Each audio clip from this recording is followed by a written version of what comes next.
morning, everybody. You know, I spent a huge part of the show, at least 10 minutes yesterday, arguing with that Dominic Barbara about how he felt Eliot Spitzer, our governor, was being targeted by his enemies, and that's how they were following him, and that's how they got wind of the bank transfers. And now I understand the story, and I was right, of course. It wasn't a massive conspiracy set up against the governor. Here's how it works. I finally figured out the money situation after reading and listening and whatever. Okay. You know, when you go to a bank and you take out more than $10,000 in cash, the bank has to tell, I guess, the IRS. They have to tell somebody, yeah. Somebody in the banking industry has to find out. They report to the banking industry. I don't know who they report to, but I assume it's something, some government branch or some federal authority. Right. That you've taken out $10,000 in cash. That sort of triggers people that money might be being laundered or money might be being used for some sort of... Drugs. That's mostly it. That's why the law was set up. So, you know, when you saw large transfers of cash, they were like, well, why does somebody need so much cash? That's, you know, it was sort of the Rush Limbaugh law. Right. Because Rush Limbaugh would come in and take out just $1 less than $10,000. Yeah, $10,000 is the mark. It's actually a bit of a myth because it's got sometimes if it's just an unusual amount of money for you. Or in lots of transactions like that. Right. So what our governor did, according to what I've read, is that he would go to the bank and take out $2,500, $2,500, $2,500, $2,500.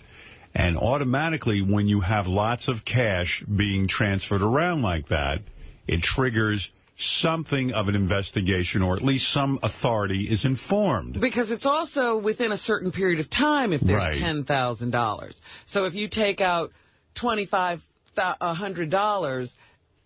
rapidly. 3 weeks in a row.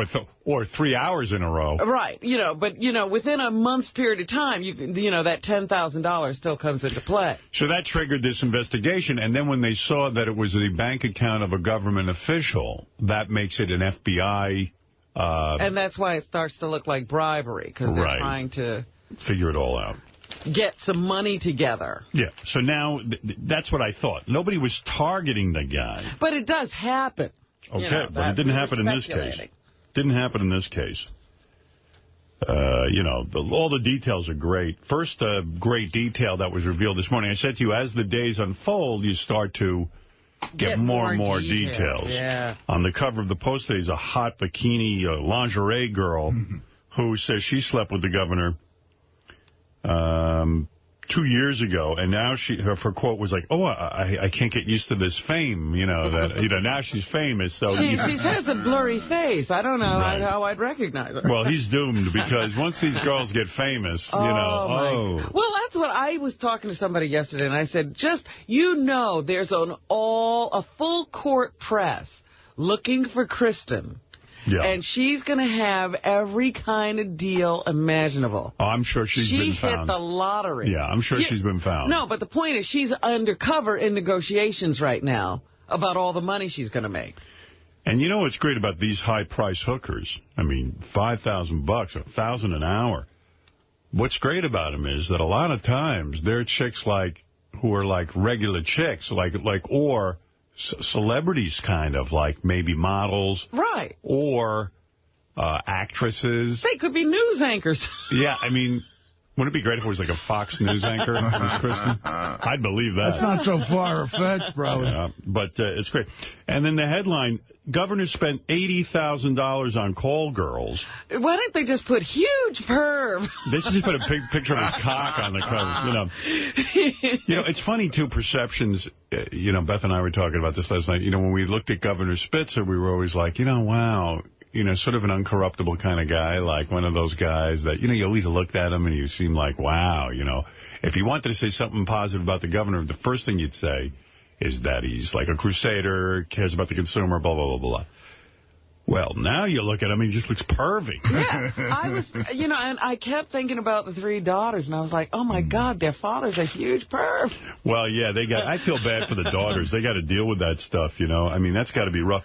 Law enforcement officials confirming to the New York Post that Spitzer didn't want to wear a condom when having sex. Remember, that was the unsafe practice, and that's what I thought it would be. And if you read further, he wanted blowjobs without a condom. Now, when you go to a hooker, Artie, you get a blowjob without a condom, right? Do you get a blowy without a condom?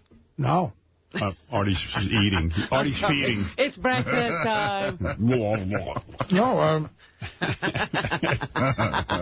I'm on this story. Our hooker expert.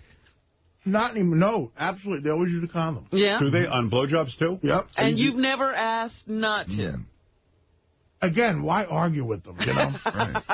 See, Artie has it right. He has it down. It seemed like the governor really wanted romance with these chicks. In fact, they point out that in one tryst, this most recent one with Kristen at the Mayflower, the one that did him in, that he went downstairs and asked some of his staff members for a classical music CD, like he wanted to set the mood. Oh, he said it like it was a romantic, well, like he had a love interest. No, he said, no. What he said to his staff was that he was working late and he needed music to, relax to. Get blown by. And he's not really a classical music guy. In fact, they say he's a huge Springsteen fan and this kind of thing. So he came down in like a hoodie and jeans and said... With his classical music CD? Yeah, he wanted the classical music CD, so, you know. You know, I got to say, everything's perspective and stuff, but when I first heard 80 grand this morning, I thought it was going to be over 6 months. I don't think it's that bad. And what is it, like, how many years? They didn't really give a time frame. Right. Was that a year? Was that 6 months? Whatever. Lisa G. Governor Spitzer's lust for lewd hookers sex cost him up to $80,000. Went back 10 years. Oh, so that's not a lot. I mean, it really isn't. It's $8 grand a year. I mean, it's actually cheaper than a gumad. What? A gumad, forget it. Yeah. Spending that on one fucking night with her. Yeah, what would be worse to you if you like married to a guy, Robin, and you found out over the years he had a gumad and that he was like spending like 3 times as much money on jewelry, clothing, house for her, better living than you did, or that he spent $8 grand a year on a hooker? Well, let's see. $8 grand on a hooker always sounds really horrible. At least he's a human being if he's having another relationship. All right, well, there it is. So what's worse is the $8,000 a year on the hookers rather than the 30 grand on jewelry for the guma. 30 grand? No. You'd be pissed. But a guma, you know...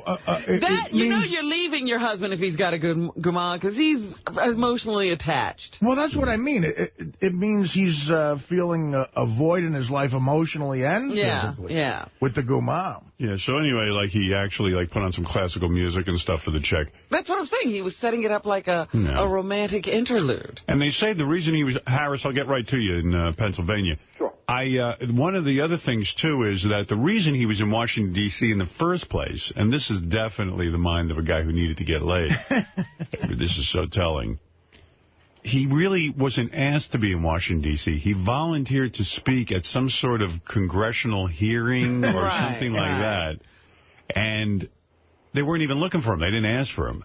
And the speculation this morning in the paper was that he volunteered or offered his services. So he'd have an excuse for going. He wanted to go down to Washington. I guess he didn't like to do this. He likes to have sex in Washington? I think he was practicing for being president. I think when you get out of town, then you have an excuse to have a hotel room. When you're a married guy, you need an excuse for a hotel room. Yeah, but there are hotels all over the country. Yeah, but... That's true. But I mean, you're out of town. Washington, D.C. was close enough for the chick to take a train down to him, and, you know, and also enough so he could get away and I wonder have a room if he for the had night. seen this girl on other occasions. See, I get the impression that, you know, didn't he sort of request her, or he sort of knew about her, because he said, describe her to me again? Mm-hmm. Yeah, he probably... They probably said, you know, you banged her once already. And you're like, oh, I don't really remember. Yeah, it seems like the Trish that did him in that they were talking about at the Mayflower was a girl that he had seen before. Right, definitely. yeah. So he probably had a few favorites that he used to call on. Because I was wondering, why even transport a prostitute to Washington, D.C.? They have prostitutes. Yeah. I was reading the New York Post printed all the jokes that the late night guys are doing, and then they've printed like different letters they've received about the governor. And one of them was, Shouldn't a governor who cared about blue-collar folks have visited a low-rent streetwalker? They were upset that he went to these high-priced girls. These girls already had money. That's right. Why not go to a girl who really needs the money? A street hooker. There was a couple of funny lines here. Let's see. Jay Leno. This one. Jay Leno's wasn't actually that funny. Letterman, let me ask you a question. Do you think it's too soon to be hitting on Mrs. Elliot Spitzer? I thought that was pretty good. Conan O'Brien had a good one. The prostitutes knew him as Client 9. Not surprisingly, Clients 1 through 8 were Charlie Sheen. And in a moment of greatness here, a guy named George Mole from the Bronx wrote into the Post, is there any truth to the rumor that Bill Clinton is Clients 1 through 8? So that's a similar kind of joke. Yeah, people thinking the same way. That's right. And one guy wrote, the real scandal here is how high-priced these call girls involved appear to be. Like, how the hell are they getting so much money? Harris, go ahead. Say what you need to say. Yeah, well, the reason for Washington, D.C., number one, it's outside the 100-mile limit. It's not supposed to come back at you, right? That's right. Married guys are single outside 100 miles. Oh, I see. But, then you could just go pick up a woman. Yeah, well, he's single in Washington, technically, according to guy law. I knew a guy who lived in Florida. Whenever he came to New York, he said, I'm single in New York. I've heard the Mississippi rule, but... Oh, really? Yeah. This guy was like, he would even announce to a room, he goes, I'm married. I'm a married man in Florida. And now that I'm in New York, I'm single. And he would announce it. I loved it. He had a whole rap. Does anybody consider, maybe the wife knew about this? Somebody said that to me the other day. How do you get the wife to come up and stand there with you? Because she already knows, man. Wow, maybe. A lot of people have these open kind of marriages where they say, look, we're sick of each other, and go to a hooker and be quiet about it. Or maybe she's not doing it.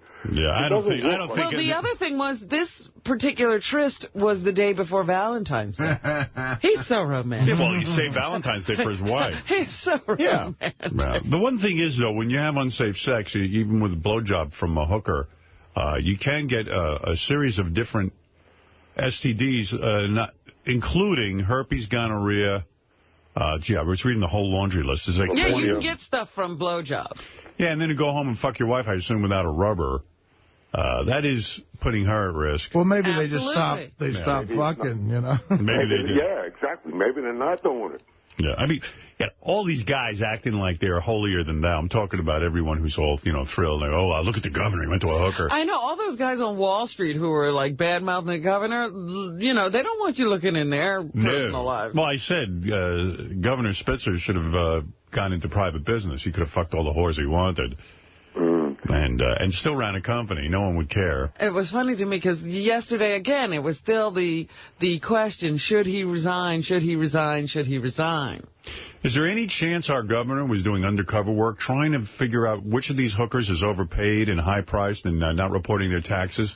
Well, you know what? That would be the crusader in him. Look, ladies and gentlemen, I'm about to bust this whole prostitution thing wide open. Yeah, it says to the FBI, guys, well, thanks for blowing a 10-year investigation. A 10-year undercover investigation, you fuckheads. Good for you, guys. He'd come out right away. We were just about to get the big cheese. Right. As soon as he was informed, he just went out and said, I spent 10 years investigating the elite VIP prostitution ring. The Emperor's Club. The Emperor's Club. I can never remember that name. It's such a great name, too. Emperor's Club. VIP Club. We make you feel like an emperor. I was just about to find some valuable evidence in Kristen's ass. The Emperor's Club. The Gas Commission is investigating hooker overcharging. Yes.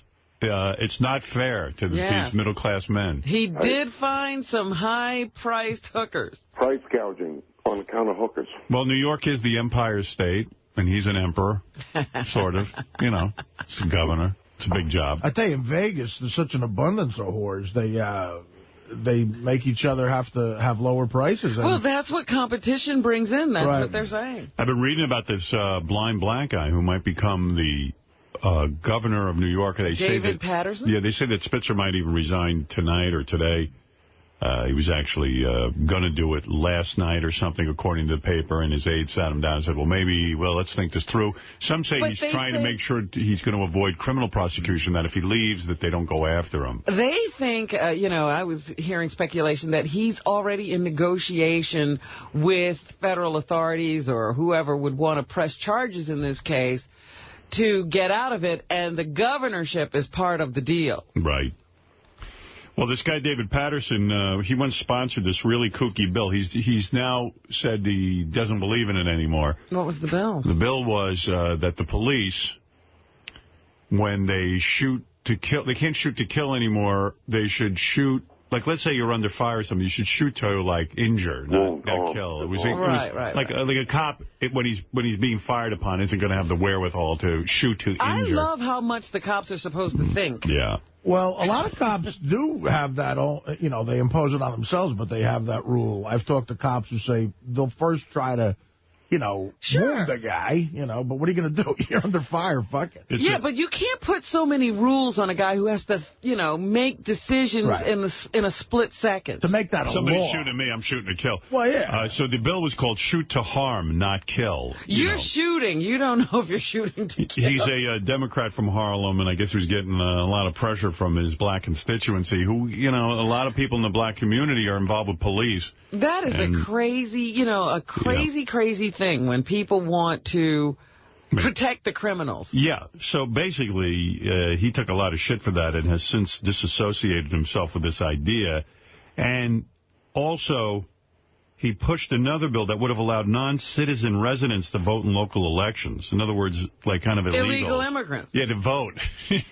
Well, then what do you call them? So they say he's super, super liberal, that guy. But, he does support a lot of things that I'm for. Gay marriage, legalized abortion, embryonic stem cell research, and... all sins, by the way, I should point out, in the Catholic Church. Well, we dig that. So, we'll see. The dude's he's got a pretty amazing story, so you got to hand it to him. I mean, a blind dude coming up, on the hard way. I wonder how much he can see, though. I mean, he's legally blind. Yeah, he sees a little. I'll tell you what, he can see his wife's pretty good looking. Yeah, so he can see that. Yeah, it's funny how you can see that. She's not a bad looking first lady in waiting, you know what I mean? Mm-hmm. So, the non-lethal stuff, isn't that what lasers are for? Yeah, I don't know. It's like if you're in a shootout. They make great audio tape, right, when they start and taser people. Right, thank you. Okay, yeah. Okay, Gary. They were saying that one of the only people against Spitzer stepping down was Silda. They were saying she's telling him not to do it. Really? Yeah, so in the news last night. Then the other thing, I feel so bad. This is some woman. I feel so bad for these people because now every little tidbit about them is coming out. Did you know that somebody just sent me this note. She was married. Yeah, before. For 29 days. Was it 29 days? I didn't know that. They said they got separated after. She married a guy when she was at Harvard. They separated after 29 days, and she married Spitzer 5 years later. Right. Well, see, there's a little bit of stuff in her past, too. Yeah, just they know everything. Made a mistake. Well, yeah, but there are mistakes and mistakes. Oh, come on. You don't think it's possible to marry someone and realize you made a mistake? In 29 days? Yeah. You could see that before you married him. If you're out of it in 29 days. I don't know. Maybe I've heard of people, they said, I looked up up at the end of the aisle at the altar, and I saw that guy, and I knew it was a mistake, but I kept walking. They do. And because it's, you're like, oh, maybe this is cold feet. Maybe this is a case of, like, jitters. I know I love this person. We'll get through this wedding day, and then we'll get married. And then, you know what? Who knows? 29 days later, wait a second. I really don't like this dude. No, in 29 days they were out of it, so the marriage fell apart earlier. I don't know. You know what?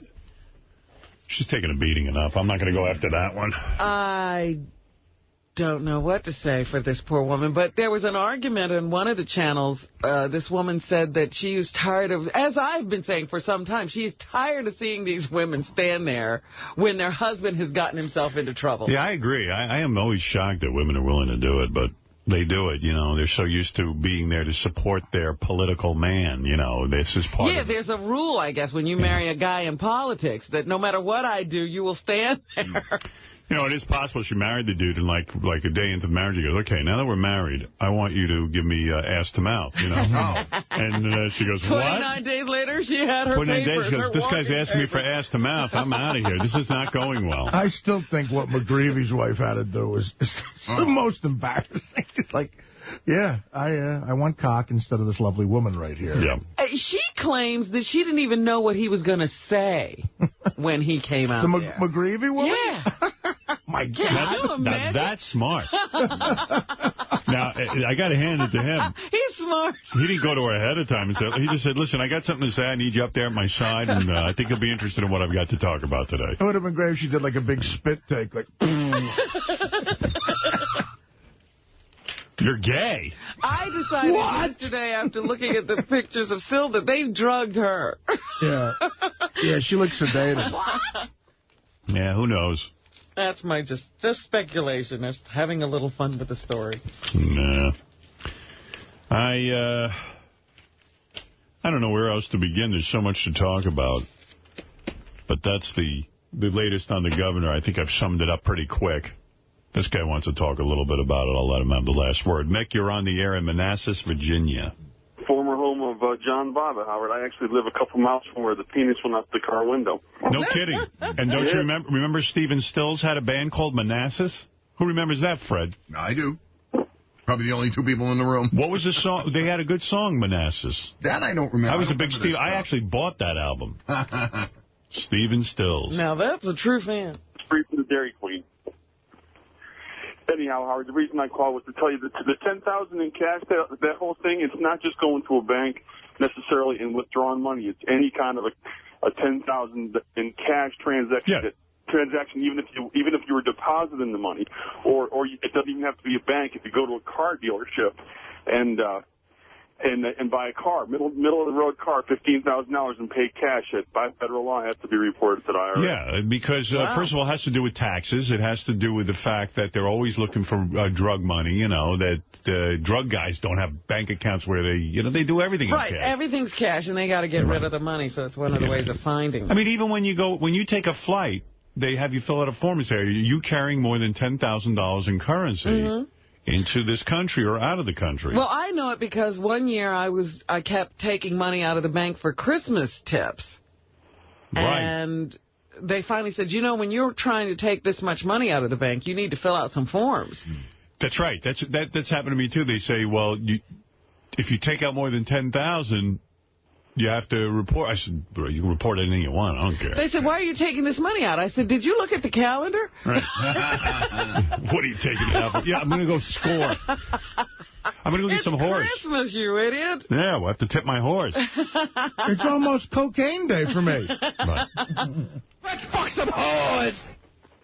Yeah, most people, if they take out that kind of cash, they don't care. No, they're not up to anything illegal, but once in a while. Hey, Howard, thanks for having me on. You guys have a good one. All right, take care. Manassas. Yeah, I remember that band. Still don't remember the song, huh? Yeah. Baba Booey went to see Bruce Springsteen in Nassau Coliseum. I got to tell you something. It's really odd to me to see any one performance that many times. I'm talking about, like, Ross has flown halfway around the world to see Bruce Springsteen. Right, yeah.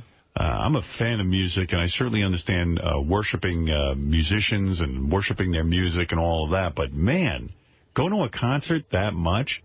I don't even think if Jimi Hendrix was alive, I'd do that. I don't know. I was seeing something on PBS the other day. You might have wanted to go see Jimmy a few times in a row because it was always different. Well, that's Springsteen is, too. Yeah, great. I mean, it is. All right. He's got a big repertoire of songs, and he mixes it up. Repertoire. But Gary goes and goes and goes. Listen, I'll just say one thing. So does Artie. I'll say one thing about it. Sure, I go along. The guy's got an unbelievable deep catalog of music. Of course, but all right. And so, how many times are you going to go? 3? Okay, 3 times. Ever? I mean, within a period of time. I mean, I like Paul McCartney. I love the Beatles, and I love that he's still around and he does performances. I've seen him, I think, twice now, and I think I'd go see him again, you know, if he was playing somewhere. Yeah, I didn't go to see McCartney the last time he was out because I've seen him enough. Yeah, like Billy Joel. I love his live show. You know, I've seen him twice now. But you're not as passionate about it. I mean, 50 times? Who's been 50 times? I'm one of those. I think it's more than that. I have repeated going to people's concerts, but I think 5 is my limit. Okay, 5 I'll deal with. Because, I mean, I used to go see Sting all the time, and now I'll never go to see Honestly, how many times this time around you seen Springsteen? This time around? Yeah. 4. 4. I'll tell you what. I went to the Garden. What do you mean, this time around? For this particular tour, I went to the Garden in October. I know you went to Hartford. Artie and I went to see him at the Boston Garden right before Thanksgiving. Yeah. Went to Hartford about 2 weeks ago, and then I was at the Nassau Coliseum on Monday night. Now, what do you get out of that? Well, there's different songs. Fun. No, there's different songs. No, I took my wife and I went to 2 of those 4 shows. Okay. All right. I've seen them 3 times. I was supposed to go 4. I got sick for Artie got sick for one of them. He'd have been 4. Well, then you can never see him again after the next time. Well, first of all, I think it's getting to that weird point where I was telling Fred yesterday that he should probably go because it's that weird point where I think that it's almost the last time that group can perform these songs this way. I'm waiting for the Walker tour. Yeah, it's like it's still great. It's not, they're still together, but, Bruce is 58. Clarence is like something. Like, Clarence now has a, this is the weirdest thing. Right. I just noticed it in Hartford. Clarence has this giant, easy chair. And I think he must have back trouble or something, but during the show, at times, if he's playing maracas or something, he sits down in the chair. Oh. Hey, smart.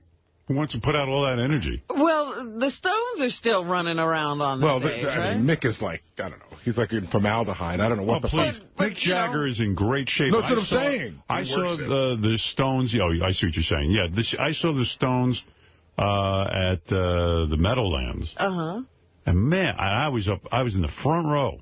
So I could see what's doing. The dude is in incredible shape. Right. I mean, he's charging around that stage like a much younger man.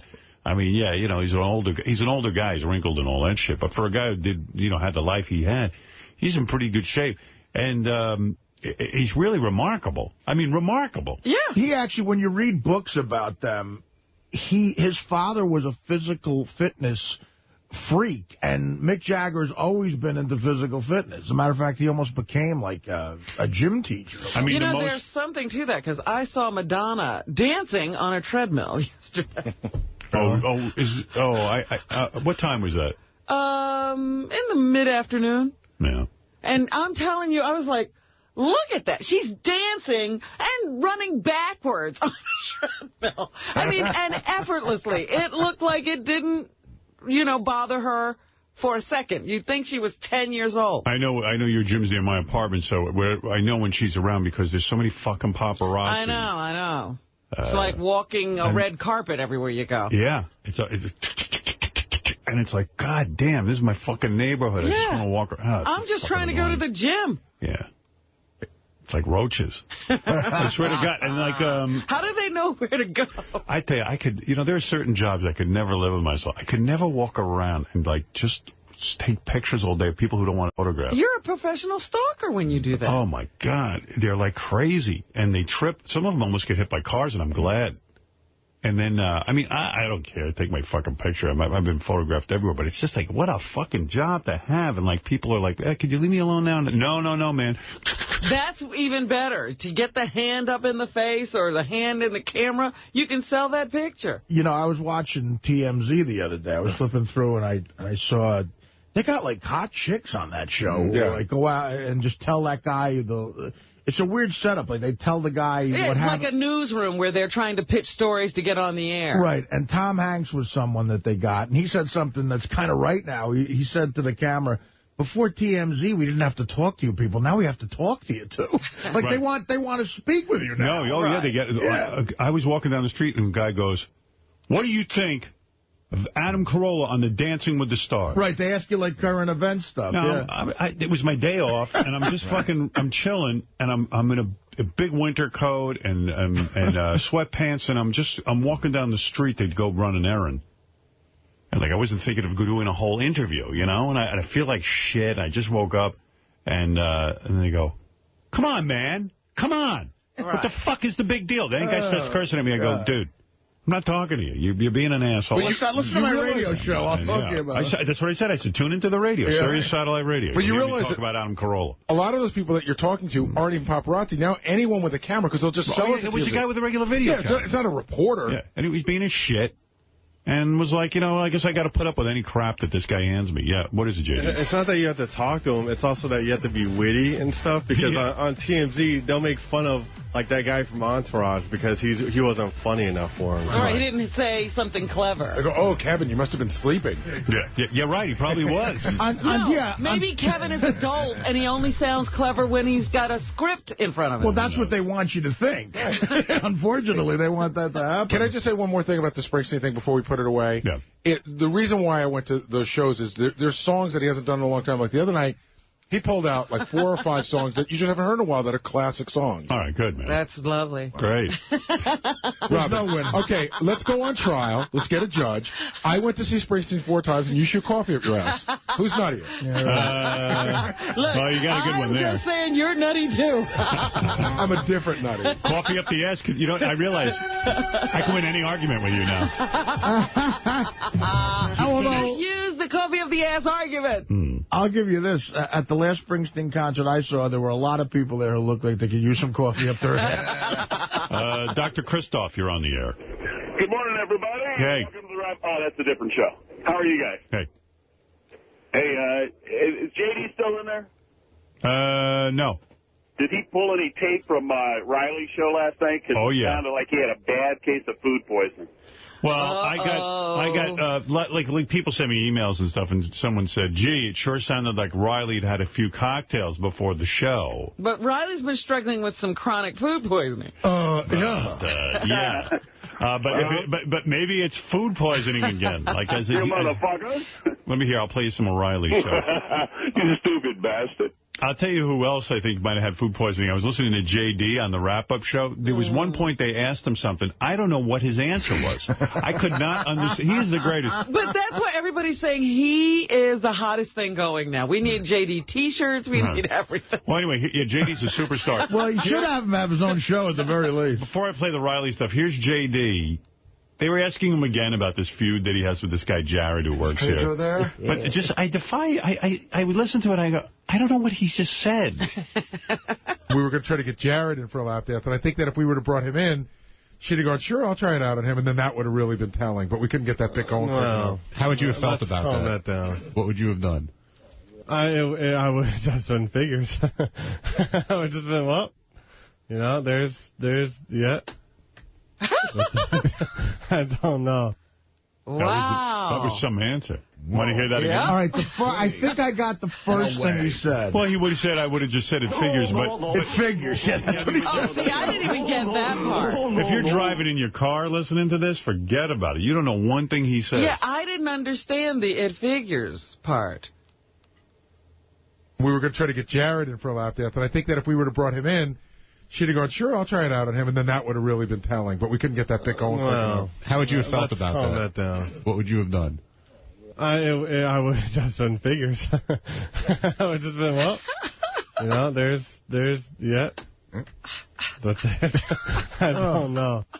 What is going on in his brain? Can you tell me? When he's doing that. I think he wants to say something and then it doesn't come out right and he just gives up. Is the thought too rapid and then he goes to another thought and so in mid-sentence he just switches to that? How would I know, Robin? I'm just still trying to figure that out. What is the mechanism? BJ, you're on the air in Phoenix. Hey, how you guys doing this morning? Good. I got that song you guys were talking about, Manassas with Stephen Stills. Was it Down the Road you were talking about? Sing it. Oh, it's Down the Road. I got it in my iPod. You can pick it up on that shit. Can you play your iPod for us? Down the road, going down the road. I don't want no coke. I can't eat that smoke. Down the road. I don't think that was it. Try this one. I've heard it might be. Apparently, Jimi Hendrix cut a lead on that song, and at the last minute, they deleted the lead and released the single without it. They're so super talented, but I know that Stephen Stills was sort of arrogant. Like, I think he thought he was more talented than the other guys. I might be making that up. I don't know. You have to understand, like, the first album, he was basically playing, like, all the guitars. I think he was playing the bass, maybe even done some of the drums. I mean, he was really responsible for the success of that first album. And then after that, I think he kind of lost his mind. It was one of the best bands ever, Crosby, Stills, and Nash. Yeah. And even when I watch American Idol, these kids never do a Crosby, Stills, or Nash or Neil Young song. Thank you. It will remain pristine. Well, I mean, They did the Beatles last night.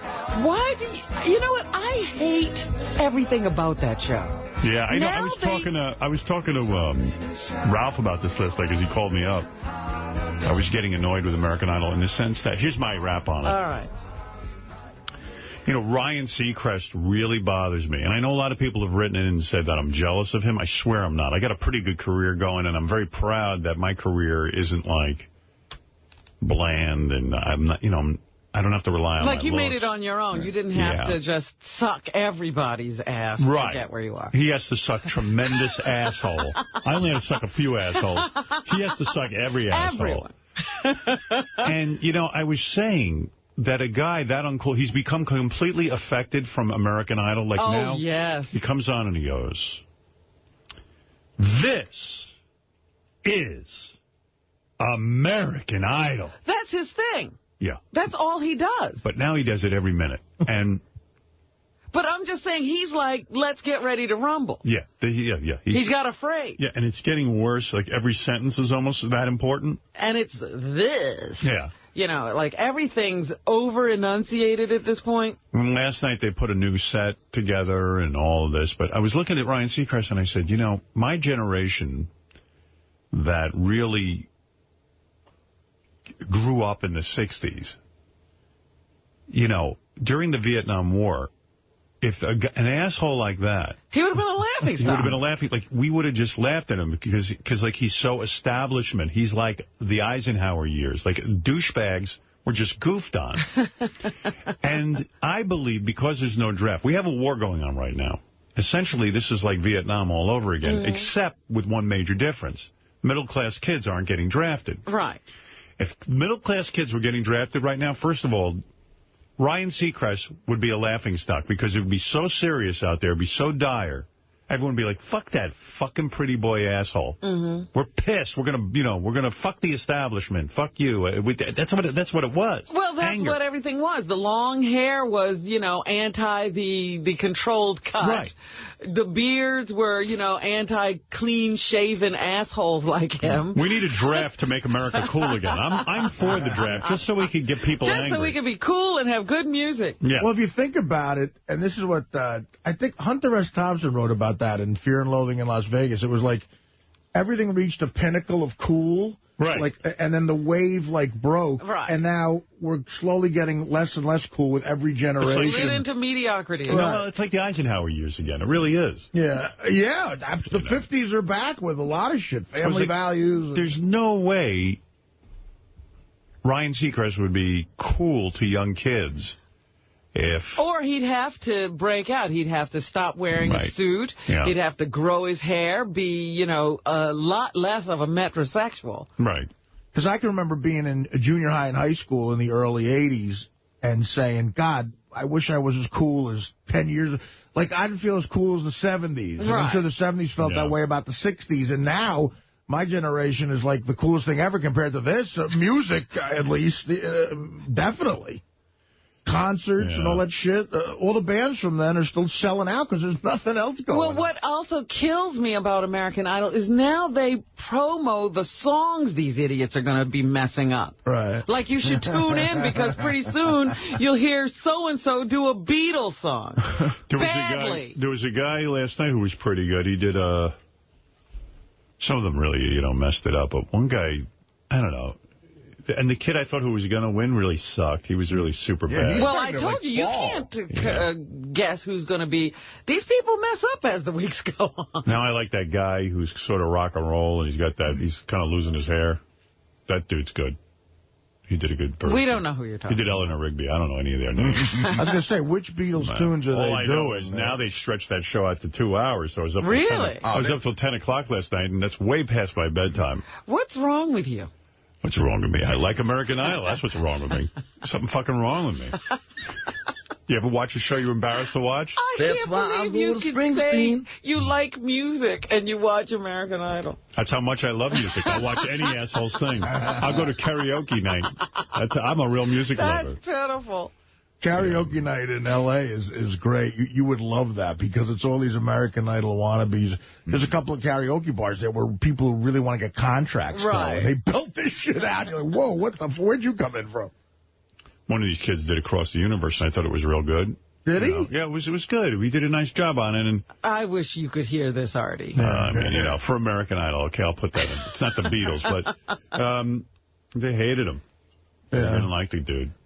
But you thought he did good? Quite frankly, he was all right. I don't think they can hear. Because a lot of times when you hear it on TV, the kids are out of tune and, all over the place. And then they'll say, that was marvelous.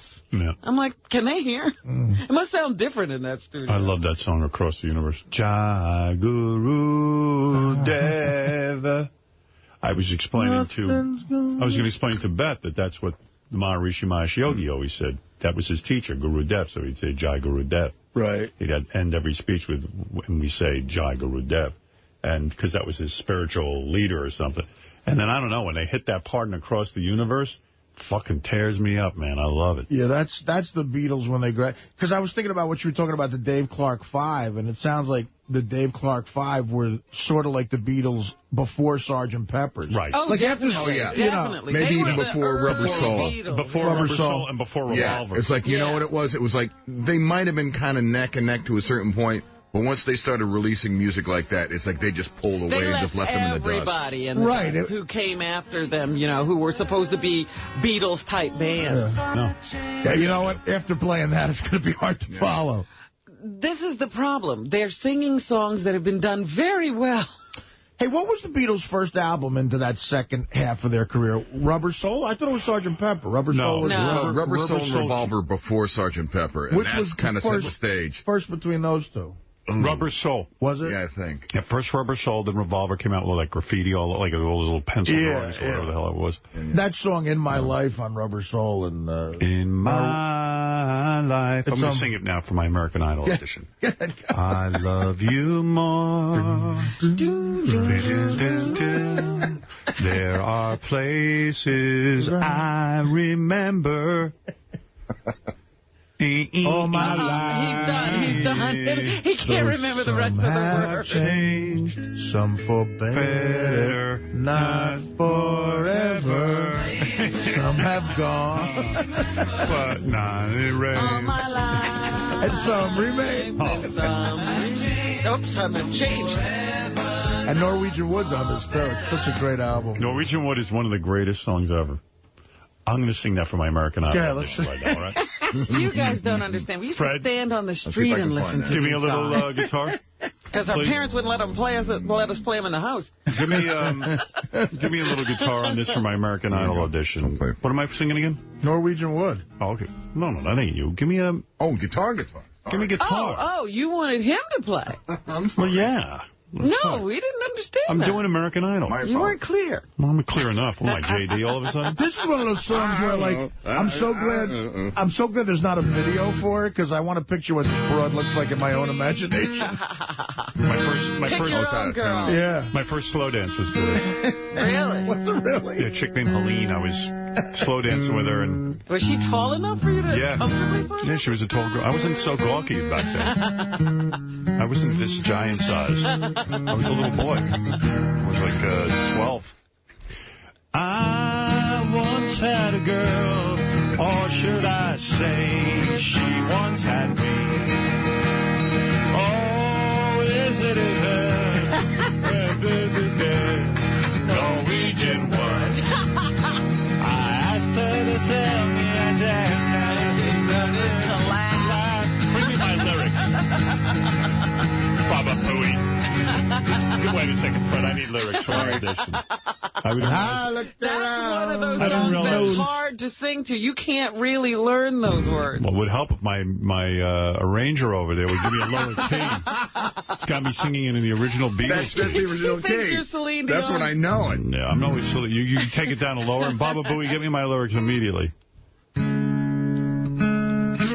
my American Idol audition, I would like to sing. Norwegian Wood? And you can be Paul Abdul. I'll be Randy. Dog, that's one of my favorite tunes. Well, you're not yet. You haven't auditioned for you yet. Now that I know Randy personally, I like to be Randy. Randy will tell you that you're singing a favorite song before you start. No, he won't. Sure he will. No, he doesn't. You don't watch the show. I do. I see these auditions. Randy talks after. Hey, dog, what you going to do first? Tell us about yourself. Are you the next American Idol? No, that's during the audition stage. That's what I'm doing. No, that's not who you're supposed to be. Oh, sorry. This is... Oh, you're right, though. I am auditioning. You're right. Okay, but then I wouldn't have a guitar. Make up your mind what you're doing. I'm auditioning. You're right. All right, I'm going to sing American... I'm going to sing... Yeah, what you doing for us today, dog? Norwegian Wood. All right. That's one of my favorites. All right, you're right. He does do good. I'm performing with Eric Clapton over there, so... I'm trying to get the fucker in tune so that it's lower. It's like, rather than singing in the key... That's how good I am. It would help, wouldn't it? All right, let's go. Let's go, Clapton. Oh, sorry. Jimi Hendrix over there. Give me 2 seconds to tune up. Hold on. You know, just go freestyle. You know they have a guitar now that automatically tunes itself? Won't ever go. I wish I had it. Yeah, Does that work? Is that really work, though? I think I'm going to buy it for Fred. So annoying. I know, it's the hardest part. Tuning is the worst to listen to. And why are all these guitars out of tune every minute? You know what it is? They sit, the lights go up, the lights go down. Yeah, well, Simon just said enough. He threw me out of the audition. There's a time limit. Off you go. Okay, well. All right, here we go. Don't waste my time. It's still out of tune, but fuck it. Great. Oh, it's You awful. act like you're No, playing for somebody who can sing. Oh, he's giving me every advantage. Giving you every shot. I'm trying to give him a break here. I once had a girl, or should I say, she once had me. She showed me her room. Isn't it good? Norwegian Wood. She asked me to stay and she told me to sit anywhere. See how good I am? Go on. So I looked around and I noticed that there wasn't a chair. All right, okay. Right. I sat on a rug, biding my time, drinking her wine. We talked until 2, and then she said, it's time for bed. She told me she worked in the morning and started to laugh. Oh, I'm so good. I'll be the I told her I didn't, then crawled off to sleep in the bath. Oh, yeah. See? And when I awoke, I was alone. This bird had flown. Eyes under the fire. Isn't it good? Norwegian Wood. All right, that's enough of that chicken shit. You know, dog. Dog, I got it. You worked it out. That's right, I worked it out. I worked it out. Yes! And then I tell the judges my grandpa just died and I cry, and then they show pictures of me on the farm and they put me through. There you go. You're going to Hollywood. Thank you. Yeah, and then you turn into a gay mess. I'm so fucking sick of working at Starbucks, Randy. You're going to get to sing like shit in Hollywood. Thank you. Thank you. I've been singing shitty all my life. In Baltimore. Yeah, why should only Baltimore know this shittiness? Anyway, so Riley was on radio last night, and it did sound like he had food poisoning. Yeah.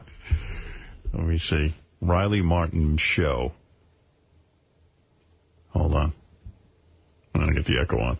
Sound like WCBS-FM. WCBS-FM, yeah, how are you? Hello, love. Hello, love. Good morning, love. Let's see. Riley Martin Jackie shows. They share a page. All right, here's Riley. Just came on right away. Everyone said he sounded like food poisoning. Oh, boy. We are here. Dear listener, we are here. Oh, I'm Riley Martin. Well, here in the home studio with me, of course, tonight, we are honored to have Kevin the Firehawk Kraft. People said he is People said it was really hard to understand them, too. This is great. Is that music? Yeah. In the tape? Yeah. The first part of the show, he decided ahead of time. He told his, his co-hosts or whatever they are, his fellow radio people, that he was going to have a half hour of phone calls. And then the second half hour, no phone calls. He had a story to tell. He went into the story. They said no one knows what the fuck he was talking about for a half hour. No one had any clue. And then at the end of the half hour, he said, look, if you want to hear the rest of the story, you got to tune in next week. Because he wasn't even done. He left. It was a cliffhanger. Cliffhanger. We're back. We're back. Okay. People. Someone said, like, he caught more food poisoning during the commercials. Like he was... He got sicker. He got sicker. If you are calling in, you know I love you. You know where I'm at, and I know where you're at. You know where I'm at. And then we know where we at, and we know where you're at, and you know where I'm at. Hang up. I'm fixing to embark upon. I might have to give him a pay cut. Because... is this really bringing your best? Yeah, is he bringing his A game? This is a man who's constantly fighting for a raise, but his job performance is going down. A story. I'm hanging on every word. All right, here's his story. I'll give you 5 minutes. You won't even last through 5 minutes of the story. You won't even know what the fuck is going on. Here you go. Come and go with me. Back down into the bayous long time ago. I'm changing the names to protect the guilty and the wretched bastards who done it. All right. That was Iran. Yes. In 1964,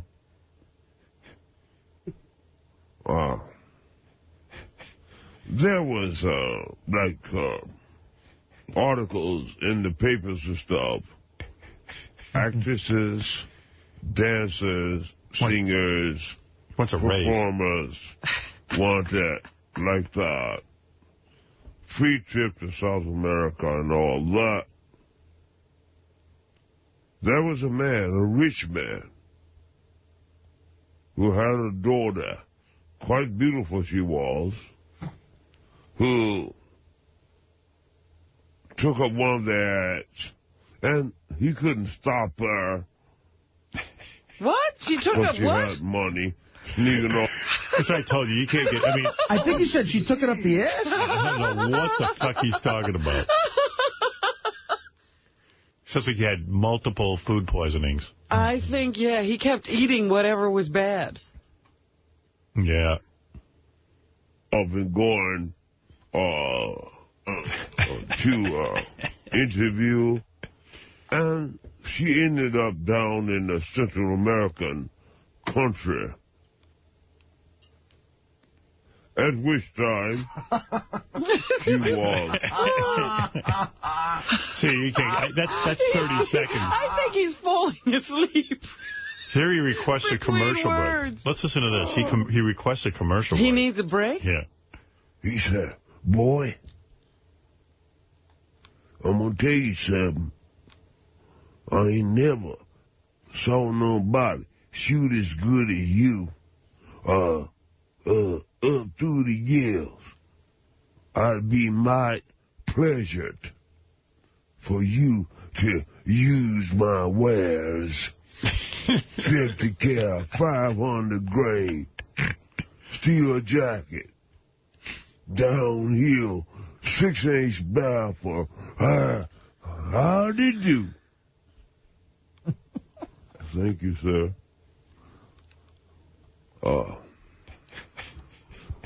This is another nap. Mikey. He's there. Yeah, Riley. Go to a commercial. Okay, man, we'll do that.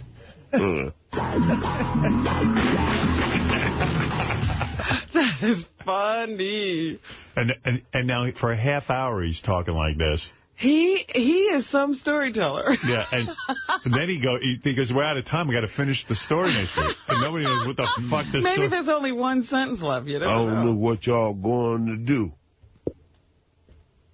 But if it's evilness, don't do it. Howsomever, if you're going to do God's work, then bless your heart. I said, yes, sir, because I don't do evilness, sir. And it said, go on now, and you don't know me.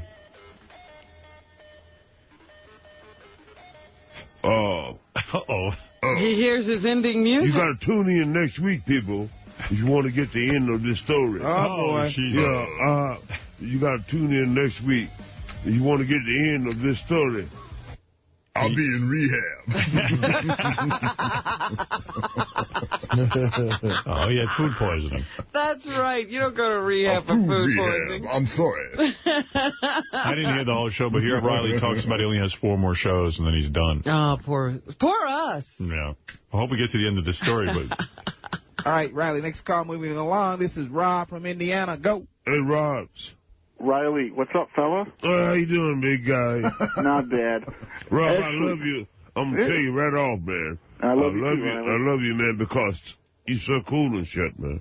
Hey, and I get you all your CDs and your DVDs. I just copied you a couple of the episodes of Howard when you were on there. Yeah, so I'll get those out to you soon. Thanks, Rob. Yeah, no problem.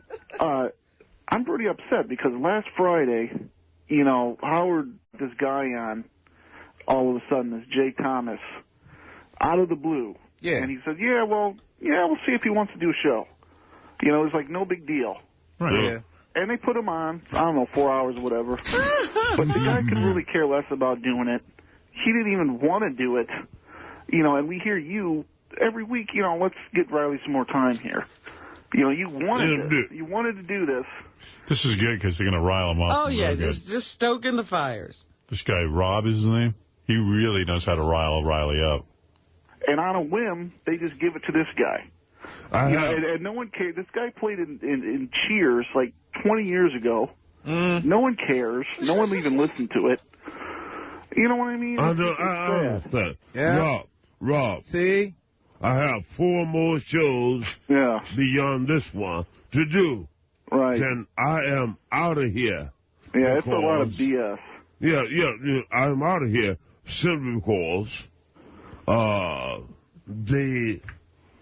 I'm making them money. Right. And I'm trying to can't imagine how much money. To the can't imagine how much money we're making off He doesn't want the money he's making for us. Right. Yeah. However, 4 more shows, I'm out of here if the listeners do not chime in to keep me here. And I know I love them. Yeah. If they don't chime in to keep me here, then you can listen to some more flatulence contest and reruns. Men with titties. Reruns. And Richard's growing up. People sticking stuff up their orifice. I love when he gets in a drag. I do. Any chance he'll really leave? No. Yeah, I know. We offer him, he's asking for a grassroots protest. If we take him down 50%, all right, let's do it. Let's do a thing. A test? Yeah. Let's say when he's up, we tell Tim, you got to do us a favor. Cut Riley's salary in half. We want to bet on whether or not he stays.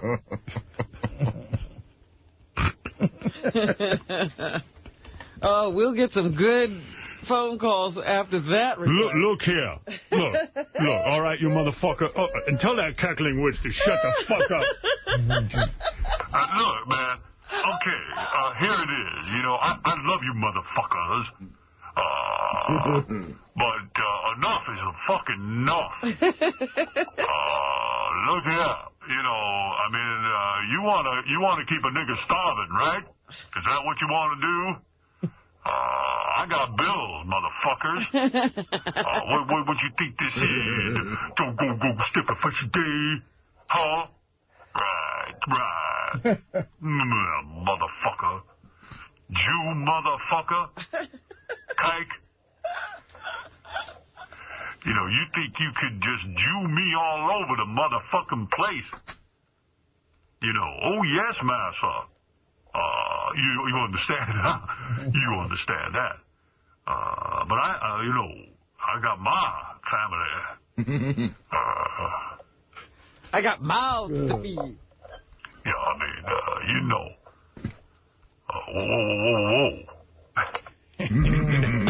whoa. Come in and take your shit out of my house. Yeah. Can I ask the end line? Come here and take all this shit out of my house.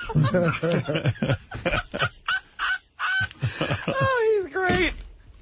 The water supply. They say that the Earth's water supply in many cities now is tainted with small amounts of like pharmaceuticals and Viagra and all this other crap. And it's no wonder I'm so hard. Hey, here's a guy who... we got a guy who's visiting us. I got to take a break. We'll come back right after these words. Oh, yeah. I was fussing you with the nature of... Oh, I didn't know we were on. I'm in here having a good time. Oh, really? Yeah. Well, I was enjoying the Stones. Oh, good. This guy called us yesterday. His name is Jason Itzler. I said, hey, bring him in. He was busted by I guess he's still the governor, by Governor Eliot Spitzer for a prostitution ring. Jason Itzler spent 2.5 years in prison for running a call girl ring. Hey, Jason. So you're saying Spitzer shouldn't go to jail? Well, he's just here to gloat. He spent 2.5 years. Look at him, Mr. Pimp Daddy with his fur coat. Hey, Jason, how you doing? Pleasure to meet you, Howard. Nice to meet you. So, Jason, just give us a background. What was the name of your escort service? It was New York Confidential. New York Confidential. And how long were you running this thing? Approximately 2 years. 2 years. How'd you get into that business? You seem like a nice sort of nebbishy guy. I don't understand how you get into something like that. How do you get the girls together? If a guy wants to go into this business... You don't look like the typical pimp. I don't think you're beating women with your shoe. No. How do you get into something like this? Tell me.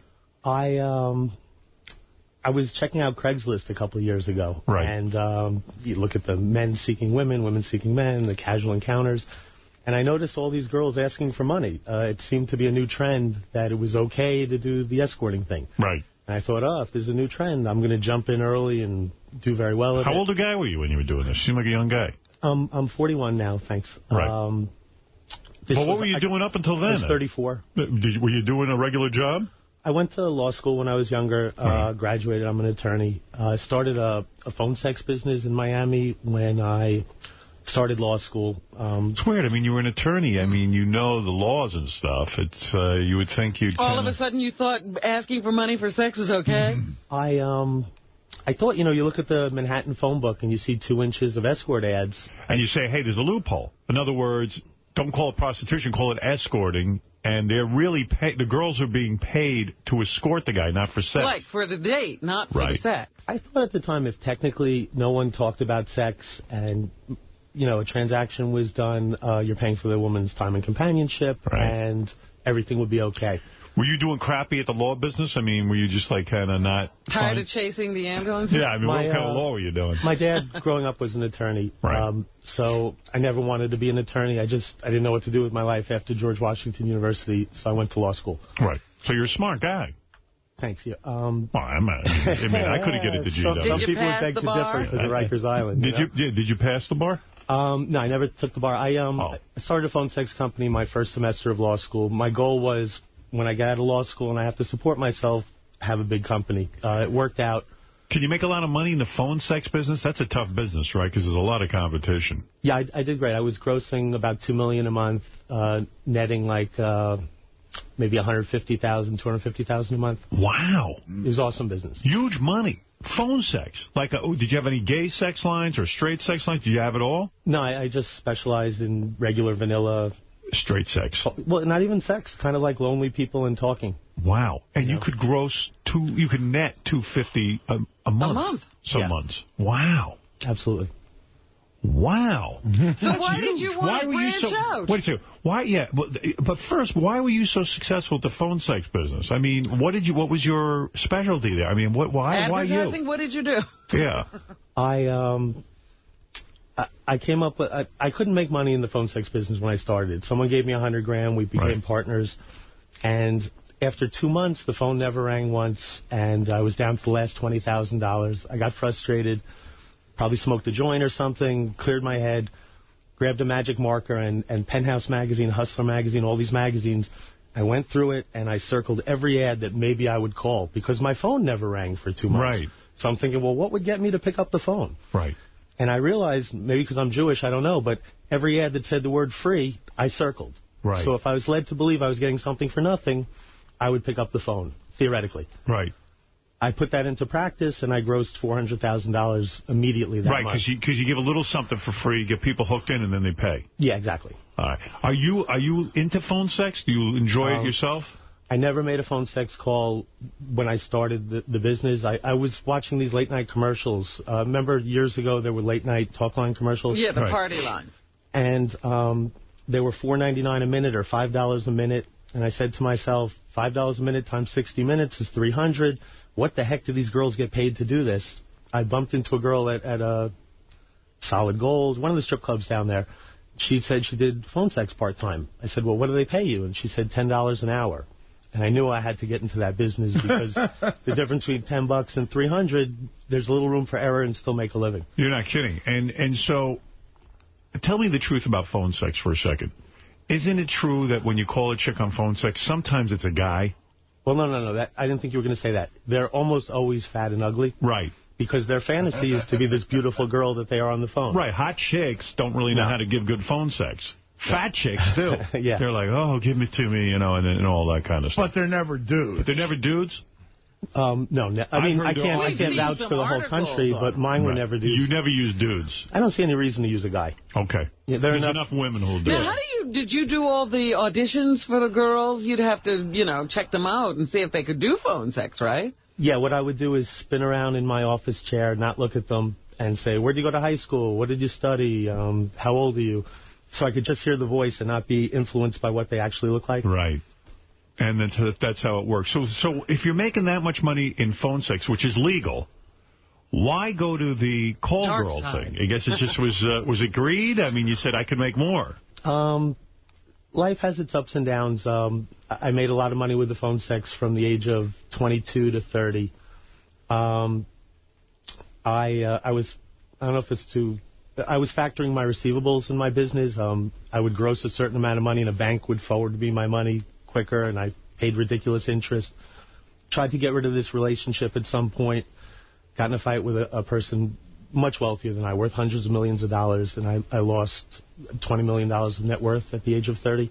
You lost $20 million. I'm not sure I understand why you lost all this money. I mean, if you're making the money, you put it in the bank. I think he was living the high life, and he was borrowing against what his future earnings would be. You were living above your means. Is that fair to say? But I was spending about $150,000 a month on lifestyle throughout my 20s. What were you spending it on? It was within my. I had an Aston Martin. Right. I had a couple homes. I never let anyone pick up the tab when I took people to dinner. Right. It adds up. You were the man.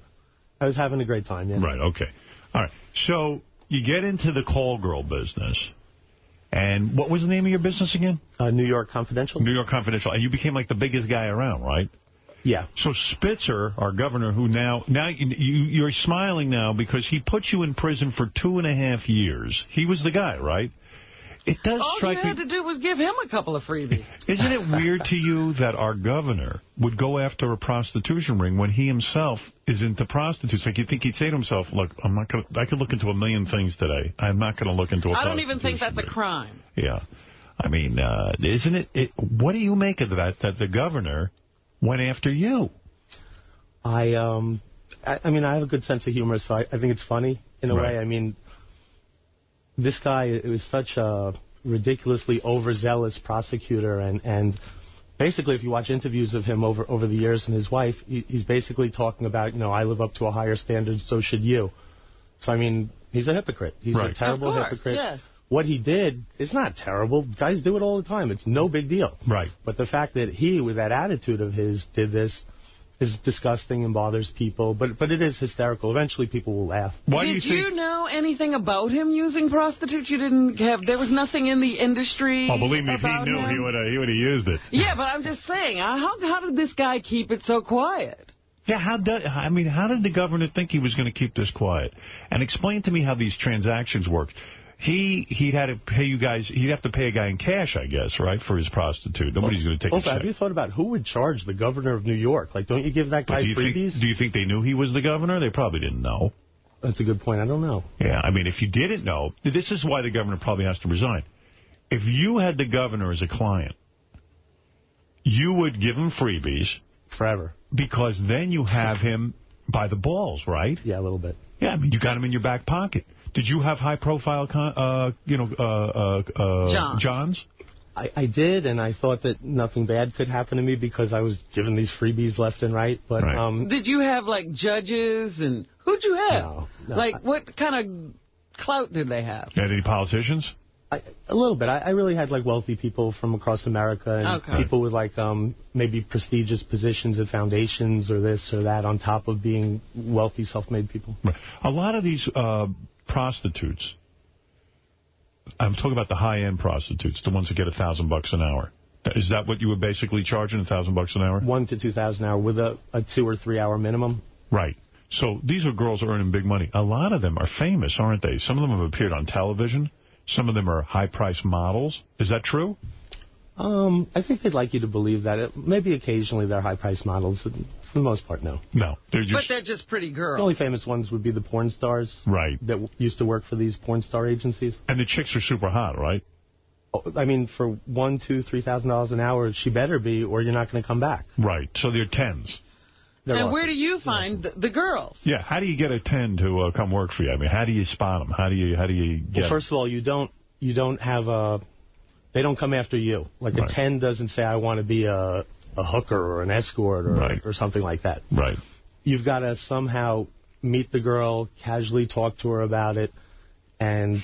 I mean, it doesn't sound so nice, but try it once, see if you like it. You know. Right. Go on a date with this guy. Yeah. See how things go. If you feel like having sex with him, have it with him, and that kind of thing, right? So do you send them out with a trusted client, or who do you send them with? The guys that can afford $2,000 an hour with a 2-hour minimum, girls really like guys like this. They're generous. They're movers and shakers. Right. Generally, I don't know. All my clients were fairly good-looking and cool. Maybe that's one of the attributes that helps you become successful. I don't know. Right, so they were attracted to the powerful guys. They all made comments that the guys that they were seeing through New York Confidential were a lot hotter than the guys they were hooking up with on their own. Right. So you begin to develop a business. How many women did you have working for you? At the end, when I got in trouble, I think I had about 120. Wow. And with the 120 women, what is the general schedule? Well, now you're making a fortune, right? Like, you went from making $250,000, netting $250,000 a month. What were you making at your best year at this? Well, it wasn't anything like the phone sex money. That was much better. Really? Oh, God, yeah. And I didn't have to work. The phone sex business, I signed paychecks for 5 hours a week. I didn't even have to show up. Wow. It was like a vending machine. So this was a worse job? Well, no, this was fun. This is pretty cool. Did you bang the girls personally? Did you have sex with a lot of them? Well, I never asked a single girl at New York Confidential to sleep with me, so I only slept with about half of them. No kidding. You know, if you're cool, they eventually they're going to attack you. No shit. You know that. Well, because you're kind of the pimp. Yeah. Oh, man. And when a girl is good to you... What was their schedule like? Because I think women would like to know if this is really a good industry to get into. Yeah, because Beth told me, boy, I've been doing the wrong industry for a lot of years. When she read $5,000, she goes, man, I could have been an earner. I said, well, yeah, I might put you out on the street. So a girl, how many times a day does she bang a guy? Like once, twice, three? These are really nice, classy girls, and I think I treated them beautifully, considering what I was doing for a living. 1 or 2 appointments a day at the most, maybe 2 or 3 days a week working. Wow. No kidding. That's a nice schedule. Yeah. What do you think, Robin? I might go into this. What could Robin earn? Let's be honest. Can she she got the big titties? Don't sell them. I think we could do something on eBay with Robin. And she's famous. Pulling millions, maybe do a charity thing. I don't know. So you get into the business. It's paying well. Why do you think you were targeted? Was it that you were too successful?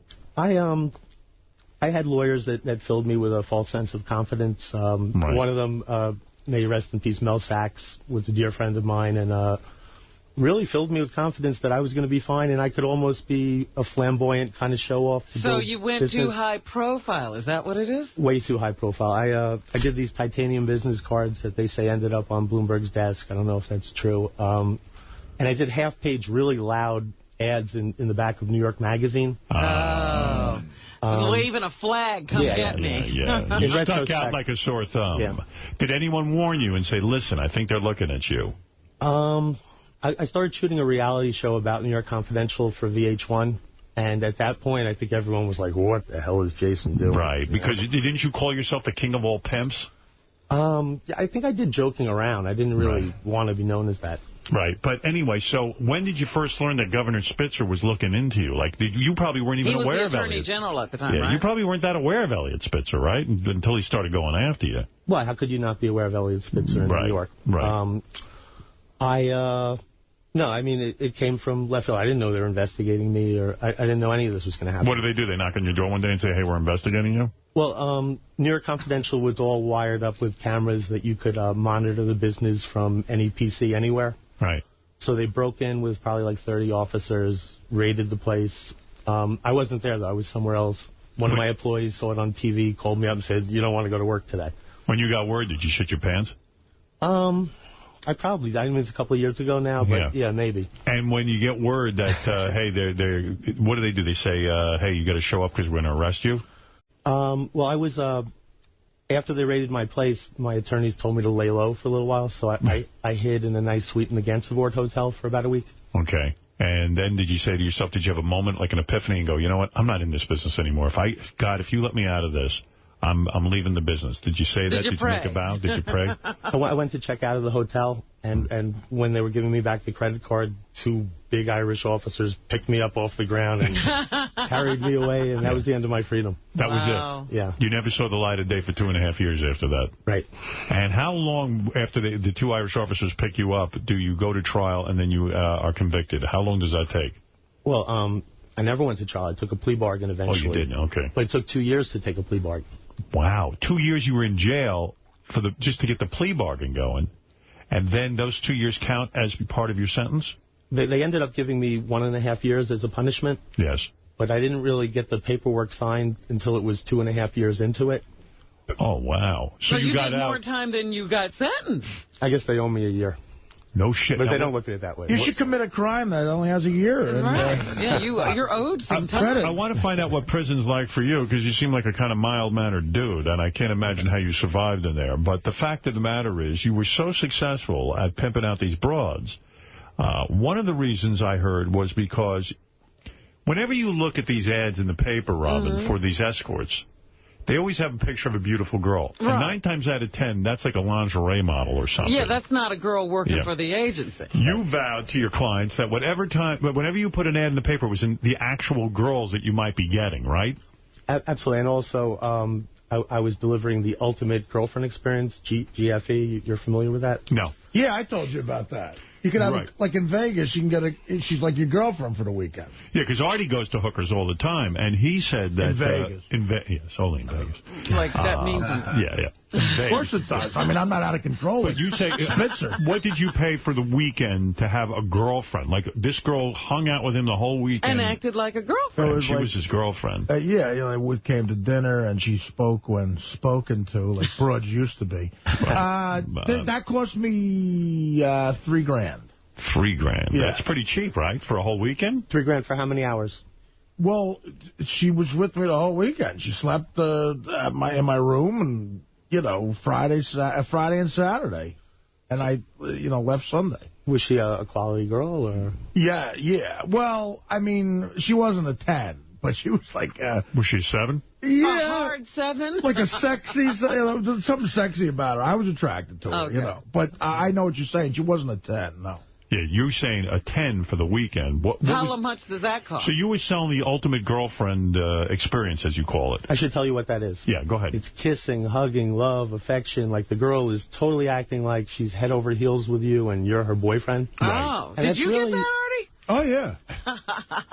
It's a much nicer experience than with the girl who says, don't kiss me or gives a guy a stiff arm or whatnot. It's like much kind of the opposite of that. Did the women ever sit you down and say, look, just between us, because, and by the way, we're talking to Jason Itzler, and he has a matchmaking website, which I'll talk to him about. Another kind of... It's called DNAdiamonds.com. I'll get to DNAdiamonds.com. Like Millionaire Matchmaker, not the old stuff. But Jason... Did the girls ever sit down and say, you know, I just did Ultimate Girlfriend. I was with a guy I couldn't stand. You know, I had to kiss him and his breath stunk and he was just fucking gross. How does a girl, how do they get through that? I mean, do you ever coach them and say, listen, this is how you do it? Think of the money. I told them, I said, if you show up and the guy's really fat or smells or he's weird, come up with a lame excuse and I'll back you up and get the hell out of there. Don't take his money. Okay. And if you're in the middle of it and something happens, like you're just grossed out once again or whatever you just said, right, give them the damn money back and get the hell out of there. Right. No girl ever denied a client the whole time, and no girl ever walked out. When it's like $2,000 an hour, 2-hour minimum, and if you keep the guy each hour, it's ticking at $2,000. Right. I don't know. The girls really, I guess the money really gets them hyped up. None of them ever came to you crying and saying, oh, my God. I can't do that. I can't do that. I can't fuck these guys anymore. Thank God, no. And thank God no one's parents ever came to me and said, my daughter works for you. How do you feel about yourself? I never had to face that. Now, did you ever have to deal with mafiosa types, like where they came, like you started to get very, very successful with this? Did anybody in the mob ever come to you and say, listen, pal, you're pimping.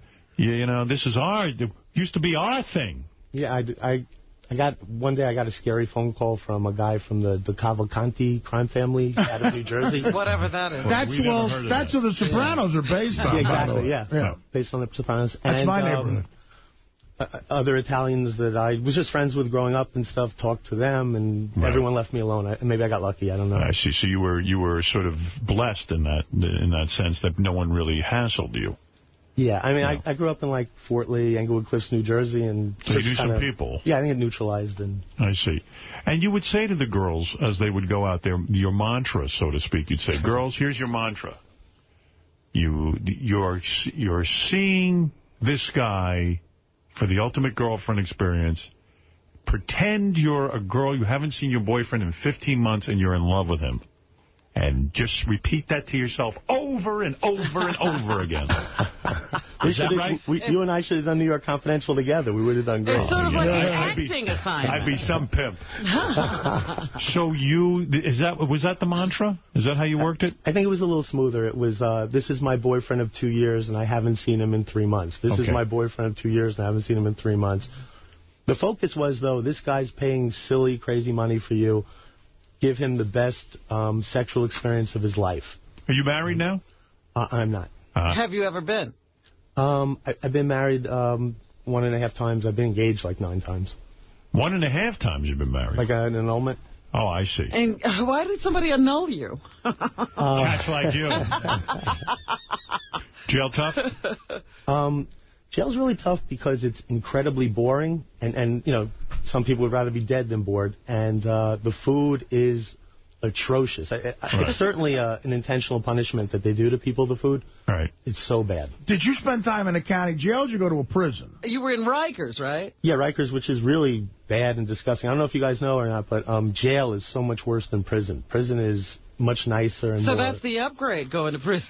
Yeah, but you're in prison for years, though. So. Were you in prison with, like, other sort of, like, blue-collar type, what do they call, white-collar type crime, or were you with hardcore prisoners?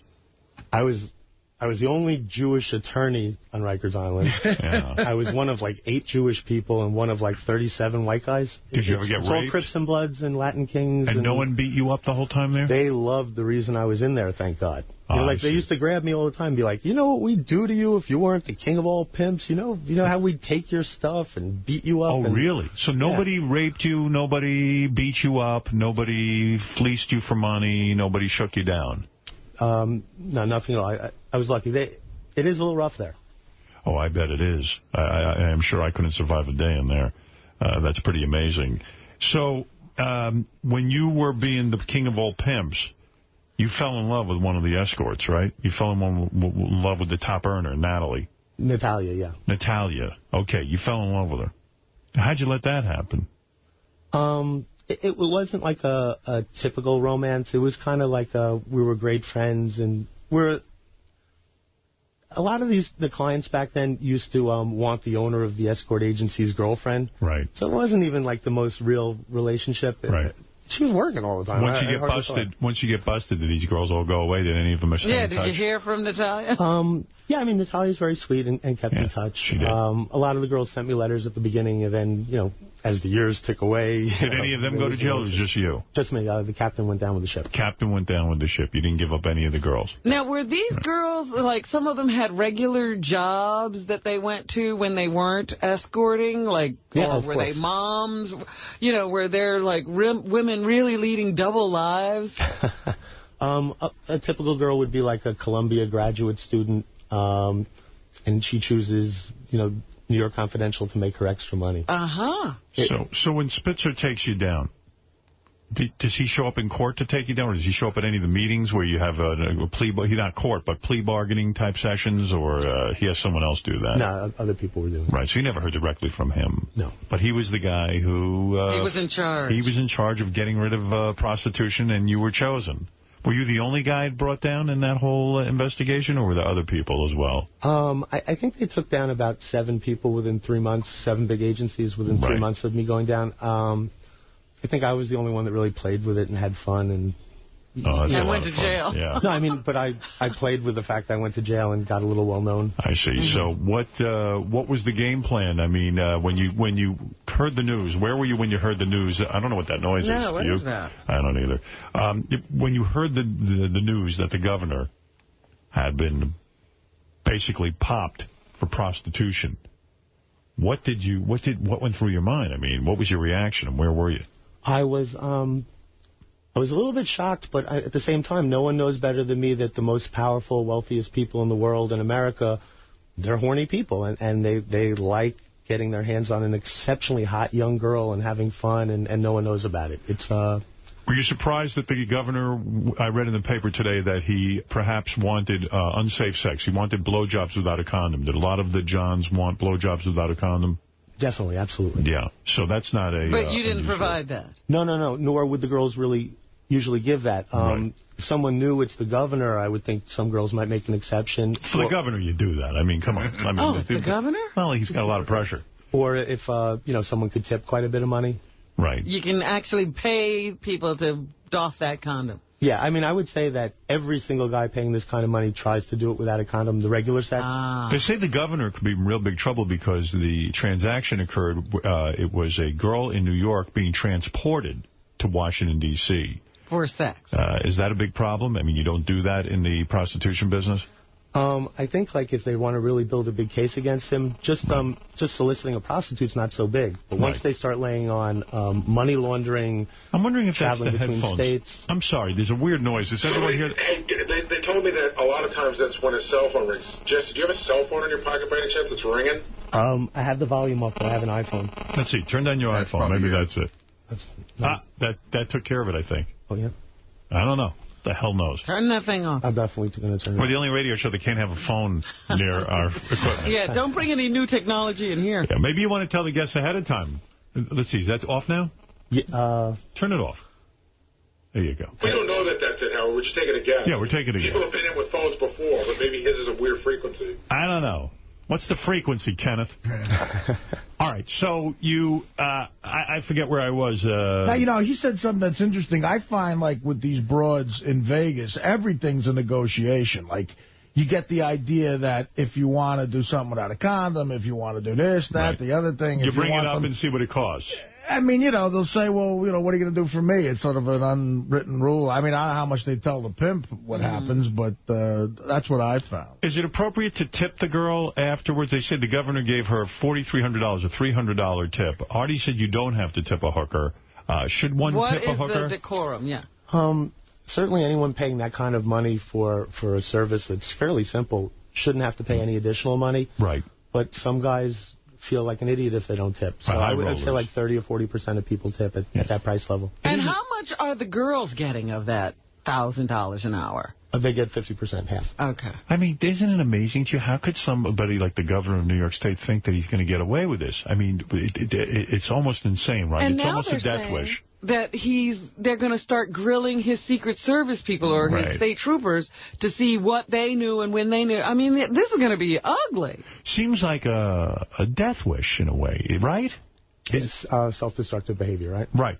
Absolutely. How often does a client... Jason is certainly aware of that. Yeah. How often does a client fall in love with one of... How often does a client fall in love? I'm talking about the Pretty Woman story, where he actually takes the woman out of prostitution and marries her, or, you know... Right, that's interesting. It doesn't happen that often. Right. But it happens with the type of girl that you're like, oh, my God, is she awesome? Anyone would want, you know, to marry this girl. Right. When you get your hands on a girl like that, people are trying to marry that girl. Has that happened in your business?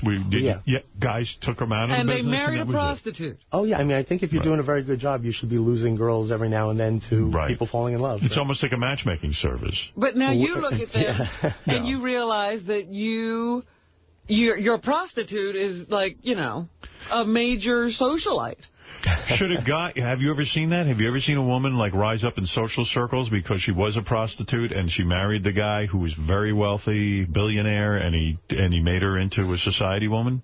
I mean, I think we suspect that happens all the time, but I think they're pretty good and they keep it on the down low, so I haven't really heard that confirmed. I actually think I know of someone who was a former prostitute and married a billionaire and became a very, very sophisticated lady of society. Wow. I actually think I know of one, but...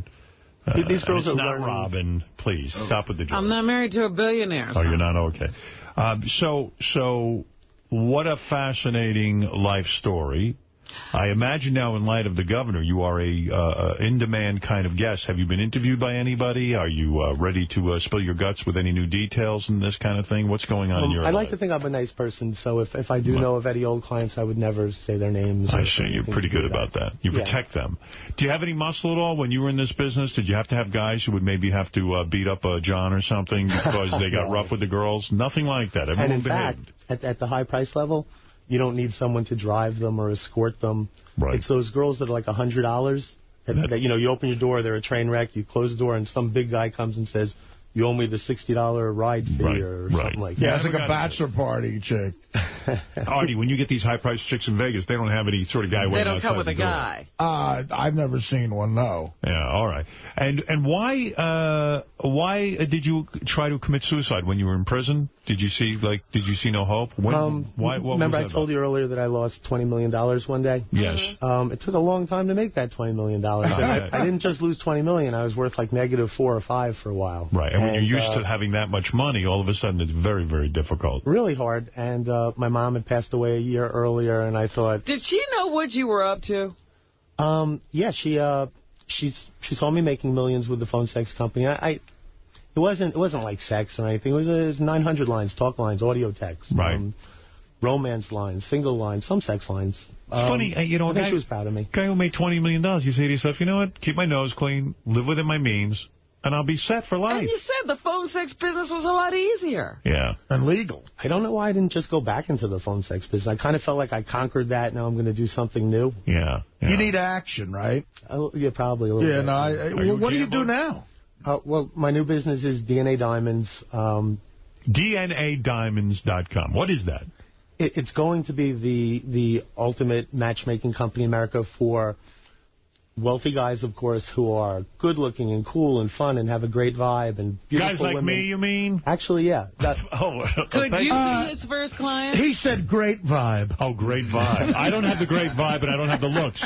I want to be... Other than that, I'm the perfect man. I want to be the matchmaker for guys that would never think of going to a matchmaking service. They're too cool. They have their shit too together. Right. But in reality, if I do a good enough job with the girls, I could save them a lot of time and efficiency. And so what you're saying is, with your connections, you know super, super hot girls, not hookers, but super hot girls. Right.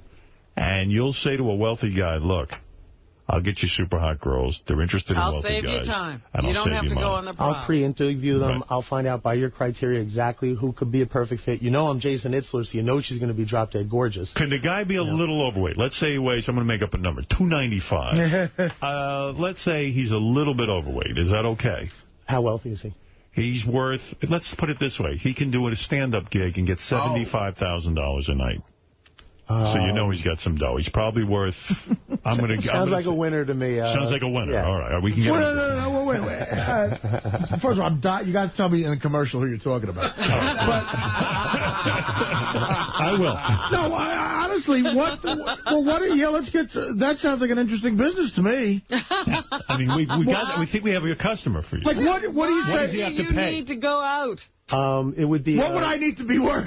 What would he need to be worth? Talk Take a look at him. Stand up and let him look you over. Give me a number. Give me a net worth that I would... Jason, look him over. He's cool. Look at how cool he is. He's cool. All right, he's put on a few pounds. A lot of invitations to great openings. Damn. Yeah, I mean, the dude... No, you know what? He's a little overweight. He's got great personality. He's cool, nice looking. It would be fine. I just don't want someone that's like a train wreck that I get terrible word of mouth from the girls of what the heck is this? Benji, stand up, let him look at you. No, Benji has the money. I just wanted him to see a train wreck. Jason's giving you the card. Look at that. You're back in business, Jason. Vintage New York it is. This is the ones that might have ended up on Bloomberg. Oh, that's the titanium. Yeah.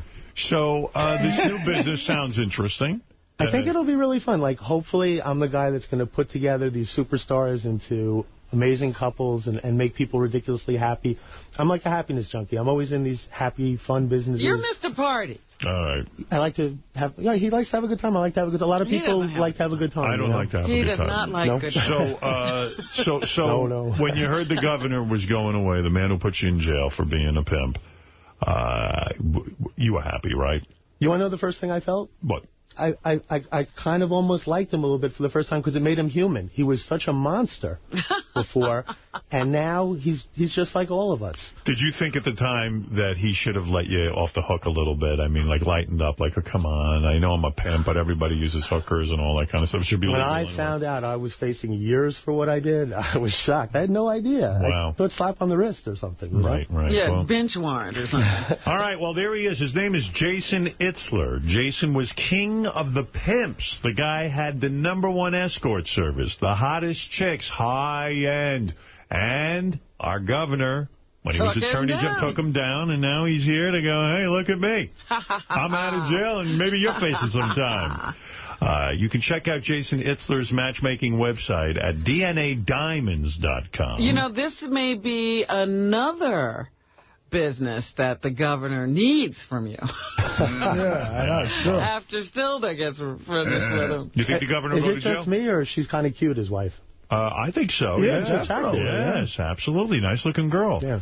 By the way, how much do you charge guys on DNA Diamonds to match them up? Admittedly, because I'm new at it, I'm charging the bottom of the structure, which is $10,000, unlimited dating for a year. It's my responsibility to get you in an amazing relationship. Artie. Wow. So wait, you get $10,000, and then for a full year you start looking for dates for me, that type of thing? Yeah, I mean, I've done my research on my competitors. It should take 3 or 4 dates before the typical person is happy and in a relationship. So it's not like it sounds. But you'll have 3 hot dates before that. or 20, whatever it takes till you're happy. Wow. Wow, and $10,000 covers a year. Hey, you know, you got me thinking, could Elliot Spitzer's wife be a successful escort, or is she too old? Oh, my God. She would kick some butt. She was great right now. Especially at the moment right now, I think she'd be a very, very Everybody's calling for his wife, right? Can you imagine if she became... What if we found out she was an escort? That would be even better. Or if she becomes an escort would be, after this. That would be great. You know, there's certain actresses that you hear, and obviously I'm not going to say any names, but there's certain actresses that you hear, like, more than a few times that they were complete, total whores before they... And I'm talking about big stars. I know who you're talking about. I mean, there's a few of them, you know. Right. And, I mean, I guess it's true, you know. I don't know. Well, it happens very often.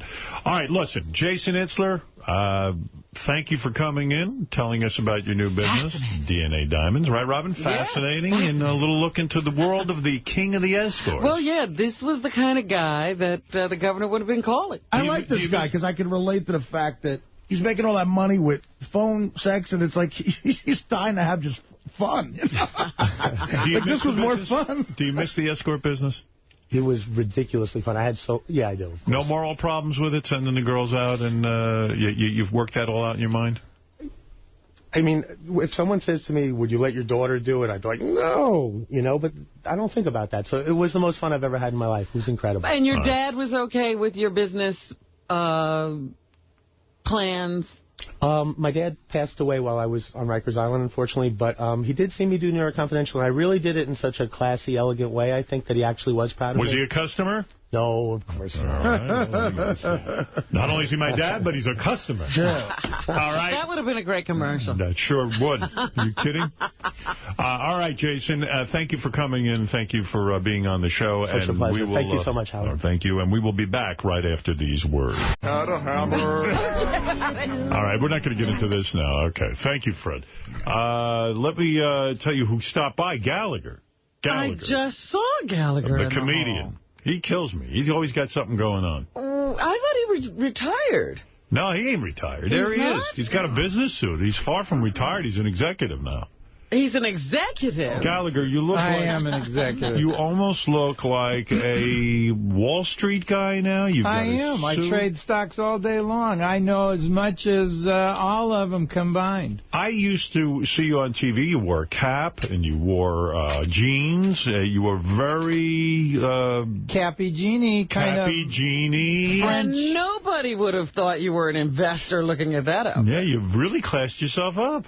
Well, you know, Jim Cramer copies me. You know, Is that right? Sure, he says he's the Gallagher of stocks, and he smashes food. You know, he says when one stock in a segment moves, then the other stocks are going to catch up. So he whacked a bottle of ketchup with a bat. Well, you know, let me tell you, everyone rips you off. That's right. Does Carrot Top rip you off in a sense? I mean, with the props, and then I think he even smashes a watermelon. We had the same manager. You're kidding. Did He you ever used to came to my show when I was down in Fort Lauderdale. I knew him when he was a teenager. I didn't know he wanted to be me. I just knew he wanted to be a comedian. Did it make you angry? Did you ever say to your manager, look, the guy steals my act. What is this? Why are you... No, he was going at a different audience. He was going for dumb people. Teens, silly, like the Conan O'Brien type of rattling laughter. I can never figure out what is funny about Conan. I mean, it's just... Conan O'Brien, you don't feel he's funny? No. Not at all. Terrible. Do you laugh? I don't laugh. Will he let you on the show? Is this a little problem with getting access to the show? Well, I don't think I'd want to be on his show because it's kind of teeny. It seems like it's painful if it's quiet. Who do you like of the late-night host? Do you feel Leno is a funny guy? I don't think he knows how to do a monologue like Johnny. You don't walk out and say, well, what was in the paper? You wouldn't walk up to a person and say that, and an audience is just a person. So Johnny'd come out and he'd say, you sound like you're in a good mood tonight. What about this weather? It was sure hot today. Or, you know, he'd talk to you like you were a person. He'd set himself in the space. Well, Jay Leno is talking to you the way he talks to people. Well, you can't walk up to somebody and say, what I saw in the paper today. Did you read it? Did you happen to read this in the paper? And it's always the same style of joke. It's, here is the facts, and this is the consequence. This is the fact, and this is the consequence. I don't think he's ever written a joke, and I think he hires joke writers and teaches them to do it like he did. I remember when he was working for Jimmy... I can't remember his last name. Walker. Jimmy Walker. Letterman. Yeah. Letterman walked. No, they both did. Did they both? Yeah. I didn't know that. So when you see a guy like Leno so successful, do you say, why didn't Gallagher get the Tonight Show? I know exactly the whole story. You know, I know how he got it, and you know, it's they picked from among the people that are there in Hollywood, right? And that are working the store and the Improv, and you know, and he kind of. Told the agents, the network people, that Letterman was too edgy. I see. He undercut his buddy. Was Leno a good stand-up comic, though? No. No. His show doesn't have any dynamics. It's the same at the end as it is at the beginning, and that you get bored with that. What about Letterman? Is he any better, or is he? No, he wasn't a comedian at all. But I would see him. Hold on a second. Didn't Letterman do stand-up comedy? Yeah, I met him when we were both hiding from the Tonight Show comedians that would go to the hotel next to the Comedy Store. And if you worked the Comedy Store, they'd come over and get some jokes from you to use in the sit-down. Right. So we were working in Murray Langston's club in the Valley. He had bought this club with the Sonny and Cher. The Unknown Comic. Yeah, well, yeah, but he worked with a black guy. And they had an act together on the old Sonny and Cher show, and he bought this bar from these lesbians. And Dave would be there. Me and Dave and Junkman and the Carpenter, these two gay guys, had an act, and they sang. And sometimes that was the whole evening, was me and Dave. And so when Dave came here and started throwing watermelons off of a building, I thought, of all the things, here we are hiding from other comics to steal our jokes, and he gets a show and steals from the only guy he was working with while we were hiding out. So you and Letterman were good friends. I don't think he's friendly with very many people. He liked George Miller, and the two of them used to watch Leave It to Beaver in an apartment across the street from the the Comedy Store. I'd go over and see them in the daytime, and Dave just seemed to like Leave It to Beaver. He likes the everyday, Midwestern. He almost kind of on his show says, we don't have a show, and isn't that funny? And no, it's not funny that you didn't produce a show. You're supposed to make a show. In other words, the idea of going on TV, this is interesting what you're saying. The idea of going on TV and saying, guess what, ladies and gentlemen, I got a lame show tonight. We don't have a budget. You don't have a budget. You've got a budget. No one He's got a budget, but he's got to use the people that are there, you know, the doorman. And Jimmy Kimmel does the same thing. Here's my cousin. But Jimmy really doesn't have a budget. No one's giving Jimmy a budget. Here's my cousin. Here's my, you know, they're using people that are there and make an excuse saying, well, this is the average person. And you can't really make an excuse for not having a prepared, established, written show. I see. Isn't that what people pay for? Why, you got to be an entertainer. So when you were a younger man and Letterman was a contemporary hanging out at the Comedy Store, and why was he friends with this guy George Miller? You say, in other words, why was he not friends with you? Were you just too normal?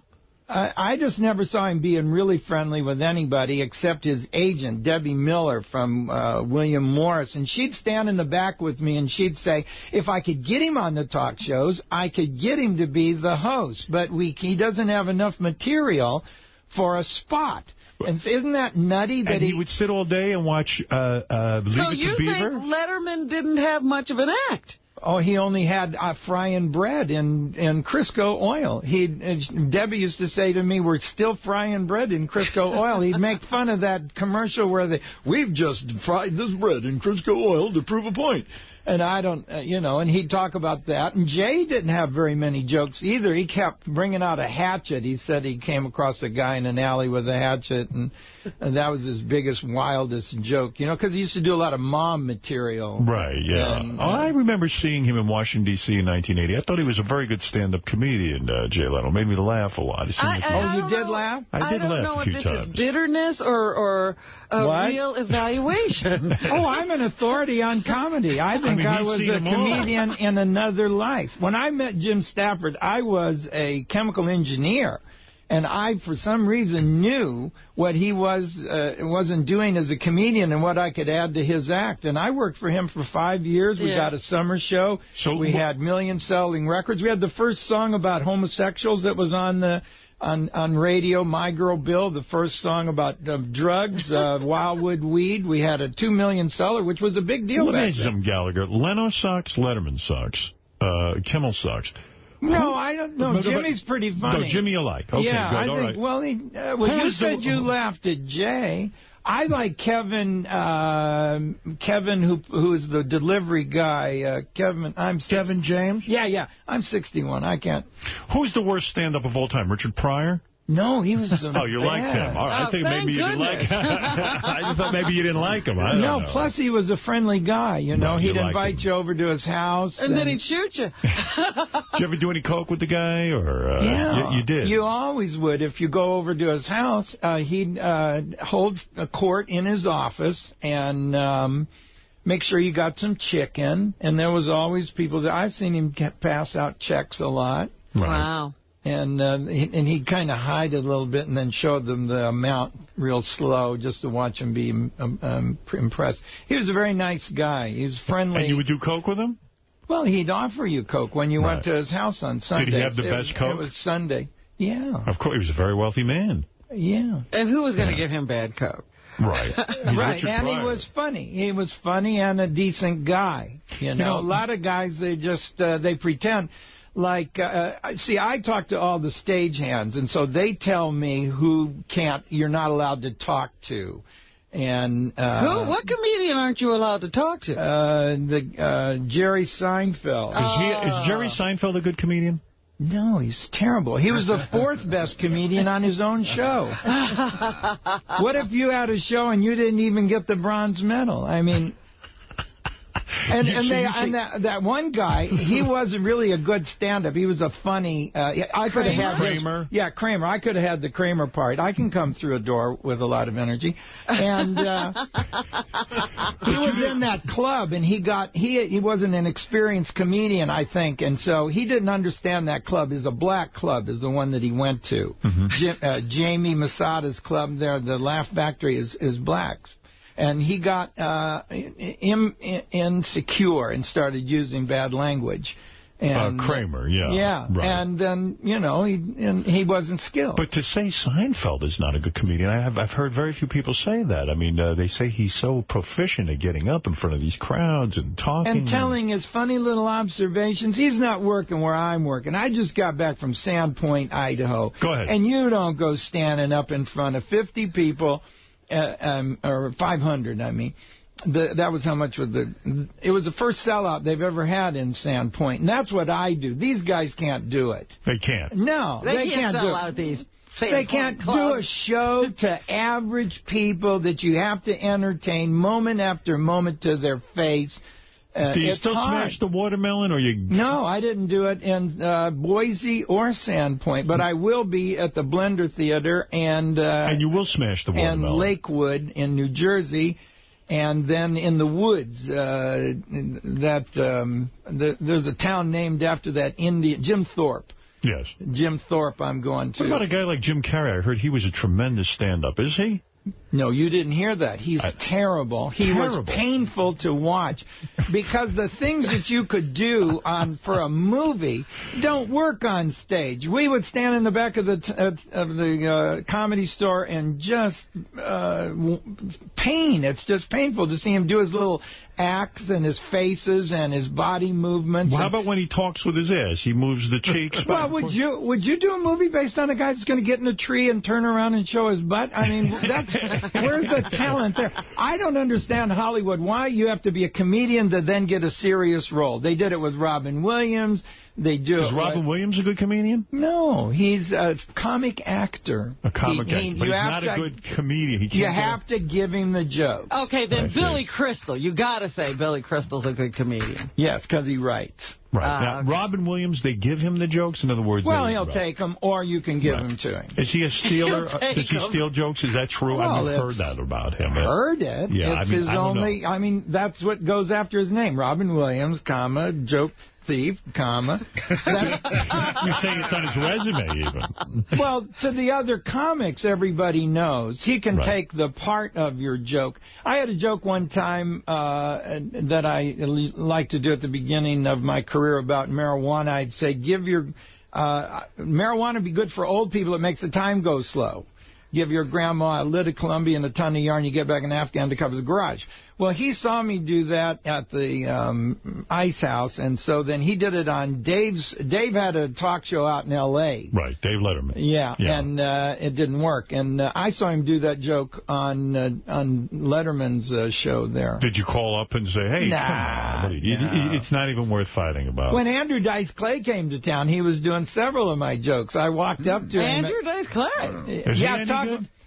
Well, he reminds me of Spitzer. It was these guys that threw their life away. I'm making a list of the Stanley Cup of, like the Bill Clinton Award. Yeah, who's on your list? Well, you got to have Jimmy Swaggart and Jim Baker for throwing their life away, and Isaiah Thomas almost did. Right. And Mike Tyson, of course, had it going for him, and Andrew Dice had the world record for the most people to ever show up at a comedy. And he threw it. How did he throw it away? Well, he didn't. He wasn't a writer. He just had the little nursery rhymes.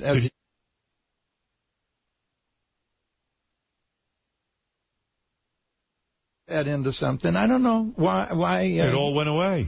He let it go away. He did. He self-destructed, is what you're saying. All of these, and I would say that it's men that do it, except I do have some chicks. From here in New York, Amy that shot the... Amy Fisher? Right, and then the skater girl that had Nancy Kerrigan whack. And then this astronaut chick who got I don't know her fell in name. love. And this is like a quiz. And showed up. And then Mama Cass and Karen Carpenter also, when you think about it, I mean, just a dumb way to go by eating and not eating is pretty funny. Mama Cass should have given Karen Carpenter the sandwich. They will both be alive today. Who is the most underrated comic? This Artie Lang? Do you know him? I don't really know a lot of the comics now because I'm traveling on the road and I don't use an opening act. I see. And so I don't. I watch them on TV when I can. Have you seen this Artie Lang? So you know a lot of the old established old guys. Yeah. Do you know any of the Saturday Night Live guys? We mentioned Billy Crystal. Do you know Chevy Chase? Do you know? Well, I had an argument with Chevy Chase on the Tonight Show, you remember. I don't. What happened? Well, I did my little smashing act there. When I sat down, Chevy says, well, does all your stuff have little props to it? As if to say, is that the only way you can be funny? And I says, well, people like it, so you keep it in the act. And it's television, and you're supposed visual. to... Yeah, it should be visual. I was always on with a guest host because Johnny, for some reason, didn't like prop comics, but he's a magician. Hey, what's the deal there? Right. I didn't get that. But so we had a little argument, and he said, well, in my opinion, I said, nobody cares about your opinion. But he's a comic actor, too. He's not really. He's not a stand-up comedian. No, he doesn't do what you do. You go in front of a crowd. You got to win them over. And get a show. Do a show that has an ending and has some dynamics. That's what I kept telling Sam Kinison. He would start loud, and it didn't go anywhere. I say, Sam, you got to build to that. You know, when you like using the bad language immediately, you've used up your surprise. Now, it's not like I'm not going to say these words, but I'm going to save them for the right place. So you are a student. You are a student of comedy. In a sense. Yeah, I'm the smartest guy that ever decided to be a comedian. What about George Carlin? He's gotten bitter, but he's one of the best. I wish he wouldn't put a Pepsi on a stool. These guys don't need to have a drink. Anything that's in the picture has relevance. Why in the hell do they have to have... George Burns was 90 years old and sucked on a cigar and did an hour. He didn't need a drink. Why do all the comedians need a bottle up there? Is it almost like a baby bottle? Sissy! Did you ever... One saw another one, and it becomes a tradition in a month in America, like wiggling balloons behind the foul shooter. Do you want to win the game because you're a better wiggler? If that's then you have to have the crowd come in for practice and wiggle. All of these stand-up comics have a bottle up there with them. And they cut the show up. And so sometimes there's a bottle that's full. Then sometimes the bottle's 3/4. Then there's another bottle. Then that bottle's on the bottom. George isn't used to using the bottle. I saw him. He did his whole show and never took a drink. And then right at the end when he was waving goodbye, he saw, oh, there's my Pepsi. He took a drink. He didn't need the drink. He could have drank backstage. Backstage, you're going into your dressing room. You got your Coke. You got your Pepsi. You know, you make a lot of sense, especially from an editor's point of view. If you're going to chop up the special, it must be distracting to a genius like yourself. It's distracting. That's what I'm saying. Anything that's in the picture should be relevant. So you've never used the bottle on stage? My God, no, you don't need it. It's sissy. It's stupid. You'll drink backstage when you're done with the show. An hour you can go without a drink. I go without a drink sometimes 4 hours. Yeah, you know those people on Broadway who do one-man shows. They don't have a bottle on stage. Imagine if every actor in a play had a bottle with them. Where is it going to end? We have such a sissy country. Everybody has a luxury truck. Right. They can't just have a truck. And you want to respect somebody for having a truck. You're so right. It shouldn't have a bed liner. Right? They got one now that has a little handle and steps to get up in the back. How sissy is that? You know, Gallagher, you're a genius. Everyone knows it, and people can hear it by what you're saying today. And what you've said is incredibly honest. Most people in comedy will not say Seinfeld isn't funny. They will not say Letterman isn't funny. They will not say Leno isn't funny. You are not afraid to say what you think. I think they're thinking it, too. I think they put up with what the networks give them on TV. see. Without, what can you do? You're going to have to... But it must kill you when Seinfeld walks into a club, he gets a standing ovation before he opens his mouth. No. What kills me about Seinfeld is he takes the money out of the market. Why, if he's already rich, why does he have to have a $75 ticket? What is he doing? Why not give the people... He already has a bunch of them cars in a barn. Right. Does he need some more money? Why doesn't he do free shows? Thank you, for doing it. Why not say to the people who supported Seinfeld, here's a free show, or here's a show for $20 a ticket? Black people, go in the neighborhood and give a free show. To black people. Right. You're right. Who actually puts a free show on? Pujo people are coming to see Seinfeld. And then Disney uses him because he's got this great bee idea. I don't know what the whole deal is. Aren't you sick of the bee? Don't you want to I don't know. Take a fly swatter to that bee? I don't know. Is it funny? Is it not funny? I don't know. Why Disney would pick somebody that doesn't relate to the average person. You're not allowed to talk to him. Like Barry Manilow, they had to make a tunnel so that nobody could even... You used to have to make a tunnel so that you wouldn't look at him when he performed backstage? He didn't want nobody looking at him. Were you backstage with him at one point? No, the stagehands tell me what They tell you the secrets. Yeah, they tell me how many bands now have to bag the seats. Quar and Insane Clown Posse, because they squirt food, and so they blame me. Hey, Gallagher, if it wasn't for you, we wouldn't be doing this. Right. So if you had the kind of success that Jerry Seinfeld had, you'd be getting free shows. Blacks would have free comedy right now. Yeah. Yeah, well, I want to do something for the community. I want to build family reunion resorts. What's that? This is a large open area surrounded by bedrooms. And so families can get together. I think I want to talk about this. You're an amazing man, and I'll tell you why. Because this is fascinating to me. I don't even understand what he's talking about. I'm going to back him up for a second, because Gallagher's mind goes a mile a minute. You couldn't possibly keep up with it. Most people can't. Gallagher. Everyone knows the story who listens to my show that you, of course, have your stand-up act. You let your brother use your stand-up act for a while. It was about Carrot Top. You see, when Gary Proper, my manager, got Carrot Top, I thought they were going to do a smashing act in the small club. So I told my brother to do one and stop them from doing it in the small clubs. And I have so much material, he could just do my old jokes. Right. Long story short, I'm not going to go into the whole story again. You and your brother had a tremendous falling out. Well, he was lying to the general public. He was saying that I had retired, or I was the East Coast Gallagher and he was the West Coast, or whatever. I just got out of drug rehab. You were out of the business. It was fraud. It was fraud. You got out of drug rehab? No, he would say whatever that they needed to say. Play the music loud before the show so that people wouldn't talk and say, hey, it's not really Gallagher. Yeah, so it got to you after a while. You said, listen, I'm Gallagher. Well, you don't defraud the general public. Right. You say, I'm Gallagher's brother. Well, how could your brother do that? Oh, he did it right for 5 years because we used the guy, Tom Sobel, that runs the comedy club in Louisville. But Tom's crew didn't like working with my brother, and so they finally quit. But let me get to the point. Gallagher won a lawsuit against his brother, right? For trademark violation. Is that true? Yeah. Okay. How much did he have to pay? Well, I don't know. I don't know. You don't have to pay nothing. I just enforced my trademark. And he was banned from performing Gallagher's act is what the decision was, according to my notes. Yeah, I had to take my brother to court to get him to do what I asked him to do. And after the lawsuit, you haven't spoken to anyone in your family. Your brother you don't speak to.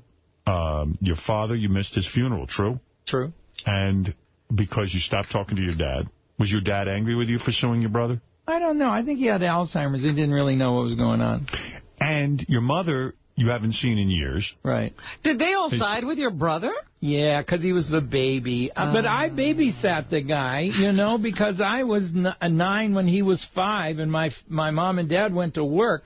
So, I was used to taking care of him my whole life anyway. You'd think he'd do what I said. Is your mom still alive? Well, I really don't know. You don't even know. But I have a family. My fans are my family, and that's why I want to have these family reunion resorts. This is what I want to get to.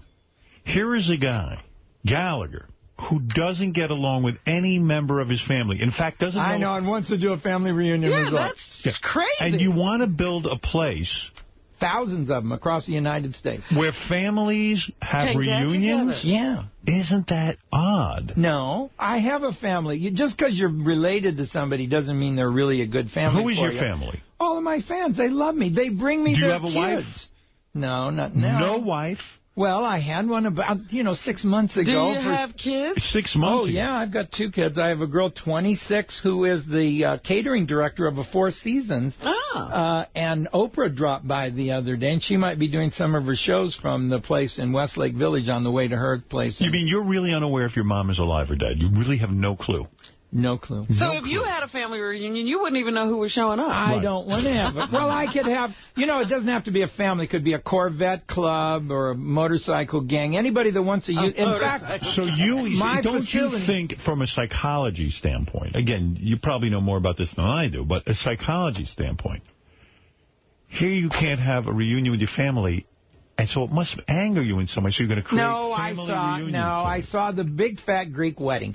And the night before the wedding, the time that the bridesmaids had in the bedroom was so cool. I wondered why there isn't a place in a hotel for bridesmaids with makeup, mirrors, and places to hang costumes, because a wedding is a production. Absolutely. And we don't care about common people. I want to say this. A building is the set for the scenes of our lives, and we're not giving the average family a dramatic life. All right, so you have a big idea. Yeah. You want to build family reunion centers. In other words, if I book myself into this place that you want to build, you haven't built it yet. This is an idea you have. Right. You want to, and you're serious about it. I've talked to the Indians all across the country. Why can't they build them at these casinos? The Puyallups have all the money from the Boeing people, and the chief loves me, sits in the front at the show, and they're afraid to be first. You know the chief? Oh, I know him in all these Indian casinos. I work all of them. They love me because I'm cheap and I draw. You went to Donald Trump. You tried to get a meeting with Jim Cramer, the guy on CNBC. Because he could have the corporations. Why can't Google do this? They know how important it is to have ping pong tables and skateboards. But don't family reunions already happen at resorts? Can't I just go to a resort and have a family reunion? Do you have kids? Yes. Okay. You want to know where they are. Right. So you need a door, and you need an uncle on that door. And then if you do it in a park, you're always watching to see where in the hell the kids are. And there's bugs, and you're outside, and there's strangers. You need a secure area. Think how much fun it would be to drink at the same place you're going to sleep. 40 doors. Isn't that a cute name? 10 doors on each wall. We had our reunion at 40 doors. Now, I work the Midwest. I know it don't sound good. Do you understand this, Robin? In other words, there's going to be 40 doors, and you're all going to be connected. No, to this big room. They just all open on the same, let's say, courtyard. And you don't need a bathroom, because the fun of it is taking a shower with all the boys in the hockey-type dressing room. And you're kidding. You're going to turn it into like a camp. And the girls get a wonderful makeup area where they can hide from the men, put furniture in there, and have a great time bonding. It's about bonding. All right, so you got this idea. What happened when you called Donald Trump? I'm sure he jumped at this. You got to do The Apprentice. I also wanted to tell him about my patent on a new architecture for slot machines, because I think that these kids that are playing video games are going to be bored to death with the slot machine graphics. And so I have the patent on a whole new idea. When the watermelons come down to the pay line, they could either break or explode or bounce. Right. And you're a winner when that action matches. Now, because you like girls with their bras off, say that these naked chicks are coming down with on parachutes, and when they land, their tits go all the way to their feet or just to their waist, or they fall off completely and bounce. Now, did you pitch this to Donald Trump? Did you get a meeting No, with he him? wouldn't. I had an appointment, and they called me and said the person who made the appointment was a temporary. Do you believe that lie? He was What a temporary lie. after that. How stupid to let a temporary. Only Spitzer was dumber. Why did he handle his own phone call? How He says to himself, I got to either do the work of the state or set up an appointment with a prostitute. Oh, you do the work of the state. I'll handle this. Right. Why get on the phone? Why can't he have a trusted person to get the hooker, and then he goes down to their room? Right. And what's the $4,300? Where did we hear this figure? Well, it's $1,000 an hour. He booked her for 4 hours, which was minimum. And she told everybody he gave her a $300 tip, which isn't 10%. 400 is 10%. That's right. It's under 10%. It feels like car fare. I don't think it's a tip. I think she had to pay. He had to pay for her room and the trip down or something. You're saying you needed a trusted friend. Like I have Ralph. I could say to Ralph, why not? Line up That's what everybody in town is saying. I can't be. Clinton is saying, you paid for it? Don't you have an intern program? The hell are you doing? All right, listen to me. Gallagher, your head's ready to explode because you've got too many ideas. It's amazing. Well, I have the patent on both of these. If you go to U.S. Patent Office and search Leo Gallagher, I'll go ahead and tell you my name. You'll see both of my patents there. I want to tell them because I think I should go to the Maloof brothers. As my advisor, Howard, don't you think the Maloofs are the better person to go to instead of They might have you locked up. You never know. Well, you got to be careful. Yes, go to the Maloof brothers. They're young. You got to go with someone who's going to listen to these ideas. Didn't you try to get a meeting with Al Gore, the former vice president of the United States? Yes. What went wrong there? Well, his secretary of appointments doesn't know who I am. And what? I wanted to... You've seen my Uncle Earth thing, haven't you? It's up on YouTube and MySpace now. But the whole world can see it. I made my face up like the Earth. And I was an ocean. My nose was a volcano. And my ears were mountain ranges. And I had a polar cap. Amazing. And my eye was the eye of a hurricane. And I spoke for the Earth. See, this is what the kids would listen to. Al did some boring thing in the suit with a PowerPoint presentation. That's okay. But so you tried to meet with Al Gore to suggest how to be more showbiz. And also his next flow. He needs to talk about the subatomic particles next because he's become the father professor of the world. What are subatomic particles? Of course, I know, but... I just was at the Consumer Electronics Convention in Las Vegas, and people that work for electronics companies don't know the difference between an electron and a photon. Assholes. I would ask them. Right. Well, you need to know this if you're getting a CAT scan or a PET scan. Well, let me tell you. If you're getting these raised into your breast in a breast exam, you need to know whether or not they could give you cancer looking for cancer. Dice Clay's on the phone. He's mad because he doesn't like what you said. What is it, Dice? Hey, bald fuck. Uh-oh. Hey, you big bald fuck. Uh-oh.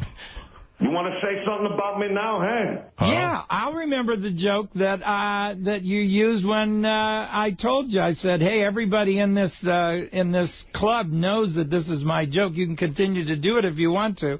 Didn't I say that? You're talking to fucking me. How do you like that? Tough guy. Wow, you really... Is that a guy doing an impression? It's probably a recording. Yeah, we couldn't get Andrew Dice Clay, so we just cut up his voice. First of all, see Gallagher tomorrow night at the Strand Theater. He's still No, Lakewood. I'm in Lakewood tomorrow night. Tomorrow night at the Strand Theater in Lakewood, New Jersey. That's what it's called. Yeah. I'm shocked that with all these ideas you have time to do. Well, I tell my crowd these ideas to see if they like them and you know, get the real people. Also, for tickets, go to strandlakewood.com. That's number one, okay? And see Gallagher Friday night at the Blender Theater at Gramercy in Manhattan. These are very important shows for you to go Howard, everybody used to come in here and talk about the kind of money that Gallagher was making on the road. Are you an extremely wealthy man? Gallagher, tell the ladies, are you an extremely wealthy man? They want to know. Yeah. You are. You've made big change in this business. I promoted all my shows, so I have all the money. Are you worth, I'm going to throw out a number. Yeah. $20 million? No. Less than that? Yeah. Are you worth... I lost a lot of my net worth since November in the market. I thought you knew what you were doing, you said. I did. Yeah. You did before you lost the money? Yeah, I knew exactly what I was doing as it went away. And then you say you got a divorce, too, right? Yeah, I have, my money's divided up among my kids and ex-wives. Yeah. How many ex-wives? I have 2 legal ones, and I just ended a 16-year relationship with a young lady. I've got 2 stents in my heart. I don't know how long I got, you know? No kidding. Well, what are you looking for? We had a guy in here earlier who could help you out. I'm looking to be more than the guy that smashed watermelons. I want to. Did you get the guy's number, this Jason character? No, I gave him my number. You gave him your number. So well, he said he wanted to have some fun. He could come to my show. We have fun at my show. So you're worth, what, $5-10 million? No. Good Lord, Gallagher. Well, really you're asking what I'm worth. I get, my wives ended up with a lot, and my kids got, some of the money. No wonder you're angry. I'm not angry. I can make it again. I'm gonna... Any desire before you die to reconcile with your brother, your mother, if she's alive? Do you have any desire? Do you ever fantasize? You don't want to see these people. No, you I really want... don't like them. Well, what's the meaning? I have millions of fans every night. Do your fans sleep with you every night? No. Will your My family didn't either. Will your fans be there when you're sick? Yeah. Oh, they will? Yeah, they bring me their kids. They love me. I have a wonderful relationship with my fans because at 7 o'clock, I'm in the audience taking pictures and signing autographs. So you when are full. you walk in the door, I'm there. What is it, Richard? Please. I was about to plug Well, I don't know if you've thought about this, but how do we know that this is the real Gallagher and not Gallagher's brother? This is the real Gallagher. Can he prove it? I recognize him. He is the real Gallagher. Right. I have a college degree in chemistry and physics, and my brother didn't go to college. Among other things. Among other things. If you knew anything, you'd know this was I'm Gallagher. convinced. Believe me. Hey, what I want to ask Gallagher, what did you think of when Chappelle's show did Black Gallagher? Oh, I thought I was going to have all these black people at my show finally. They never showed up. No. It's hard to get black fans? None. Zero. None. Gallagher? Black people don't like to see things thrown at them. I've had 2 black people at my show in my entire career, and they were both from Jamaica. Really? They weren't even real American blacks? No, I like Obama. Well, I don't like to see us smashing a watermelon either. Well, listen, Gallagher, you're on fire today. It's clear. I mean, you could do 10 hours here. But I could. Yeah, he's full of ideas. I did not realize. And if Donald Trump was listening, take a meeting with this man. Maloof Brothers, take a meeting. Why didn't you go out for Celebrity Apprentice? You would have been perfect. Please, he doesn't need that. They don't play fair. They were out on the street, and that guy from KISS, he had friends come in and spend a lot of money and win the contest. That's not fair. That's not really using your business acumen. You're just winning because you have rich friends. What if your brother starts a Ron Gallagher family reunion resort? So let's say he hears your idea and he takes it and he starts his own family reunion. I would go and see that. I would be impressed with him. What is your brother doing now? I don't know. He doesn't know. He's not in touch with anybody. But I have a family of He's got fans. It's okay. He told you that. Why don't you back off, Robin? I'm sorry. Man will smash you over the head like you're a watermelon. See Gallagher tomorrow night. Thanks for coming in, Gallagher. At the Strand Theater in Lakewood, New Jersey. For tickets, go to strandlakewood.com. Also, see Gallagher Friday night. I got some free... I hate it when guys have sissy rings. So I put farts and motorcycles on my website. They can download and put on their phone so their phone farts. Yeah, I hate it when they go... What's a sissy ring, for example? Anything. Terrible. Any little song. What kind of amenity? I'm thinking of starting a website, balls to the walls, only guy stuff, no chick shit. I like you, man. I really always do. You don't like these metrosexuals, do you? Yeah, I see. You're manly. You don't care. Even it's your why the world is wild. screwed up. It's because nothing is for sure anymore. What's the difference between a hard foul and a flagrant foul? Nobody knows. How much can you dance in the end zone? I tell these kids, pull your pants up. They don't even go over the pooper hole. Up is up all the way. You can't run from the cops with your pants half down. This is up means up. See Gallagher Friday night at the Blended Theater at Gramercy in Manhattan. For tickets, go to Ticketmaster.com. You've made so much sense here. It's sickening. Too much. That's right. Will the governor resign?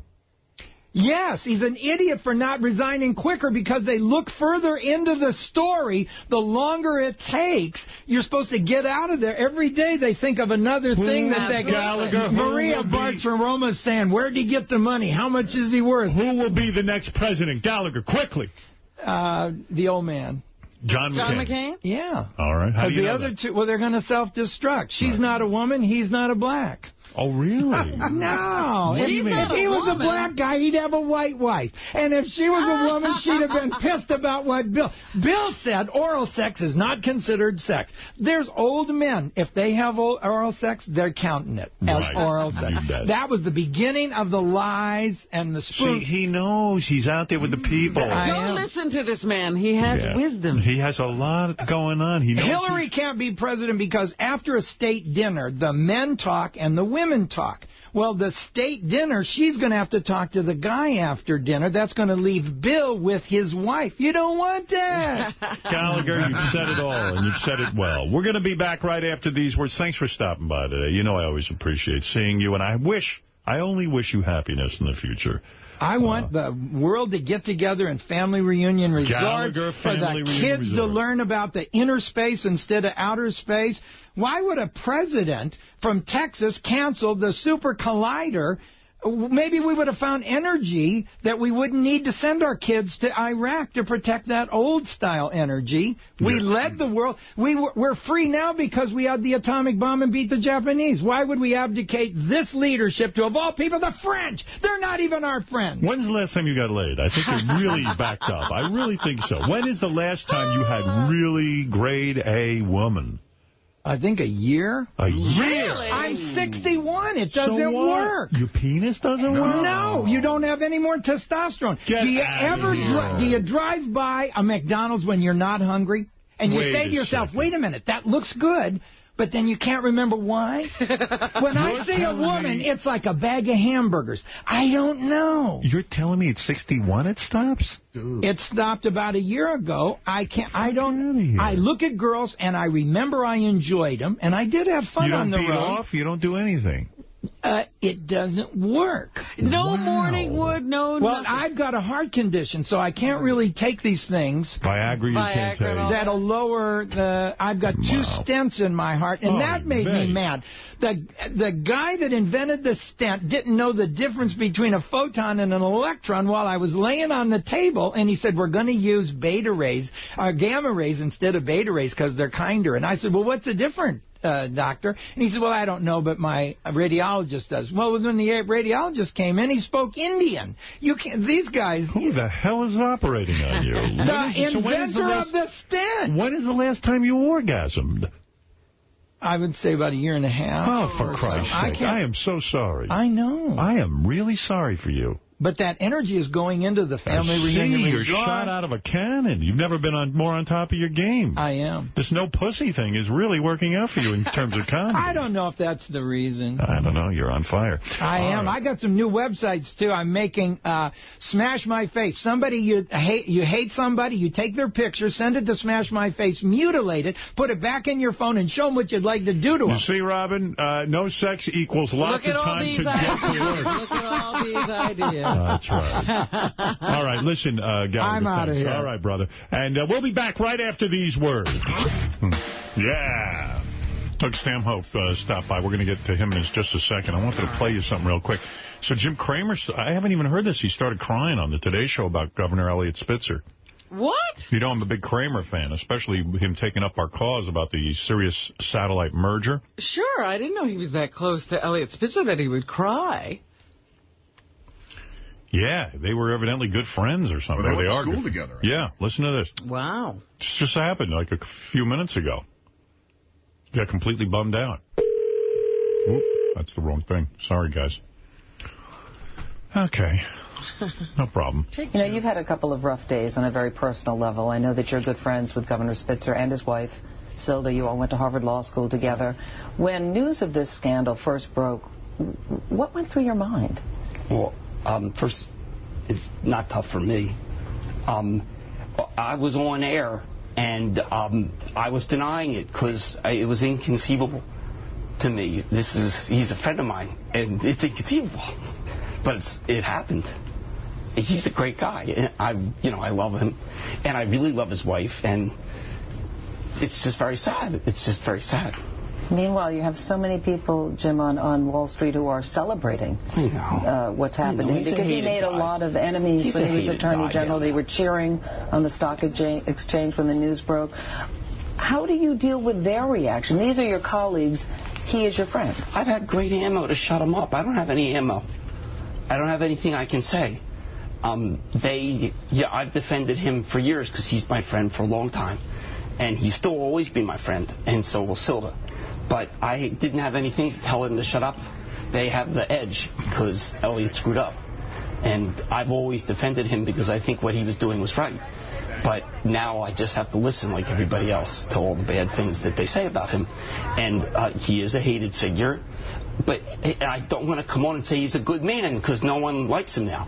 But he's done a lot of good things, and it's just a sad thing. You know, it's just very sad. Everybody's heart is going out to Silda and the daughters. You know her very well. Today, the New York Times is reporting that aides to the governor claim she is the one saying to him, "Don't leave, don't step down. I want you to stay on as governor." Knowing her as well as you do, would that surprise you for her to say something like that? No, she loves it. Well, I think she loves Elliot. I know that he always worshipped her, so it's hard. I mean, I don't want to make any excuses for what he did. I can't believe it. But she loved him. I don't know. It's awkward for me. This is different from the market. I just feel really bad for them. I feel bad for the girls, and I really feel bad for Silva. That's what I said to him. I said, let me speak to Silva because I feel bad for you, but it's Silva that you feel bad for. It's a personal tragedy on a lot of levels. But it's for them. It's not, man, look, I've just known him for a long time. I obviously didn't know him as well as I thought. Yeah. Jim Cramer, thank you as always. He's really bummed Wow, out. yeah. He lost a friend. Yeah. Well, there you go. Silva wasn't the only one that was betrayed. Obviously, Cramer took it a lot worse than she did. Cramer needs to get laid. Yeah. He's getting too upset. I'm gonna send him a nice hooker. Silva didn't get this broken. Well, he loves him. Listen. Wow. You know, you never played the Brett Favre crying, did you? Yeah, Brett Favre. He retired again, and he cried again. If you remember the first time... He does the same thing every time. This is a clip of him actually retiring the first time he cried. I won't even play the whole thing, but I'll give you the vibe. Yeah. Well, I think we all know why I'm here. First of all, sorry I'm late, but I am officially retiring from the NFL and Green Bay Packers. And as much as I've thought about what I would say and how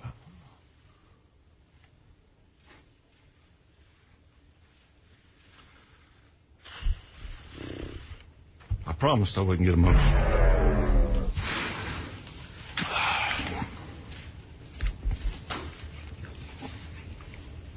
Right?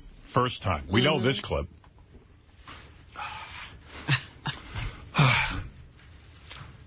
It's never easy.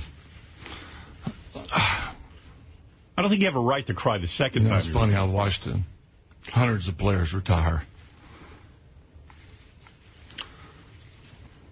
You shouldn't be allowed to come back after you put on a performance like this. I'm sorry. There's got to be, they got rules about steroids. Why not about this? It's obvious he didn't want to leave. Man, well, okay. So he, as you know, he retired. He came back, and now he's retiring again. And again, he cried. Fucking guy, I don't buy it. He probably was sitting back there going, this time I got it knocked because I cried the first time, but this time I won't get emotional. Oh, wait, this is his second time on play. Oh, fuck. Oh, no. That is his second time, the one on play. Here's the first one. This is the first one. Well, you took a picture with your offensive lineman, a lot of hugs, Donald Driver's picking you up. What's the significance of all this? Well, if it is my last game, I want to remember it.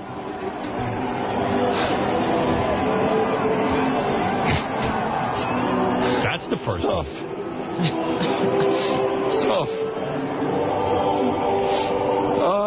Miss these guys. And that's the first one. Missed the game, but just want to let them know that.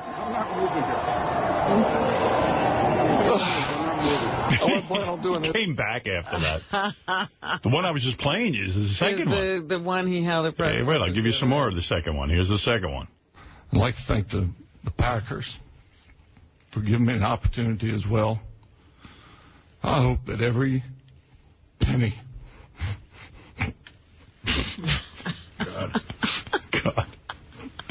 God is right.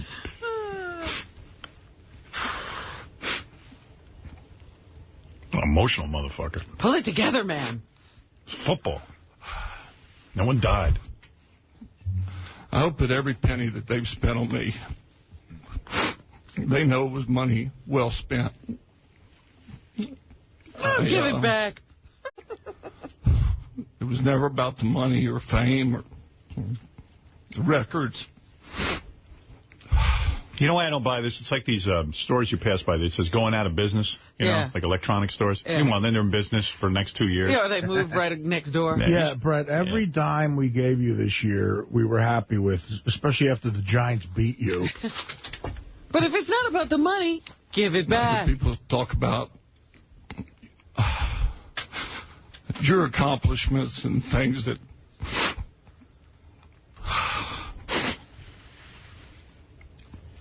It was never my accomplishments. It was our accomplishments. The teammates that I played with, and I can name. Why? I only won 1 Super Bowl. Why does he insist on giving speeches when he knows he's just going to cry through the whole thing? So many. It was never about me. It was about everybody else. Bullshit. Just so happens that the position I played got most of the attention, but Packers have been it's been a great relationship, and I hope that emotional man. Here he's honored, or he's let's see, I don't even know what he's. What is he? Yeah, he's honored to be. I don't know. Then it cuts off. He's honored to be something. I don't know. Here. I had a conversation with Ron Wolf yesterday, and we had that discussion. To be thought of as one of the best players to play in this league, and to be mentioned within an organization that has players like Reggie White and Bart Starr and Paul Hornung and Willie Davis and Willie Wood and Herb Adderley and Jim Taylor, Ray Nitschke, Vince Lombardi. To be mentioned with those people. I'm honored. Really.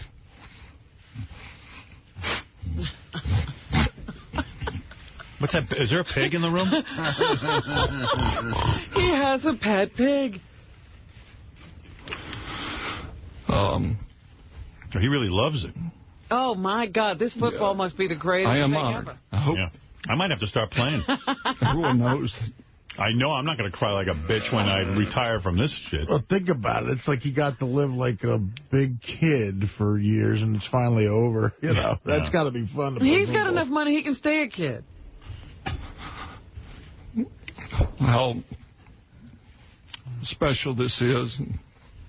I truly appreciate the opportunity. As they say, all good things must come to an end. Come. Brett, you're not finished. Go back and play. But I look forward to whatever future may hold for me. And I think conventions where you sign your name and get $50 a signing. Deanna and I can see an appearance or two at a car dealership. Why not? Girls, Brittany and Breely. Brittany and Sincerely, Breely. thank you. You, Deanna, and my family for... Some weird names there. Brittany, Breely, and Deanna. For being there, supporting me, going back and forth. It'd be funny if he vomited. He cried so violently, he just vomited. Great. Switching schools and... Had to switch schools. So my dad could be a millionaire. I love when kids in their life, their only trauma is they had to switch schools. When I hear that shit, I go fucking crazy. Okay, have you ever heard the ones, my father was in the Army, so I had a new school every 2 years? Man, you know what that's called? Thank God. Get away from the assholes I'm with in school. A chance to reinvent yourself? I thanked my parents when they finally moved. I begged them to move. I go, what, you're upset you had to move? Thank God I moved. I couldn't take one more asshole fucking comment from the idiots I was with. All those things, but I know you probably have some questions. I'll try to answer them as best I can, but hopefully I addressed a lot of the issues and spoke from the heart. Questions? Anybody want to ask this crybaby a question? Yeah, Brett, how long have you had a pussy? Yeah. Brett, when's the last time you changed your tampon? You know, when I think of Brett Favre, I think women can play football. I think of a guy who he should have won 2 Super Bowls in a row, and he only won 1. He was on a dominant team in the late 90s. And he blew it. Elway beat him in the Super Bowl. He should have fucking won. So I'd be disappointed if I were him. Before Doug comes in, because Doug's going to sit in on the news and stuff, Doug Stanhope, great guy. He's going to be appearing at Caroline's. I just want to play Richard's phony phone call he just made, because he worked hard on it. Very funny. Yeah, it's a good one. Hey, Richard, what page is that on? Unfortunately, I didn't drag it over to my Howard page. A little technical talk, ladies and gentlemen. Scary page 1 in white, first column. Thank you. Thank you, Fa-Fa Foey. All right, real quick for your listening enjoyment, here is Richard as his famous character, Ethel. Oh, is this Ethel? Oh. This is Ethel, and, of course, it's Richard's... he's calling up about his 50th high school reunion. Oh, because Ethel's an old woman. Right. All right. So that we may announce your call, please say your name after the beep. Ethel. Please hold. Hello. Hi, it's Ethel. How are you? Yeah, I'm doing fine. I see they're doing our 50th class reunion this year. Yeah. Oh, well, it'd be good to see you again. How you been? Who is this? Ethel Blumpkin. You remember me. Okay. And what was your first name, maiden name? Lipschitz. Okay. Now you remember, right? Okay. Yeah. Our memories aren't what they used to be. No. Do you know Fred Norris is coming? He was my sweetie at high school. No, I really don't know. You remember Fred Norris when he put the snake in my panties freshman year, right? No. You remember that? No, not really. You don't remember that? No. You remember Artie Lang? I see him every once in a while. No, I'm not remembering any of these names. Huh. Still high school, 58. Yep, class of 58. No. Remember Artie Lang stuck the firecracker in Principal Stern's pee hole? Oh. And his balls exploded all over Secretary Quiver's dress? Oh, what was that? Who was that? Who'd you say that was? That was Artie Lang. Lang, L-A-N-G? Yeah. Do you remember Vice Principal Langford? Yeah, I remember Langford from remember when he got bit by that werewolf and I think it was you shot him with a silver bullet. No, I wouldn't do anything like that. You remember that giant lizard that came through town and stomped on all them buildings back in 57? Oh, well, I don't remember those kind of things. Do you remember that year we built that snowman? And Jim McClure put a hat on it and it came to life? Yeah, well, okay, if you say so. Yeah. Yeah. We had some good times back then. Yeah, whatever you say there. Well, anyhow, we'll look forward to seeing you and all this other good stuff. You remember Lisa G., right? No. The librarian? No, don't remember any of those people. I must have gone to a different school than you did. Remember when she stuck a BB gun in her vagina and shot her cat's eye out by accident? But I've got things to do now, so I'm going to let it go. Bye. Right, bye. Who the hell was that? See you at the reunion. Well, there you go. I like that one. Good stuff, Richard. Doug Stanhope stops by this show every once in a while, and he's a funny guy. He's going to be at Caroline's tomorrow night through Sunday. And he's in town. I always like seeing him. There he is. He's got a hat on. He looks good. Looks handsome. Yeah, I had to put the hat on. Why'd you have to put a hat on? Because I haven't showered in days. What's going on? You have Howard TV now. Like when it's just radio, you could come in all sloppy, but now Howard TV. Why are you not showering? That's not like you. You're a pretty together guy. I mean, because you're drinking so much?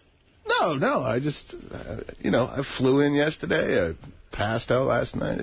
Right. Yeah. I know you guys are big germaphobes here, so I wake up early when I have to do this show. I try to get up like an hour earlier than I normally would, just to try to take a dump before I get here, because I'm so terrified of having to take a shit here. Like, you might sit on the wrong toilet, and then you're banned from the building. Did you end up shitting here, or no? No, I haven't. No, I'm you good. shit this morning? Okay, yeah, I got a nugget out. Hey, how you doing? I mean, I heard Bingo. I love your girlfriend. I think she's great. She shaves her head. She's wild. She's growing it back out. Oh, yeah. I heard she went back to the mental institution. Yeah, she was back in for a little while. I guess it was October or so. Is that what you guys call a vacation? Yeah. You know, it's a funny thing with, comedians. Like, the old school comedians used to be, my wife's a real mental patient, this and that. They would make up scenarios, take my wife, please. Yeah, it's funny how often that you realize you say stuff like that. Like, chicks are crazy. No offense to you, but yeah, right. You're fucking nuts. No offense to you. What I love about you and a lot of the comics who are around today, when you say your girlfriend's a mental patient, she's really a mental patient. Yeah, we got paperwork. Yeah, I mean, because I think some people think when you come in here, you're doing a routine. My wife's a mental patient. And your wife's just a little wacky. But you really fell in love with a real mental patient. I mean, to the point that she occasionally needs to go into the mental institution. But she's high functioning. What happened that you had to send her back in October? Do your parents ever say to you, listen, no, my dad's dead, and my mother, she has no place to talk about anything. She a mess? Yeah, she's a wreck. She's emphysema, and they keep having an airlifter to Tucson. Yeah. She has emphysema. Very good, Robin. She drink a lot and stuff like that? No, she used to drink. She's a big rummy. She had like 47 years. And still, like, they have to airlift her up to Tucson and vacuum gunk out of her lungs. Right. Like, inhalation drowning therapy. in her own fluids, and then she'll go right back to smoking. This is the second time I had to fly back. So you don't have a mother who can sit you down and say, Doug, look, I'm going to talk some sense into you. You shouldn't be with a mental patient. Something like that. They have no influence in your life. No, she's borrowing money for lottery tickets. Brothers, sisters, you don't have any of those? Yeah, I got a brother, but, yeah. He's got no right to talk either. Oh, no, he's good. He's good. We call each other all the time. I know his brother. Every time my mother goes to the hospital, we're on the phone going, is this the one? I don't think so. Shit. So what? You're sick of your mother? Oh, she's going to die. I mean, there's no joy left in this woman. All she is complaints. Yeah, like, why would you? Because she was always, and that's why one of the reasons I quit smoking, not the health issues, which I'm starting to get wheezy myself, but like, she was always a woman who would talk about, I'm going to kill myself, and our whole life. If I ever get like that, shoot me. And now she is like that. Can I use that as a defense? So have you asked the doctors to kill her and say, like, to do a mercy killing? Like, sometimes like a Kevorkian type. Actually, I do. Like now, because like now where you go, for all your talk about suicide, like now would be the time. And now she's like, I don't want to die. Right. All these people every minute with suicide. Then when it comes down to dying, they're afraid to die. Now, pull the trigger. So you'd like to see your mother die? I don't see what else she has to live for. Why, she has no happiness, she has to get sex. She has 3 cats. But she likes it. She wants to live. She wants to experience life. That's why I always say life is very sweet, because people hold on to it even when it sucks. Right. Yeah, she's just a miserable person. She has no joy anywhere. Have you ever said to her, Mom, maybe it's time to commit suicide? You've always talked about it? Or no, she wrote that down on a piece of paper in the hospital this last trip. Yes. Because she couldn't talk. She's got the ventilator in her lungs. And she wrote it down. I don't want to die. And I said, are you sure? Maybe you want to think I really said that. So what happened with again if you mean it. What happened with your lovely girlfriend? When did she have to go away to the mental institution? I was on the road. It was over the fall, and I was on the road, and she had gone she has to go regularly, and they always toy with her medication, the levels and whatnot. And evidently she was at a place where she was telling them, I'm suicidal or I'm having, thoughts. Or so when they take you off a medication, it's a real hairy... Do you ever think you're in love with a suicidal woman because your mom was suicidal, that this is the pattern? Oh, no, she's not really suicidal. I mean... Bingo. The problem with... We live in a really small town, so the quality of health care that you get when you're on disability is pretty minimal. So they have, like, buzzwords. If you say the wrong thing, they're going, oh, well, you better go in the mental hospital because, you're a high-risk case. And how long did they put her in the mental hospital for? She was in for like a week or a week and a half. And I imagine she's one of the hottest chicks in the mental hospital. I've seen her. She's very beautiful. Yeah, well, she's in with, like full-on, gurglers. Right. It's absolutely crazy. Non-functioning. Do they try coloring. That's what she has to do all day. Color books. Yeah, color books. And painting. Did Bingo get sexually assaulted in the mental institution? The guys come on to her? The guards try to have sex? No, she was a trustee because, again, she was the only one that wasn't drooling in her soup. She got to light people's cigarettes.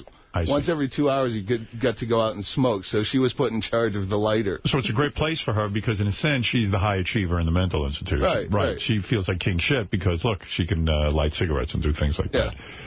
So she's back home with you. She's back home. She'll be out tonight. Yeah. What happens? Does she start hallucinating? Is that the tip-off? And this was actually after she got out.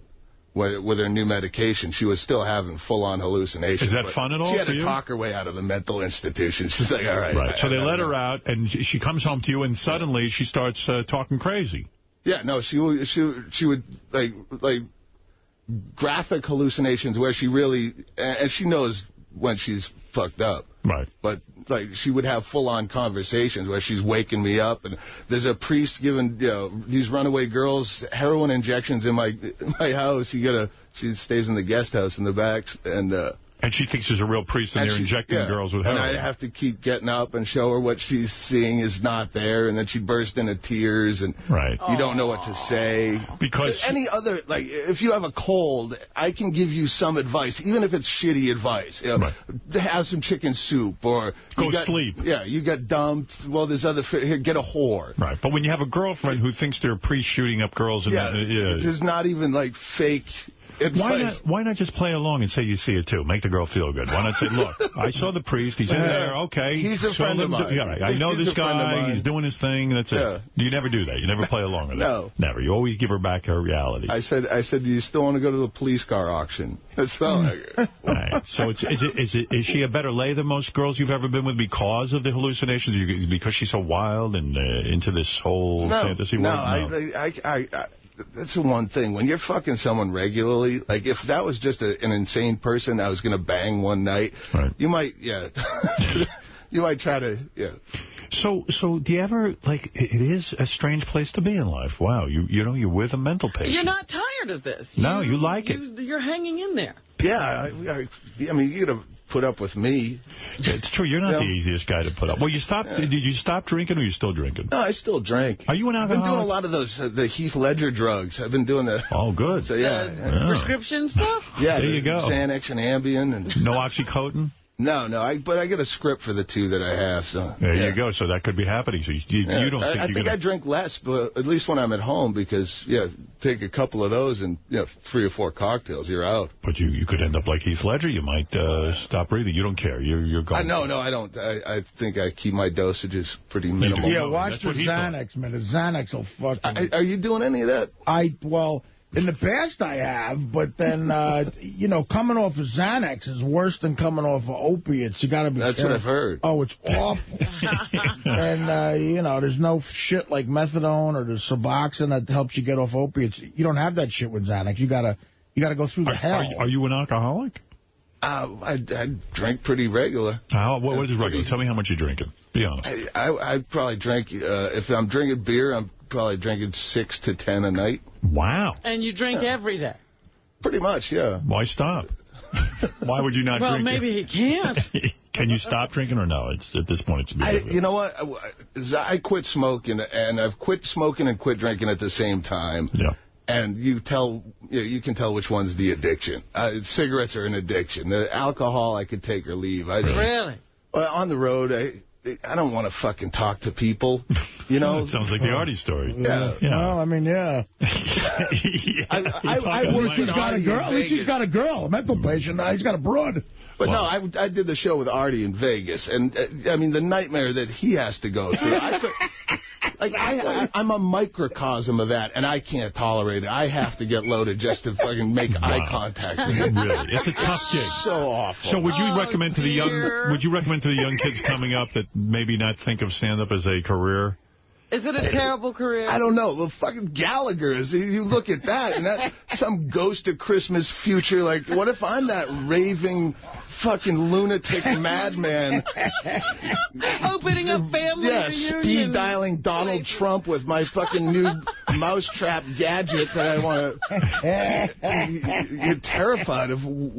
Because you will get unfunny eventually. The odds are. I mean, the greatest comics when they get old are not funny anymore. There's Carlin is the exception to the rule, and there's a few of those. But generally, you're going to eventually suck. And are you going to know it? I don't know. Will I care? I think human beings are only funny from like maybe 30 to 60. Yeah, well, I made my whole game plan in life. You're not going to see me. A doddering old. On the radio like Imus. Decrepit. If Imus was ever relevant, which I doubt he was, but if he ever was, he's certainly not now. And it's just embarrassing to hear him on the radio. It's horrible. I don't know who these people are. I hear people say, oh, I listen to Imus every morning. You know, there's 4 of them, but they do listen. I plan, I got 3 more years on this contract.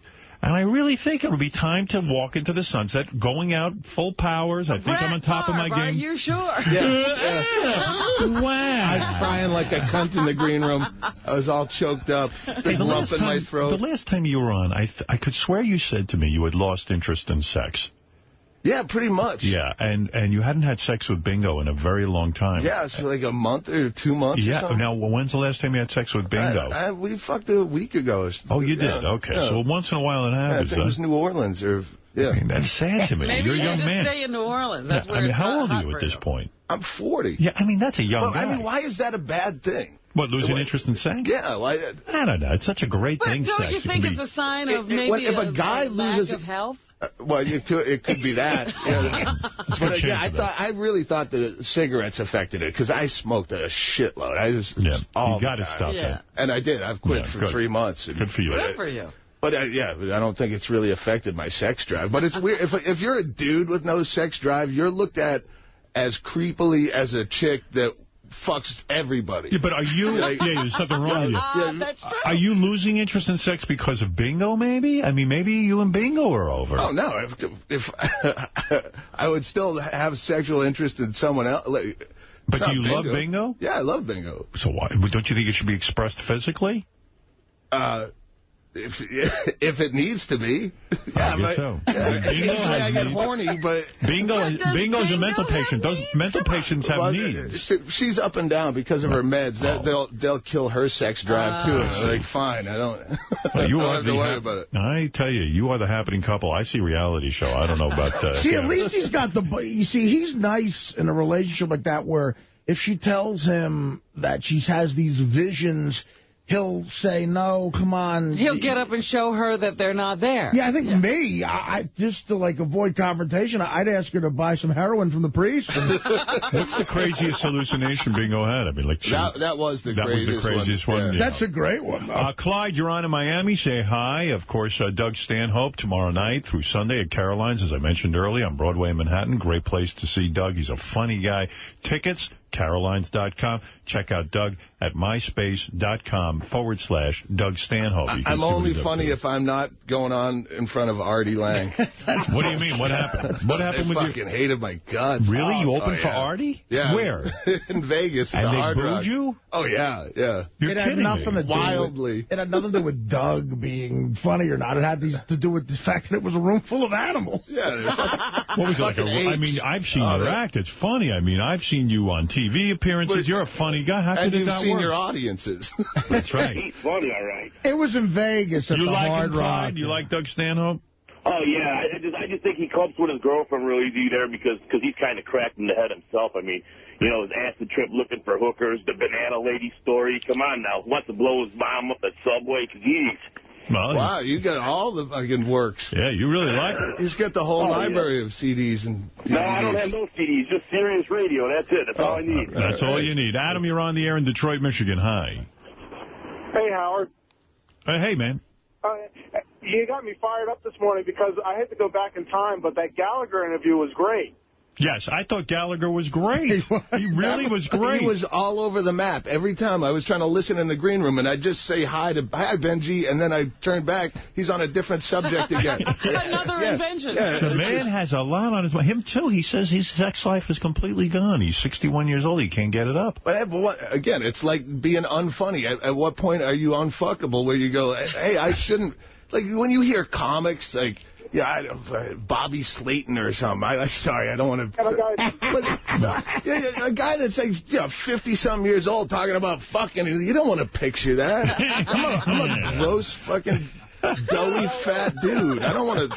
You don't want to bum anyone out. There are a lot of older comics, and I'm not talking about Bobby because I don't know why Bobby Slayton came out. Sorry, Bobby, I love you. I haven't seen him in forever, but there's a lot of older guys who... It's true what Doug's saying.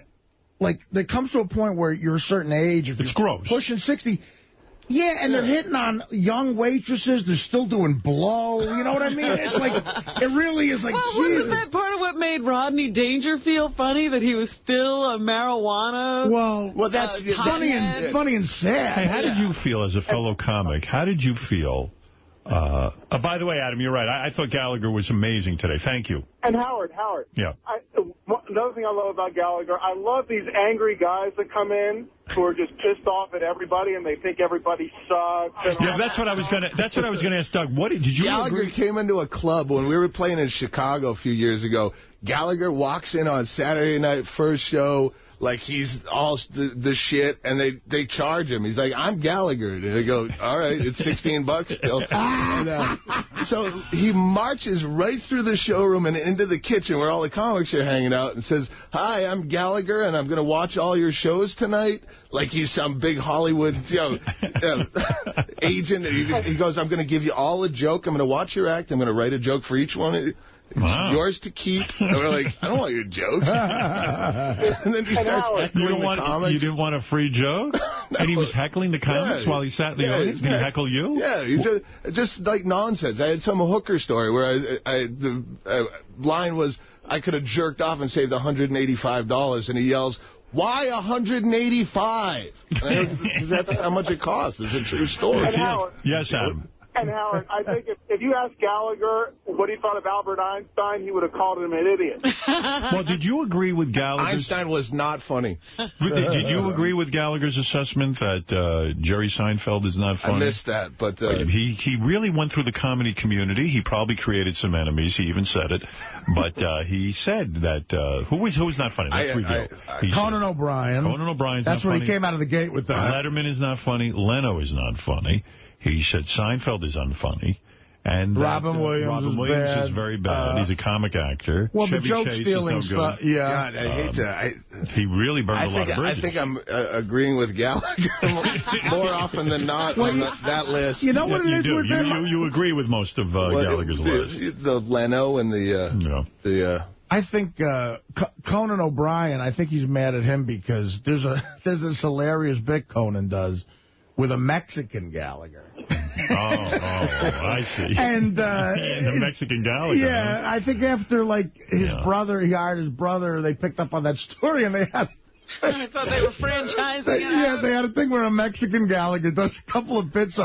And he's the butt of a lot of jokes of these younger guys, so I think part of it's bitterness. All right, well, listen, who knows what's going on. But he was great. I think he was better here today than any special I've ever seen. Absolutely, he really was. He was terrific. Again, great booking, Howard. All right, thank you. Terrific and a great interview. And I have to ask, I love you. Do you have any money? Listen, everyone asks me if I have any money, but no, not today. We're not giving away any money today. I'm sorry.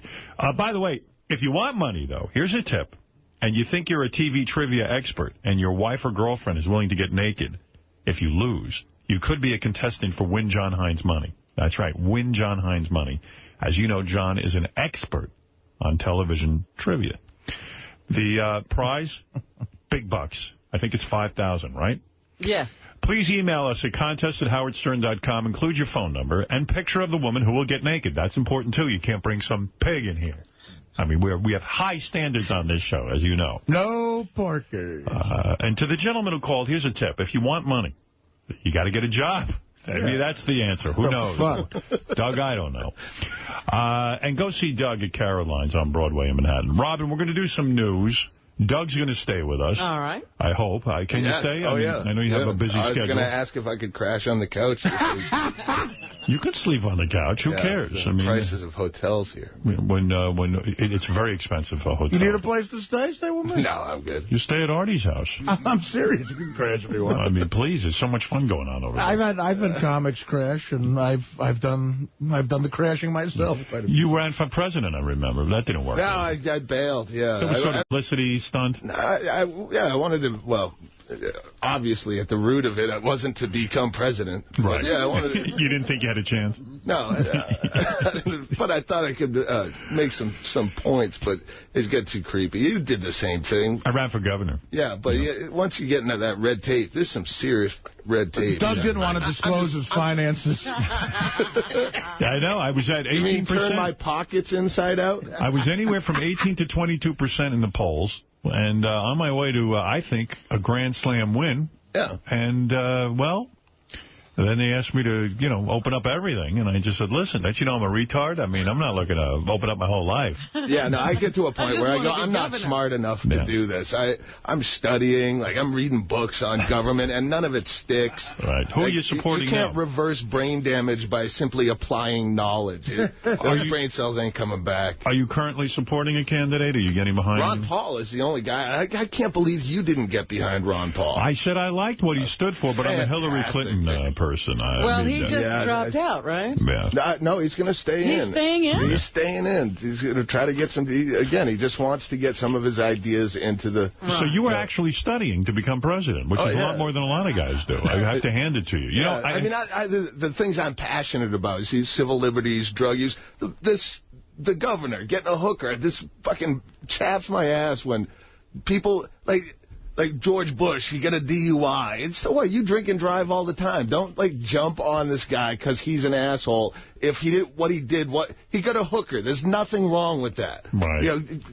Well, you throw realize... him out of office for being a douchebag, but not... But the hooker thing, he could have compromised the office. What if he got blackmailed? That's what they're saying, I mean, I agree with you. There's nothing wrong with getting a hooker. Hookers should be legal. I mean, if a guy wants to get laid and pay a woman for it, what the fuck do we care?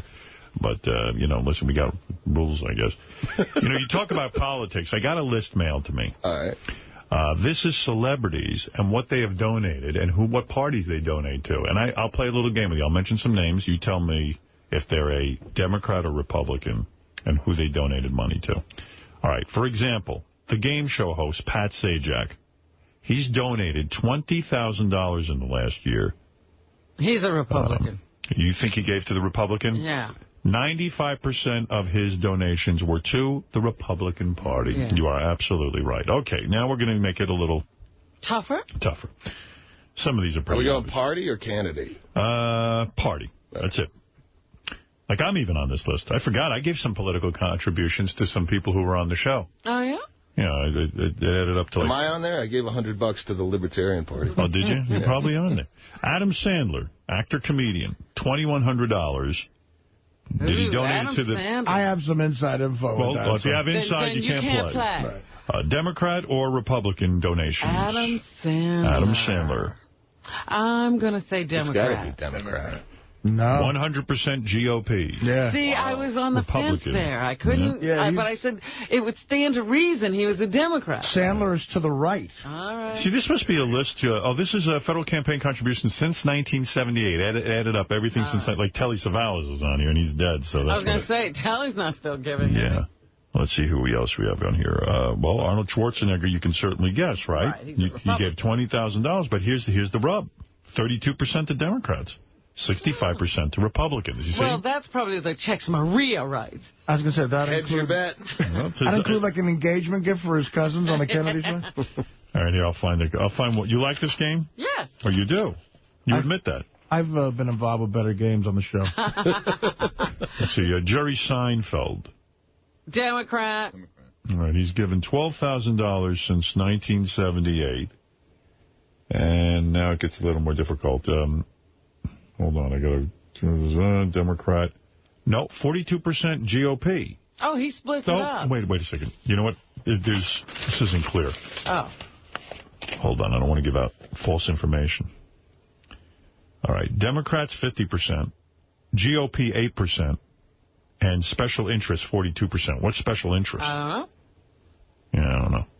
I don't know either. Sounds like he's a Democrat, though. Sounds more like that, yeah. How much on whores? Let's see, whores. They don't have that. All right, anyway, so there it is. Hey, you know who made the list? Let's see, Paul Simon, Sam Simon. They tell you what he gave. Oh, yeah? Yeah, I didn't even know Sam would make the list. Well, let's guess about Sam. All right, $34,500 was the amount. What do you think, Artie? I'm Republican? going to guess who Sam is. Sam created The Simpsons. I would think Sam We just happen to know him. Yeah, he's got to be a lefty, right? He likes animals. I would say he's Democrat. He likes animals. He's got to be a Democrat. You don't see Republicans liking animals, do you? All right, let's see. Sam Simon is the total 34,000. Democrat, 71%. All right. And special interest, 29%. I got to find out. We got to find out what that special That might be the is. whores. That could be whore. I get a special interest. I want you to put me in a diiper. That's I'm what an it adult means to be. baby. This game is still in development. I'm having trouble reading the chart. But special interests mean like causes that aren't political issues like that? Like maybe it's animal stuff. All right, Donald Trump. Here's a good one. Oh, he's got to be... You know what? He splits it. I know. He's got to be more He does it, and conservative, his kids though. do it the same way. They split their stuff down so they can get their agendas passed. All right, let's see if Fred's right. Donald Trump, total amount $10,000. Democrats, 100%. Oh. Ooh. Oh, yep, No. yep, I'm right. No, Really? no. No. This is No way. These other pages are hard to read. Hold on. He's got to give Republicans. 40, he's right. 40, oh, wait a second. Hold on a second. I'm having trouble reading this. I just lost his name. Ivana Trump is not Donald Trump. I think I don't have Donald Trump. You were giving us Ivana? Hold on. I would have had a completely different answer. The game is in development. I told you that. Forget this fucking game.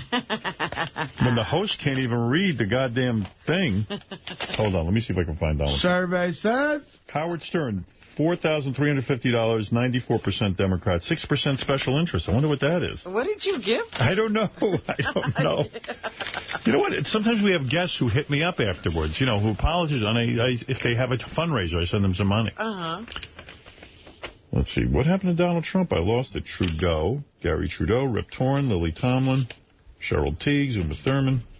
Cheryl Teagues, there's a hot item. Yeah, I'm just giving you names. I don't have Donald Trump. I only have Ivana Trump. Oh. You saw Trump, you thought it was Donald? Yeah, and she splits it up. She does 45% Dems, 55% GOP.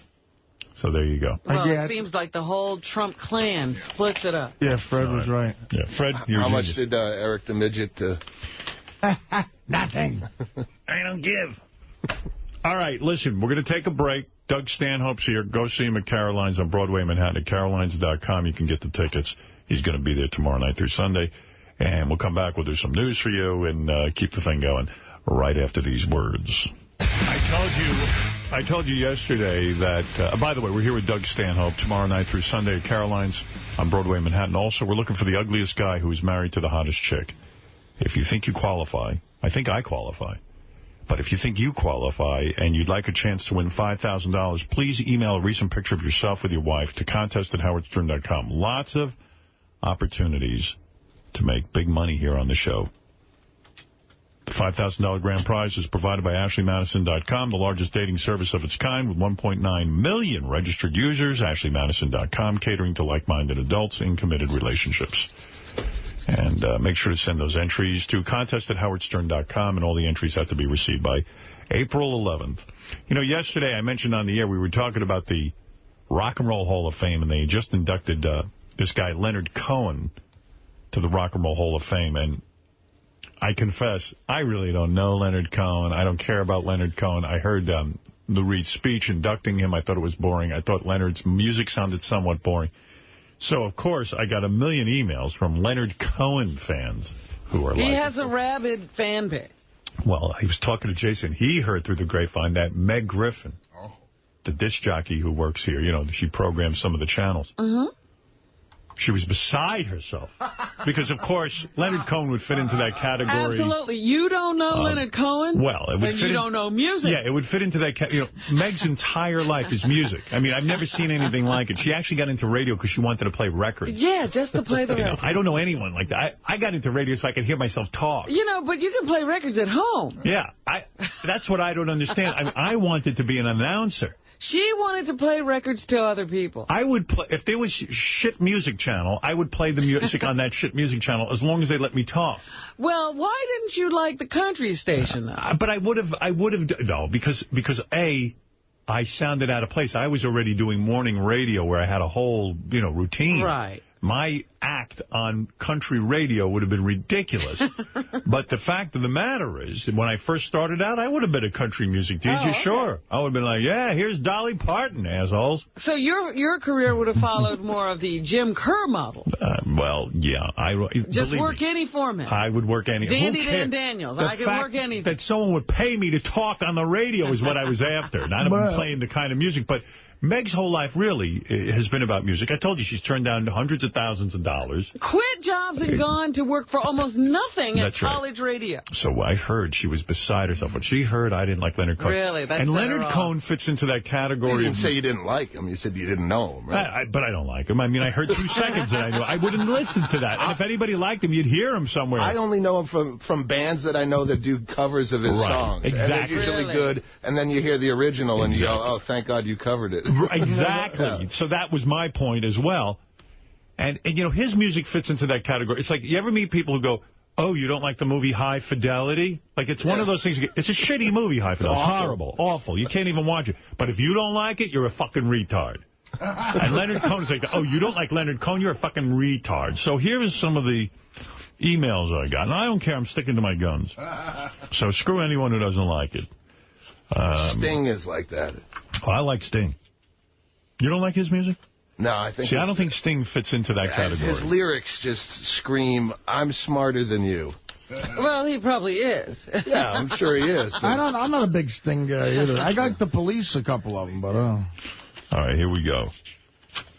Why am I not finding Leonard Cohen, I Hate You, Howard? Why do you need Mephistopheles in a song? You're just fucking rubbing it in my face at this point. No Leonard Cohen. He's like the Dennis Miller of... Yeah, exactly. Very, very good analogy.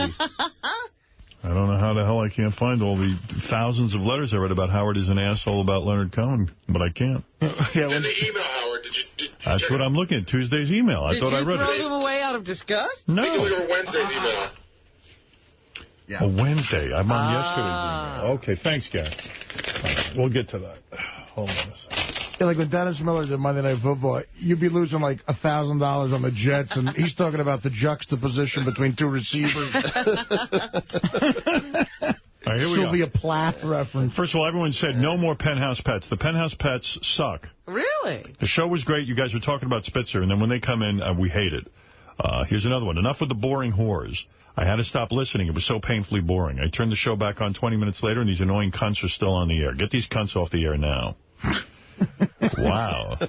Well, so that's a Howard TV thing. I think I sent that. Yeah. I was blacked out in an ambient haze, but I'm sorry about that email. But it is true. It will be the #1 show on Howard TV because those chicks are hot. And I was looking at the pictures of them yesterday that Jason took, and boy, are they good looking. Howard, those chicks were so full of shit. Why wouldn't they give J.D. a lap dance? What a couple of bitches. J.D. might be geeky, but why the fuck are they suddenly so choosy? Okay, here's the Leonard Cohen stuff. Sorry. You guys are totally wrong. Cohen is a poet and an incredible talent. Oh. I don't know how it missed us. You are so out of the Leonard Cohen loop. You admit that. I sure as hell am. Don't even want to be in the loop. He is a icon of the 60s and 70s, introspective and a balladeer of the times. Many people record his songs. His voice is not the best. His poetry is why people love Leonard Cohen. Well, sorry, I don't like fucking poetry. And I don't care what the lyrics are. I really don't. Well, sometimes I care about the lyrics if they're good. Right. Yeah. I don't. I like the tune. Leonard Cohen is one of the great singer-songwriters of our generation. Since the 60s, he has put out album after album and countless books. He was a major influence of Bob Dylan. Yeah, well, you know what? I like Dylan more than I like Leonard Cohen.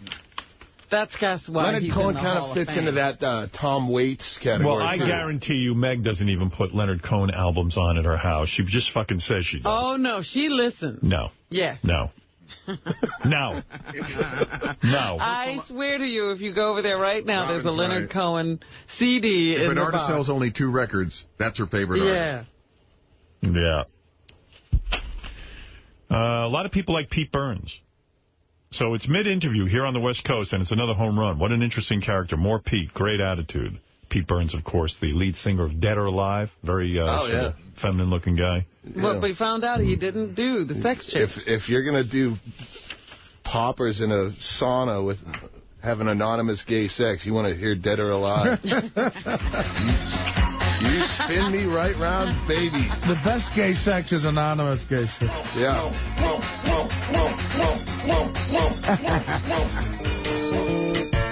Senator Craig Airport.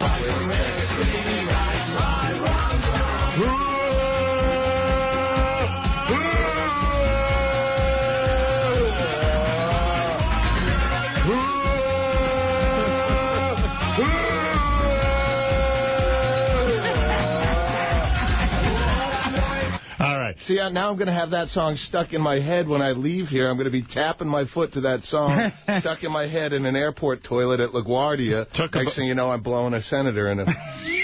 Talk about songs stuck in your head. One guy wrote me a note, and it's so true. You know, people listen to our show, and we play so many of these song parodies. He goes, wow. He goes, I was walking around singing Brown Mound Brown. I grab my cock and start to pound. Wasn't bad enough, I've started singing They Call Him Boss Nigger as well. I mean, some of these songs we play. Have you ever heard Boss Nigger? I heard it, yeah. Yeah, we played that. Day before yesterday you were playing And this guy says he's singing Brown Mound, the one about Robin. Here's a new one about Robin. Yet another one. Robin's... Every day there's a new song. Mike Morse went to work. Here's Robin's Enema Day.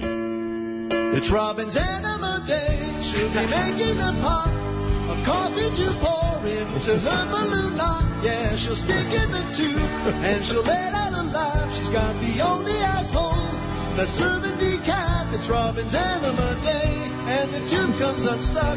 She lets out a fart that smells just like Starbucks. It's her Enema Day. Yeah. It's Robin's Enema Day. Yeah, it's a lot of songs about you. It's your Enema Day. Yeah. It's Robin's Enema. Even your enemas inspire music. Where is the Brown Mound? Do you have that one, Fred? I don't have it. Let's see if this is the one. I want your brown mound, Robin, brown mound. Let me lick it, Robin, up and down, brown mound. I want your brown mound, Robin, brown mound. Let me lick it, Robin, up and down. I want your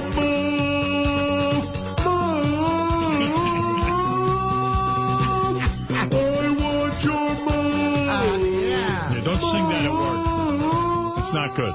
Evidently can get you in trouble. I grab my cock and start to pound. You'll see that it is a lot of fun. Open up your brown thighs, Robin. Here I come. I want your brown mound, Robin, brown mound. Let me lick it, Robin, up and down, brown mound. I want your brown mound, Robin, brown mound. Let me lick it, Robin, up and down, brown mound. The music of genius. I want your brown mound, Robin. By mound, he means your vagina. Lick it, Robin, up and down, your brown mound. Mound's Vernus. I want your brown mound, Robin, brown mound. Let me lick it, Robin, up and down. Mons Vernus. Wow. I remember I was reading a dirty book when I was a kid, and it was the first time I saw the words Mons Vernus. I think that's Mons Vernus, right? Yes. Not Mons Venus. No, it's Vernus. What is a Vernus? What do I look like? A Latin scholar to you? But Fred, what is Mons Vernus? It's called Sting. I think it's Crater is what it is. So I'm reading this book, and it's filthy, and it's that's the translation, is Crater? I don't know. I'm reading this book, and it goes, he ate her Mons Vernus. And I went, wow, Mons Vernus. That sounds hot. That sounds like it don't is stink. scribbling down a Mons Vernus song he's got to do. I wonder how fast Beth would leave me if I was, like, fucking her, and all of a sudden I went, oh, your Mons Vernus. Show me that little Mons Vernus. All of a sudden, where are you going? Packing. Oh, really? Like Amy Fisher's husband. You're packing now? I mean, I'm not done fucking. Yeah. Show oh, me no, that you're little done. girl Mons Vernus. You're never getting this Mons Vernus again. I love you, Mons Vernus. Give me your Mons Vernus. Yeah. I want to examine that Mons Vernus. Oh, a little girl. All the way down to your perineum. Oh, your perineum. I love you, pussy. I love your Mons Vernus. Love that clit. Come on. Oh, that is just the creepy. That's awful. I haven't pre-screened this yet, but somebody, Jackie Martling was just in a movie. They keep reporting about it on the news. And what Jackie the Joke Man. Our news. Oh, Howard 100 News. 100 News. Not any other news. No, Katie Couric's news. Today in the news, Jackie Martling was in a film. That is news. Well, if you're going to cover the unbelievable. So Jackie was... that's bigger than the Spitzer news. But, no, so someone went and got the copy of the movie, I guess. Uh-huh. I haven't heard it yet. Do you want to just give it a blind listen? Sure. Okay. Evidently the plot is, this is Gary describing to me, Jackie Martling plays a comedian, and he is going to perform for the President of the United States, which is just unbelievable that Jackie would be chosen out of all the comedians to perform for the President of the United States. And in this scene, I guess, he is getting clearance to go perform for the President. Yeah, it turns out that they are unaware that they've hired Jackie from the Howard Stern show. But he's not from the Howard Stern show. Oh, in this movie he is. Why did he agree to that? I don't know. In this movie, it's Jackie the Joke Man, who you would know from the Howard Stern show. And then these senators who talk with thick Italian accents seem very upset that he's there. What kind of movie is this? I mean, Jackie's been in some real clunkers, but this is outrageous. So Jackie plays Jackie from the Howard Stern show. Yes. All right. Thanks. You ready to hear his acting? Sure. All right. The Secret Service have arrived. They're all over the place. They're outside. They're on the roof. And the entertainment is just showing up. I'm right over here. Oh, come here. Hey, Senator. Jackie the Joke Man Martling. How you doing? Ah! I guess you fell for the oldest gag in the books there, Senator. So where do you want me to set up? Come on, let's get this thing going. Huh? Sounds like Jackie shocked him with one of those hand shockers. Joy buzzer. Yeah. Joy buzzer, yeah. Okay. Did he have to audition for that part? He almost went with someone else. In due time, Joke Man, is it? Jackie. Just call me Jackie. Jackie. Jackie the Joke Man Martling. How you doing? Well, Jason over here tells me that you have a very funny stand-up act. Yeah. I'm assuming you've been briefed. There's a couple of things I think you should know. First of all, when you address the president, you never look at him in his eyes. Him and Michael Jackson. Okay, because he hates that shit. All right. And second, there is no indecent or obscene material in this act. You understand? Nothing indecent. What? Wait a minute. No profanity?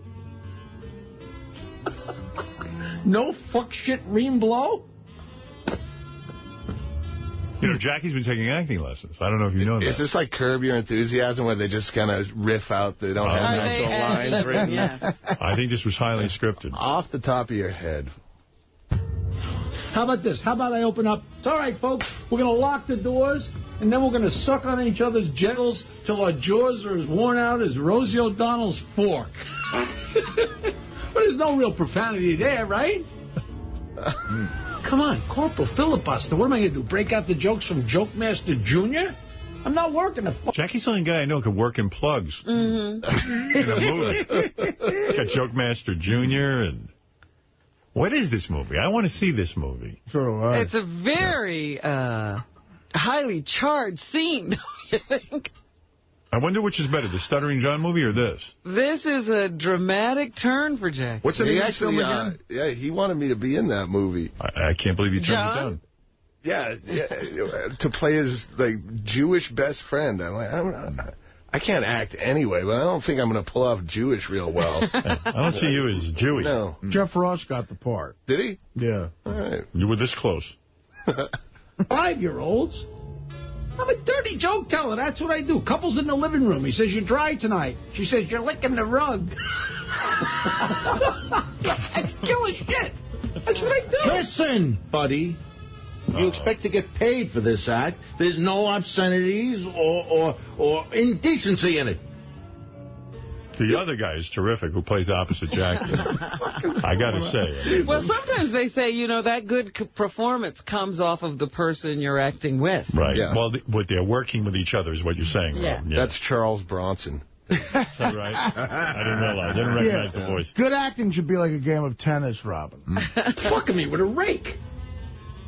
You know, you can tell if you got a good sperm count. She got to chew before she swallows. Come on, that's killer shit. That's what I do. Come on, that's killer shit. Senator, his work would be greatly compromised if we tell him to tone it down. I mean, after all, he was on the Howard Stern show. The Howard Stern? You work for that prick, Howard Stern? Oh. You mean you guys booked me with no idea who I am or what I do? You dopey bastards. Idiots.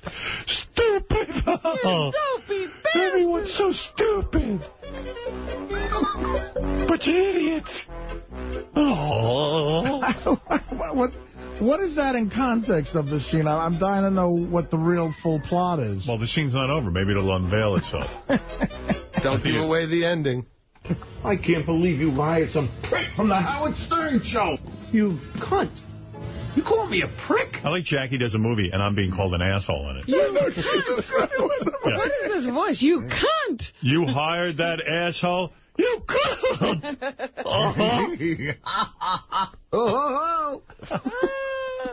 I like that I'm now the asshole. I can't believe you hired someone from that asshole Howard Stern show. Did Jackie write this movie? Yeah, payback's a bitch. Oh, you should have paid me my money. Because this was the scenario he always painted for us, that you were holding him back. Right, and that's what's going on here. You work for that prick. Jackie could have been working for the president, except for me. Every movie's the same. Yes. Every fantasy's the same. Sir, I can't imagine how vile and obscene your act must be if you work for somebody so unchristian-like as Howard Stern. You know, you guys are funny. Nice hairdo, by the way. I guess the lights are out in the bathroom, huh? What'd you comb your hair with static electricity? I can't believe before you left the house this morning, you looked in the mirror and said, that's good. Hold on, Senator. You're a shambles. Suppose we adjust his fee, Senator. Look, you shouldn't say hello, you should say fucking boo. Adjust my fee? Oh. Cut. That's not even funny. They're saying your name every 2 seconds. Howard Stern. I like I'm part of the movie. And I'm an asshole. And I'm holding Jackie back from performing for the president. It just doesn't end with this guy. How many years has it been? I have in my book 2001 he resigned. That's right. That's 7 years ago. I mean, let it go. Yeah, it was 7 years, because that was around this time that I was sitting in the Jackie chair. That's right. This month. 7 years ago. Yep. That's right, Doug. Italian restaurant, huh? You know what they call it when the Italians got one arm shorter than the other? A speech impediment. Hey, Senator, you know why Italians wear gold chains? To remind them where to stop shaving. That's why olives come in a tall jar, so the Italians can put their combs in there. Usually with that adjustment, if you adjust your act a bit. He's like Curly from the Three Stooges. Hey, you know what, Senator? It's a very uncomfortable situation, and Jackie's in there cracking his joke. Jackie doesn't obviously understand the severity of the situation. They're about to throw him off. Right. From Where did you get these clips? Like, is this out? I don't know. I think this is out, yeah. How do we get this clip, Gary? I mean, this stuff should be at the lock and key. Is this some advanced copy for... Yeah, these are previews? What is this, Richard? Golden Globes? I have a DVD screener. It's actually a guy I know that did the movie. Right. And he gave me a screener for it. It's called The Wicked. The Wicked, oh, yeah. It's actually a good movie, and this is... it seems a little out of place, this scene, because it's a horror movie. I see. And then this just pops up in the middle of it? Yeah. Does Jackie get killed eventually? Or? No, if you make it all the way to the end of the clip, he walks out. Maybe it was because Jackie's career is frightening. But it's funny because the guys make him an offer, a money offer, and he gets really angry about the money offer. Because they're reducing his money. Because they're reducing his pay, yeah. So, in other words, he can be dirty, but it's got to be for less money. Yeah. All right, let's hear the dramatic ending to this scene. You kid. That's the offer. You know, it's a shame you haven't got a glass belly button, so when your head was this far up your ass, you could look out and see what the rest of us are doing. You crooked, dopey, boring, low-life piece of loose shit.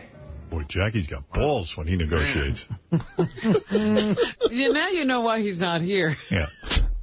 And notice everyone is cheap with Jackie. Well, this is you again. You're now costing him money. He had a gig at a certain price. Right. Because of you, they're either not going to let him do it or he has to take less money. It seems like I'm the monster in this horror movie. Absolutely. And Jackie's alive. You're the monster. I cause all the comedians to lose their money. I'm getting the fuck out of here. Come on, Barney. Don't just stand there. Salute somebody. You're a guard. Come cross me. Hey!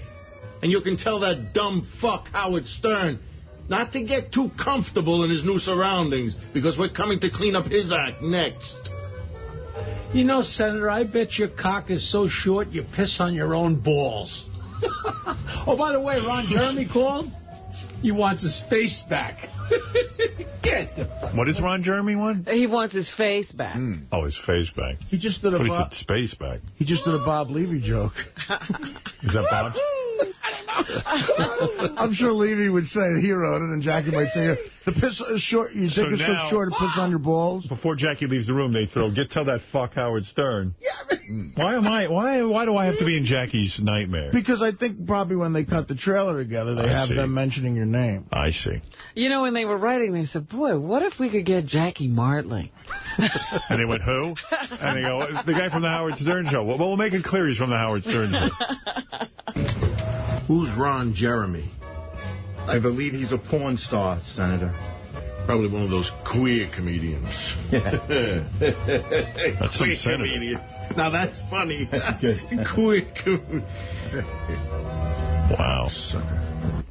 What a scene. I've never heard such a scene. Well, surely he's going to get more work from that. This is just the starting. You know what? He was smart to leave the show. I could see these kind of roles are going to catapult him into the next level. He'll be starting his own chain of family... reunion hotel. Yeah. I want to know if Levy's going to react to Jackie stealing a joke now. Well, let's hope he didn't. Let's hope that works out. All right, Robin, here's a great guy. Of course, not only is Doug Stanhope here, but and Doug will be at Caroline's tomorrow night through Sunday on Broadway in Manhattan. Go to carolines.com for tickets, and also myspace.com/Doug Stanhope. But also, here's a guy everybody respects from the Howard 100 newsroom. His name, Steve Langford. You work for that prick, Howard Stern? That's right, I do. Oh, can you tell that prick, Howard Stern, never heard of not to get too comfortable in his new surroundings? Because we're going after him, Howard Stern. You know, you could learn something about acting from that guy. You've never sounded better. You brought me somebody who works for Howard Stern. And that sounds like a senatorial aide, doesn't it? He was the senator. He was the senator. He was the senator? The senator. Why was the senator negotiating with a comedian? Because he's not the president. That's what senators do. They negotiate with the flunkies. Yeah. The flunkies. The flunkies. They do the door flunkies for the president. I can't believe a senator's meeting with Jackie Martling.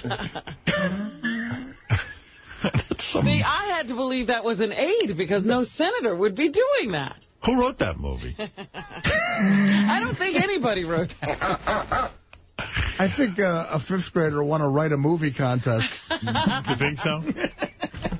Howard Stern. Look at Artie. You already memorized the whole scene. You love it. Yo, son, I bet your dick's so short you piss on your own balls. And you know Jackie would be laughing if they told him he was getting less money. Why, you? Get out of here and tell Howard Stern. Your name is every other fucking line. Somebody said, yeah, Jackie has one scene and Howard's name is mentioned 8 times. Okay, I'll take the role. I think at least maybe you could say, well, could you at least compliment him in it like that? All right, well, maybe it's a good film. Richard says it's a good film. Yeah. That's Yeah. But so was Super Twink. Yeah. All right, let's get over to an important, serious news story from an important news department. Yes. In fact, maybe the most important news department in the country, if I may say so. Steve Langford, go ahead. Just some of the stories we're working on in the Howard 100 newsroom. The power of Howard, from showbiz to space. Howard 100 News getting a tip, claiming 30 Rock on NBC will feature a Stern reference when the sitcom returns April 10th. A source reporting actor Dean Winters, playing Tina Fey's ex-boyfriend, will allegedly chant Stern rules, Baba Booey on 30 Rock. Well, I will have to tune in for that. I don't want to miss that dramatic moment. Yeah, by the way, I got a note from Scott the engineer saying that I believe tonight, or was it last night? I hope it wasn't last night, but tonight at 10 o'clock on Universal HD, Private Parts in high def. Do you know what? It was last night. Why do? Oh, he sent it to me too late. That's too bad. We missed the high def. How could my movie be in high def? Was it shot in high def? I guess they take the movie because it's already widescreen and they transfer into high def. And they showed it at 10 and they showed it again, like back to back. I must look gorgeous in high def. I mean, everything close up must be really spectacular. I got an email after someone saw my Showtime special in high def and said, hey, I'm a big fan, but we saw you in high def, and you really got to get some teeth whitening done. It's something. Your image. What else you got there? And Howard's dream of planting his fist logo on the moon, one small step closer to reality. Our friends at Space.com creating this mock-up of what the fabulous fist would look like during a full moon as seen from Central Park. Can they do it? Well, I'm going to talk to them later today about this, but they claim this can be done. Oh, and please give us the date. I want to set up something where it can be done. I mean, I want to see You're going to go with the projection rather than the actual... Well, I can't No, this is it. This would be the actual fist on the moon, not a projection. Really? Oh, they're saying they can put it up there. Well, I'm going to have to get details later. All right, thank you. All right, well, that's because they might be talking about one of those little keychains. I hope not.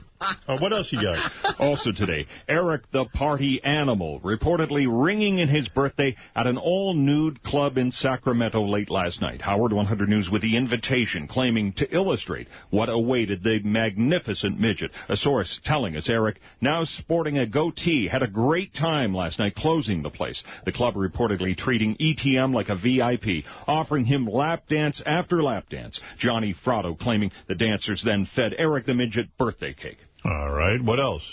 And the Howard 100 News tip line here's all. A loyal Stern fan reporting to us she ran into Artie Lang in the women's bathroom at a New York hotel during the Thurman Munson Awards dinner last month. Artie telling us he thinks the report may be correct, adding he also accidentally ended up in the ladies' room at a movie theater in Jersey earlier this week. Perv. I did, yeah. What else you got? If you see Stern News happening, call the Howard 100 News tip line 877-33-SIRIUS, choose channel 100, or email us at howard100news@sirius-radio.com. All right, Steve Langford, thank you from the Howard 100 News Department. Now we go over to a man named John Hein, who hosts the wrap-up show every day. Johnny Boy, what do you have for us? Gallagher showed us why he's the smartest guy who ever got into comedy and didn't hold back in his critique of late-night talk show hosts and other popular comedians. We'll try to cover everything that Gallagher weighed in on, why he couldn't get those meetings with Donald Trump or Al Gore, how he's opening family reunion centers while never wanting to see his brother or mother again, and we'll speculate on how Gallagher can turn things around for this sissy country. Right. Plus, Jason Itzler is the self-proclaimed king of all pimps and felt Elliot Spitzer, the man who put him behind bars, is likable because the scandal finally makes him seem human. We'll discuss Jason's interview and everything we learned about the phone sex business, how Robin was envious of the escort schedules, if Artie will be using that titanium business card, and what happens to these guys to make them think they are invincible. All right, Johnny, what else? Plus, Howard sings the Beatles, Gary keeps going to see Springsteen, Riley suffers from food poisoning, Brett Favre and Jim Cramer can't stop crying, Doug Stanhope stops by, Howard is still holding Jackie back, And everything else that happened on today's show we'll cover on the wrap-up show. All right, thanks, John. We look forward to it. It's always great. Lots of good stuff on the wrap-up show. Butch from Taunton, Massachusetts, you're on the air. Go ahead, Butch. Butch? Hello. Yes, quickly. Hey, Howard, I want to let you know that I'm enjoying the show. I'm glad you guys came over to Sirius Satellite Radio. I want to say hi to Fred, Artie, and I hope Jackie's movie does the same amount as Paris Hilton's movie did, $9,000 the first weekend. I think Jackie would be happy with $9,000 on the first weekend. That'd be a good hit. Jeff the Drunk, you're on the air in Albany. Hey, Howard. Hey. Elliot Spitzer's going to retire today. You mean resign? Resign, yeah. Do you have inside information? Have you been in touch with the governor? Not exactly. It flashed up on my screen. Oh, you just saw it on TV? Yeah, well, he's... I thought you were a psychic. I thought you worked for. I thought you were in with those hookers, and they heard something we didn't know. He already signed the papers. Oh, he already signed the papers, they said. Jeff with a direct line. And, Jeff, when will he make the announcement? Do you know? I believe it will be today at noon. It's 11 a.m. Yep, yes. I believe today. No, it's a little after 10. What is Jeff, the speculation? He'll wait till... I can't read that. What is it? I've just been handed a note that is completely cut off on the bottom. I've been over this 20 times. What is the speculation? CNBC is reporting that New York Governor Elliot Spitzer will resign at 11 a.m. Oh, 11? Oh, well, I was supposedly the lieutenant governor is asking to wait till Monday. Why? To get ready. To get ready. Ready? What is it? I don't know. Get ready? The shit back from the dry cleaners. I see. Yeah, the big boys suit. All right. Okay, very good. He wants to get ready to go up to the podium. What's he waiting for? Move to the left. All right. Thank you, Jeff. I appreciate the heads up. Okay. Later. Jeff, last time I was here was the day they discovered your ass boil, and I saw that close up, and you're the reason that I'm addicted to sleeping medication now, because I can't shut my eyes without the vision of that giant ass boil torturing my brain like cancer. You changed Doug's whole life. Thank you. Sorry about that, Doug. That's all right. I got to tell you, as a correspondent, he is not bad, this Jeff the Drunk, when he's coherent and on top of his game. Hard news is his... This is no time for alcohol. I had news to cover. Hard news is... Shit's going down. Do you think the lieutenant governor needs the weekend because he broke that rib yesterday? I'm thinking, Jeff, of making you a special correspondent. I like the way you handled this. Oh, thank you, Howard. All right, very good. Thank you. Have a good one. All right. Bye-bye. People wonder how we get the news so quick, and it's like, look, they don't realize we have people out there with televisions. Right. They can get news. He's one of our news hounds. I guess Jeff's going to sit by his TV and give us updates. There's a primetime Price is Right thing happening this week. Robin, there's a young gentleman, a young broadcaster standing to your right. Yes, he is. His name is Steve the Intern, and he hosts something called The Intern Show, and he wants to tell us about it. Is that airing tonight, Steve? That is tonight, 7 p.m. on Howard 101. The interns are weighing in on a ton of subjects, but most importantly, the big feud between J.D. and Jared. The interns will be choosing sides tonight. So hear their insight into this feud. Also, Where do you stand on the J.D. Jared fight? Who do you support? I've known J.D. for a lot longer. I could see some of the arrogant stuff that he said about Jared. I could see how he would think that. So I'm siding with J.D. However, that being said, I mean, I just don't want to cross Jared. You know what I mean? Well, you can't have it both ways. You know, he's big up on the food chain. Well, I'll give you a hint. When you're a broadcaster, you got to have a clear point of view. Then I'm going JD. Jared, stop being arrogant. All right, that's it. That's the way to be a broadcaster. All right, we're going to listen to that. All right. And also, does Richard have a drinking problem? And what would it be like being Jackie's intern? You know what? Richard Christie is the guy I really want to drink with. Bingo and I, he's our favorite part of the show. We listen all the time. We fucking love Richard. We were just at the Amtrak like he did. We spent like 40 hours with a sleeping car. Got so fucked up on that train. You like that? Yeah, we love Richard Christie. Well, that's good. That sounds like a great vacation. One day we'll double on the Amtrak. Hey, did you hear? Stanhope likes us, honey. Robin, it's your turn to shine on the show, and let's hear some news. Robin, let me poke your hole. I want to fill up your crack with my pole. So scratch your thigh. me drill you with my bone. Oh, yeah. Robin, let me poke your hole. I want to fill up your crack with my pole. And let me drill you with my bone. Yeah. Love the trumpet on this. A lot of production went into that. I know. Impressive. Robin, you got to feel good about that. Well, I try not to think of the lyrics. Every time I hear these songs, I just picture studio sessions where people getting pissed off.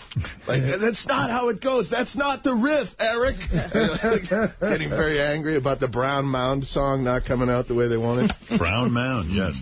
Robin, come on. Don't hold out on us. What do you have? All right. First of all, last night was Beatles night on Idol. Yeah. You didn't have the goods, but I do. Beetlejuice? No. The Beatles. Beatles. The girls and boys. Was it the only boys? I don't know what they're doing now. Is it all guys last night? No, it was all women and men. It's the whole combination. That's right. All right. Well, here is Eleanor Rigby being performed by David Cook. This is the guy now, I think, that has a shot at winning. He's good. Your early can handicapping, it won't help you. Every week I change. I thought David Archuleta was going to win, Robin, and now I'm wrong. He hasn't been doing well the last couple of weeks. Right. All right, what number is this? 3-1. 3.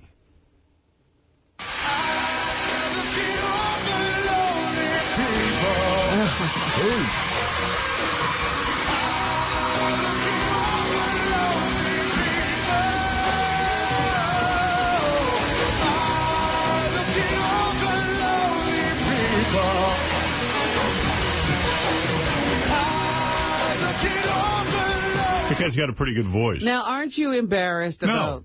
Oh, my God. Oh, I like him. This is awful. That's one of my favorites. I like it.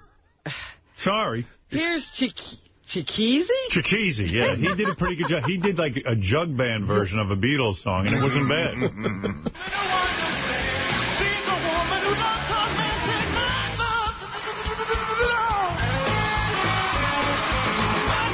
They don't have the jug band part, obviously. He kicked it up a notch. Chiqueezy was pretty good, too. He wasn't bad. They like Chiqueezy? Yeah, they liked him. He was good. I love your complete lack of any shame for watching. I don't have any shame. Look, I got to be honest. I watched it.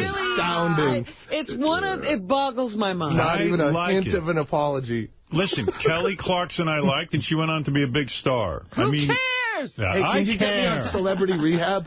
I watched Celebrity Rehab. Yeah, I love it. Can you get me on that? I can get you on that. You need to be on that. Yeah, I think I should be. You'd be a big hit on that. I would love to. I watched that, and I just envy them having 3 weeks. Dan, you're on the air in Bergenfield. Yeah, how do they get free and time? And getting paid. Go ahead, Dan. Hey, Howard, how you doing? Big fan. Thank you. I was watching Private Parts in HD last night. It was great, man.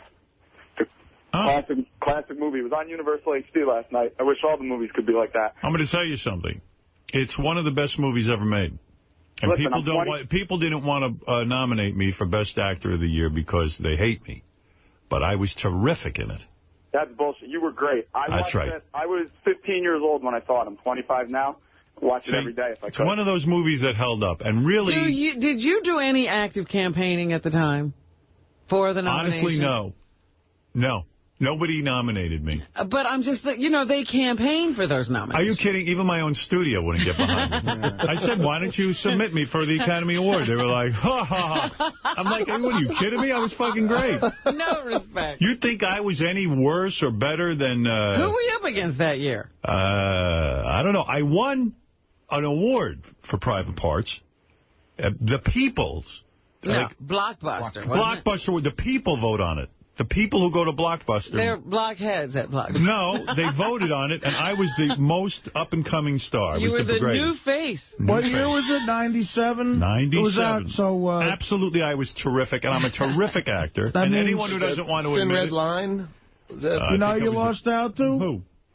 Jack Nicholson and As Good As It Gets, and the Titanic was the best picture. Okay, let me tell you something. As Good As It Gets? Titanic was a piece of shit. And so was As Good As It Gets. Oh, come That's on. right. The fact that he won the Oscar that year, if you didn't take it, it should have been Duvall. I should have at least... What did Duvall do? The Apostle. Which was a way better fucking role. I mean, come on, that was a made-for-TV movie at best. Losing to Jack Nicholson or Duvall, but I should have been nominated, and that's the truth. And I don't care. And this ain't bingo talking. This is a rational man. I'm telling you. Hey, Howard. Yeah. What happened to the kid that played you, the young kid, and then the kid that was like the high school kid? Oh, he died of drug overdose. No, he didn't. Don't even joke. Teasing. They both have gone on to spectacular careers. The kid who played him in high school went on to play Robert Crumb in a play. That's right. And the other one, I believe, is now... He's in high school? Is going to be in the new Batman film. Really? That's right. As what? I don't want to say. He's the Batman. He's the bass player in the freecreditreport.com commercial with his knees jammed into Geo Metro. Both of them are doing very well. What is it, Sal? Hey, Howard. The kid who played you was actually at our Killers of Comedy show at the Avalon. How's he doing? He's doing real good. I took a picture of him for you. Oh, I see. What does he look like now? This is him grown up? Yeah, it's him, for real. Good-looking kid. Yeah. Which kid? The high school kid? No, the little boy. He's a nice kid. Oh, wow. All grown up. What does he look like? Looks like Sal. I'll never forget. That was such a great scene with him in the backseat of the car when your mother was driving. They were talking about the Schwarzes. That was so brilliant. Listen, My Life Story is a great movie, and I was great, and that's all I'm going to say about it. I was robbed, and it's one of the biggest disgraces in show business history. I haven't heard anybody else talk about this. Can I no one, not even Jim Cramer takes up my cause. All right, thank you. Anything else about American Idol? Here's Carly Smithson performing Come Together. The judges liked her. They liked her this week.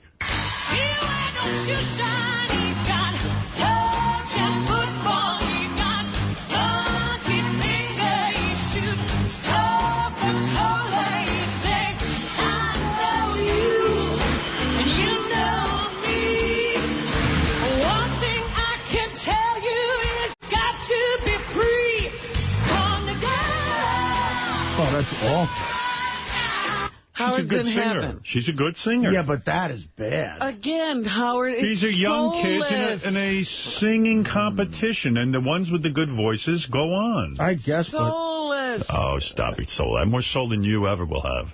I can't sing. Yeah. But I can certainly have enough soul to belt this out. She probably if thinks shooting Coca-Cola in the lyrics is a product placement. Oh, Coke was thrilled. Here's David Archuleta, your former favorite. Yeah, he wasn't good. Look, got the lyrics. I was screaming. Oh, my God. Wow. I have to say something. That's right. No, he wasn't good. That's it.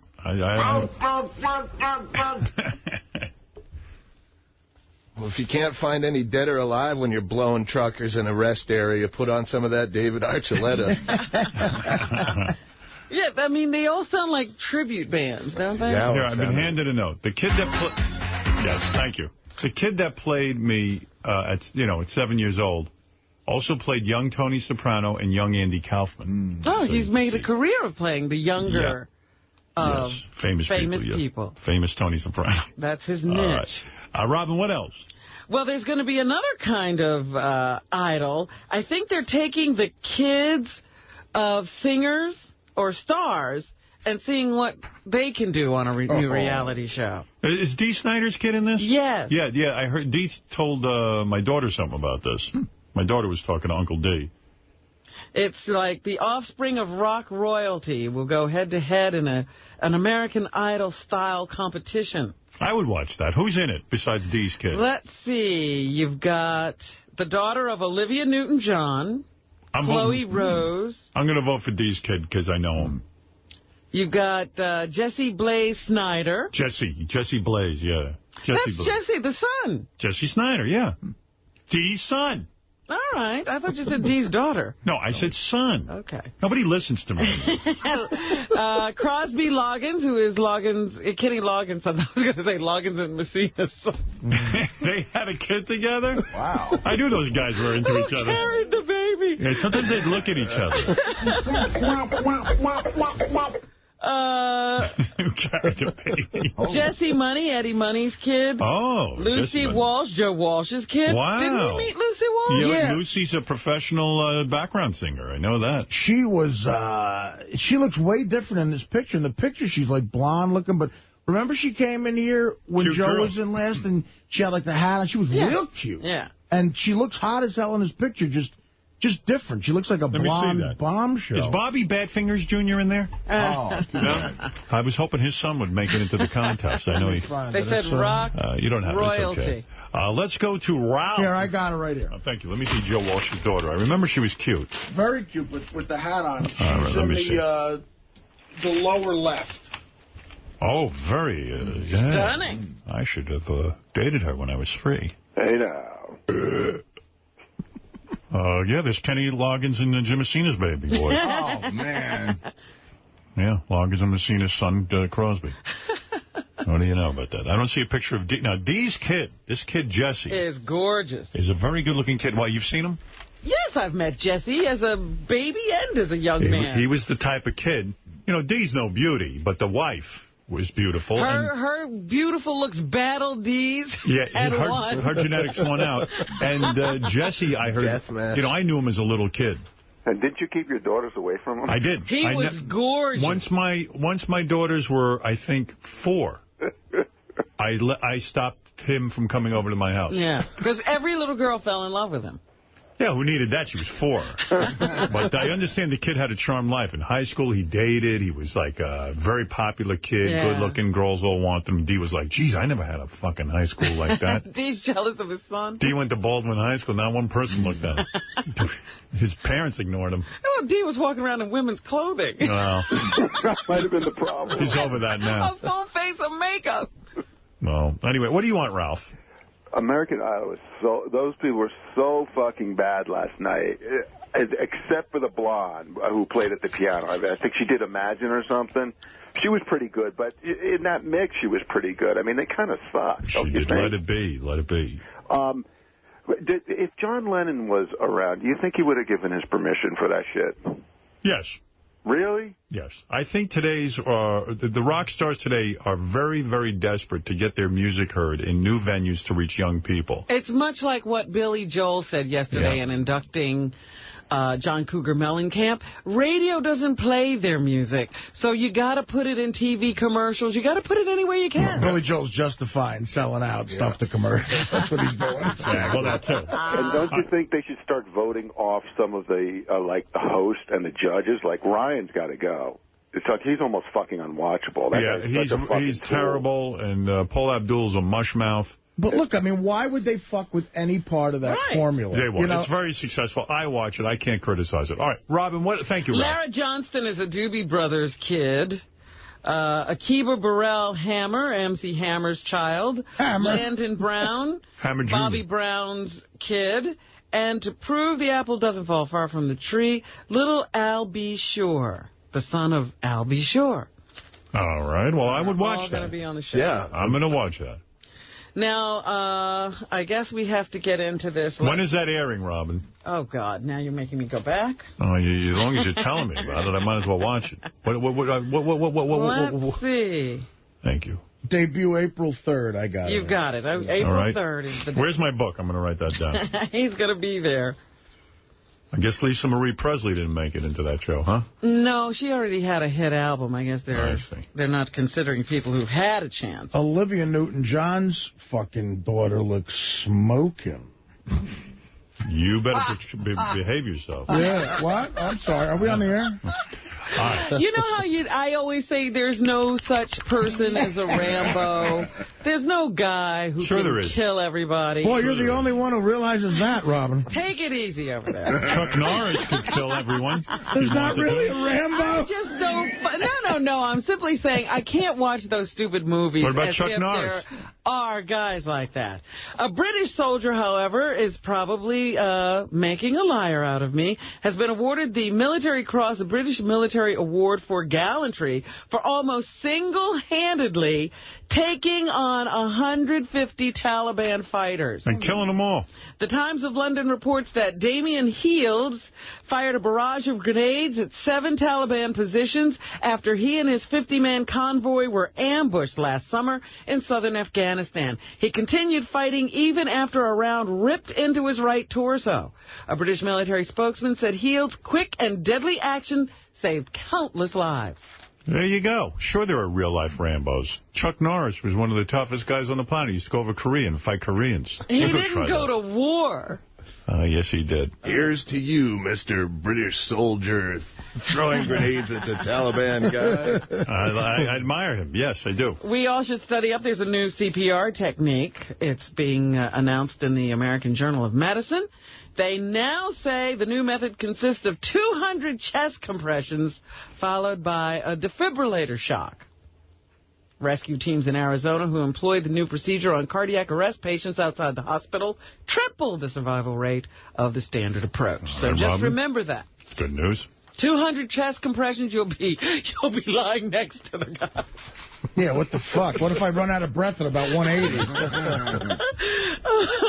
Anthony, you're on the air in Toronto, and you're here also with Doug Stanhope at Caroline's tomorrow night through Sunday on Broadway, Manhattan. Hey.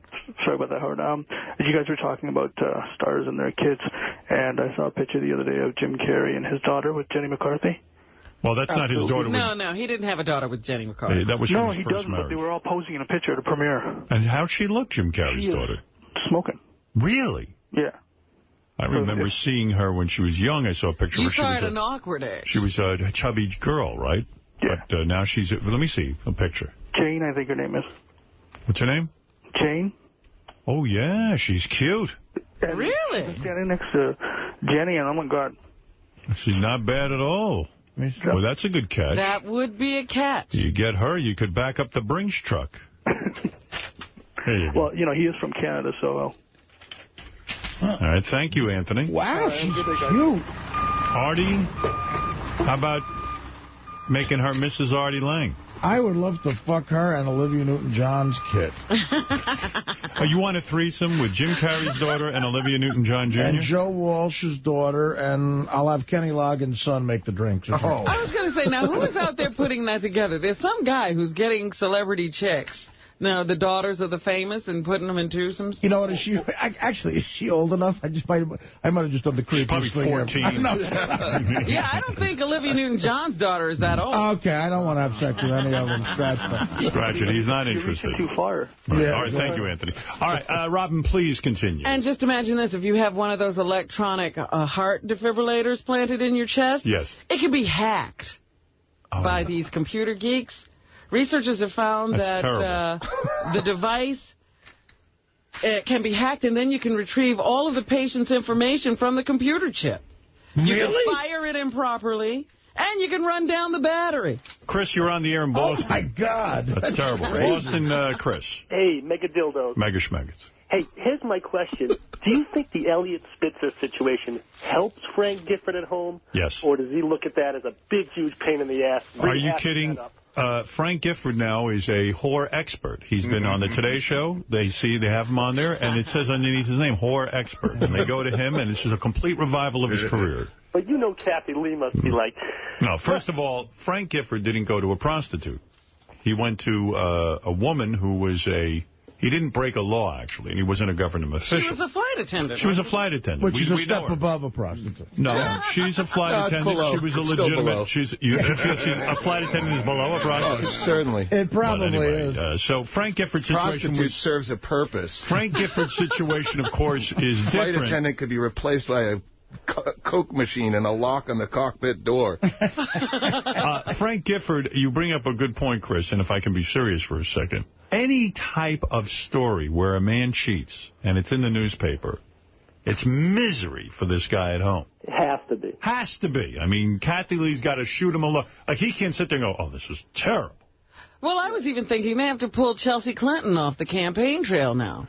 I'll guarantee you something, Robin, that Kathy Lee and Frank Gifford haven't even discussed Elliot Spitzer's situation. They can't talk about it. No, how can they talk about it? What are they going to say? Kathy's going to go, you motherfucker, you sound like someone you know? I wasn't with a prostitute. I was with a lovely flight attendant. Well, it's true. I tried to fuck her in the ass. It's true of everything. Now, every time, God forbid, I'm at a family function after I open my yap on this show and heroin comes up. Right, and like, it's hard. You know, hard. my aunt's looking at me like I'm a loser. I mean, you know what I read, and this is in the gossip pages, that Frank Gifford was caught cutting up the newspapers. So Kathy Lee, that story wouldn't be it. The Spitzer story. Kathy didn't know anything about Spitzer. Well, now he's got to take out half the paper. It's like the first 10 pages. Kathy Lee came down for breakfast and I said, Frank, where's the front half of the paper?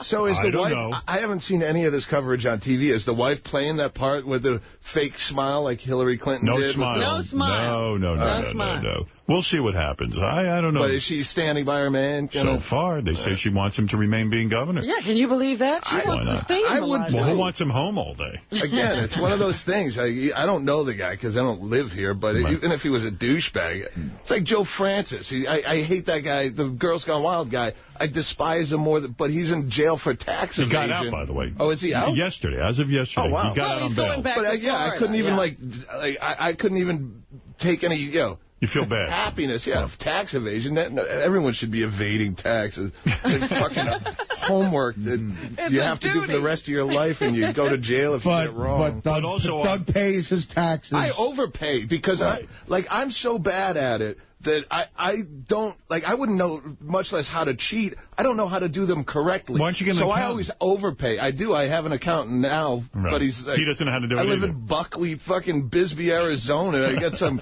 cowboy that does, cattle ranchers are his clients. Right. So you 70 years old. He doesn't know how to. You actually tip the IRS. I do. If I ever get audited, I'll make money. That's the only benefit is let's say it's more because I might have fucked up and missed something. Right. Robin, what else is in the news? Please tell us. What is it about Jodie Foster? A Massachusetts man has been arrested for allegedly sending a bomb threat to Van Nuys Airport in San Fernando Valley. Federal prosecutors say Michael Smeagol included the name of actress Jodie Foster. Look, wouldn't it be great if you had two stalkers fighting over you? People are unimaginative. Oh, One stalker, think? You know, when the first high school shooting started, I got on the air, I said, that's it. Now everyone's going to shoot up high schools. Because maniacs don't even have originality. There's one original guy, and then the rest of them all copy. Copycats, huh? And so these guys, they hear, oh, Jodie Foster, I'll do it for her. You're supposed to put Jodie Foster in. They can't even pick a new broad. Jodie Foster's an alta caca. She's 67 years old, and they're busy still chasing her around trying to impress her. My buddy Andy Andrus would do a bit about how they should always put the copycat killer in the same cell with the original guy. Like, you fucking stole my bit, man. That's my fucking kill each bit. other. They claim Smeagol stated the airport would be the target of some kind of gas bomb.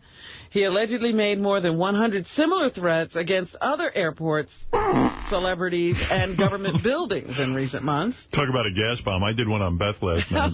We're in bed. I thought she was sound asleep. All of a sudden I hear, oh. I go, what is it? She goes, did you fart? I go, no. I still haven't copped to it. I said, I absolutely didn't. I said, maybe it was the dog. She said, the dog's not in here. I said, you know what it is? She says, I picked up the cover, and it smells like a dirty diaper. Oh. I said, well, I don't know how that happened, because I didn't do anything. I said, you know what it is? She had made turkey meatballs. I said, I didn't wash the dishes, honey. I'm sure it's still in the sink. She goes, no, I washed them. I go, well, I can't explain this. There's something wrong in this apartment. Bingo actually spooned me the other night, and I just tore, which I thought was just going to be a nominal piece of wind, was this sheet shredding Holocaust fart. And I told her it was a baby soul. I said, women have babies, but men have baby souls. That was a baby soul that just came out. And you know, when your girlfriend hallucinates as much as she does, she'll buy into it. Right. Probably be able to see it. What else, Robin? New York Yeah, I farted in your face. Yeah, and there's a priest selling heroin to kids. Whatever. New York Governor Elliot Spitzer may have been buying the services of prostitutes for years. Yes. Of course. The New York Post cites sex industry insiders as saying Spitzer has solicited high-priced hookers for at least 6 years. I've never done this before. His $4,300, I'll get your cab fare from the train station. You'll probably be coming in on the 9:18. It usually runs a little bit late, but I've never done this before. You've done hookers? Oh, yeah, I've fucked a lot of hookers. Oh, no kidding. Oh, yeah. Yeah, Artie, too. You guys like it, huh? Is it better with a hooker, in a sense? Well, you don't feel guilty afterwards? Like, oh, man, this girl, her life is probably... I always end up being way nicer than I should be. Me too. Because they're a hooker, and then, you don't want to be the guy who mistreats hookers. Yeah, exactly. What did you pay the hooker? What did I pay the hooker? Yeah, any of these hookers. Did you ever pay $1,000? No, I don't think I've ever gone higher than like $300 or $400. So you never got any 10s. You probably got like a 7. Yeah, no, I didn't. I got some fucking 1s and 2s there. There was one night where I was fucking all coked up, and I got 3 hookers in one night because they kept sending pigs. But I would pay them because you can't go, you're a pig. I can't do that. So you'd say, and I'd call another one, and then it wasn't working. And what is it when the hooker comes to your door and you see she's not even fuckable? What do you say? There was one in Houston. That was the story as actually Gallagher fucking heckled me about. She was probably like late 40s, and she was dressed in business attire and with a briefcase because she wanted to be incognito. Like no one would think you're a hooker. You are incognito just because you're a 49-year-old, but you look like my aunt or something. Right. Imagine that. I mean, we're paying some decent money. Yeah, that was the $185 story where I gave her the money up front. You always have to pay them up front. And now I'm just trying to figure out a way to get this fucking woman out of here. And she's blowing me, and nothing's going on. And she gets it hard enough that she's going to get on top of me and ride me. And I actually made up a fetish where I go, you know what I like to do is I like you to watch me jerk off. Like, just sit on that bed and just watch me. Like, poor you. I mean, what a terrible experience. You know what I like? I have a fetish. I like to jerk off while the whore I pay is like 8 miles away in another hotel. Driving away. It's really dirty when you leave the room and I jerk off.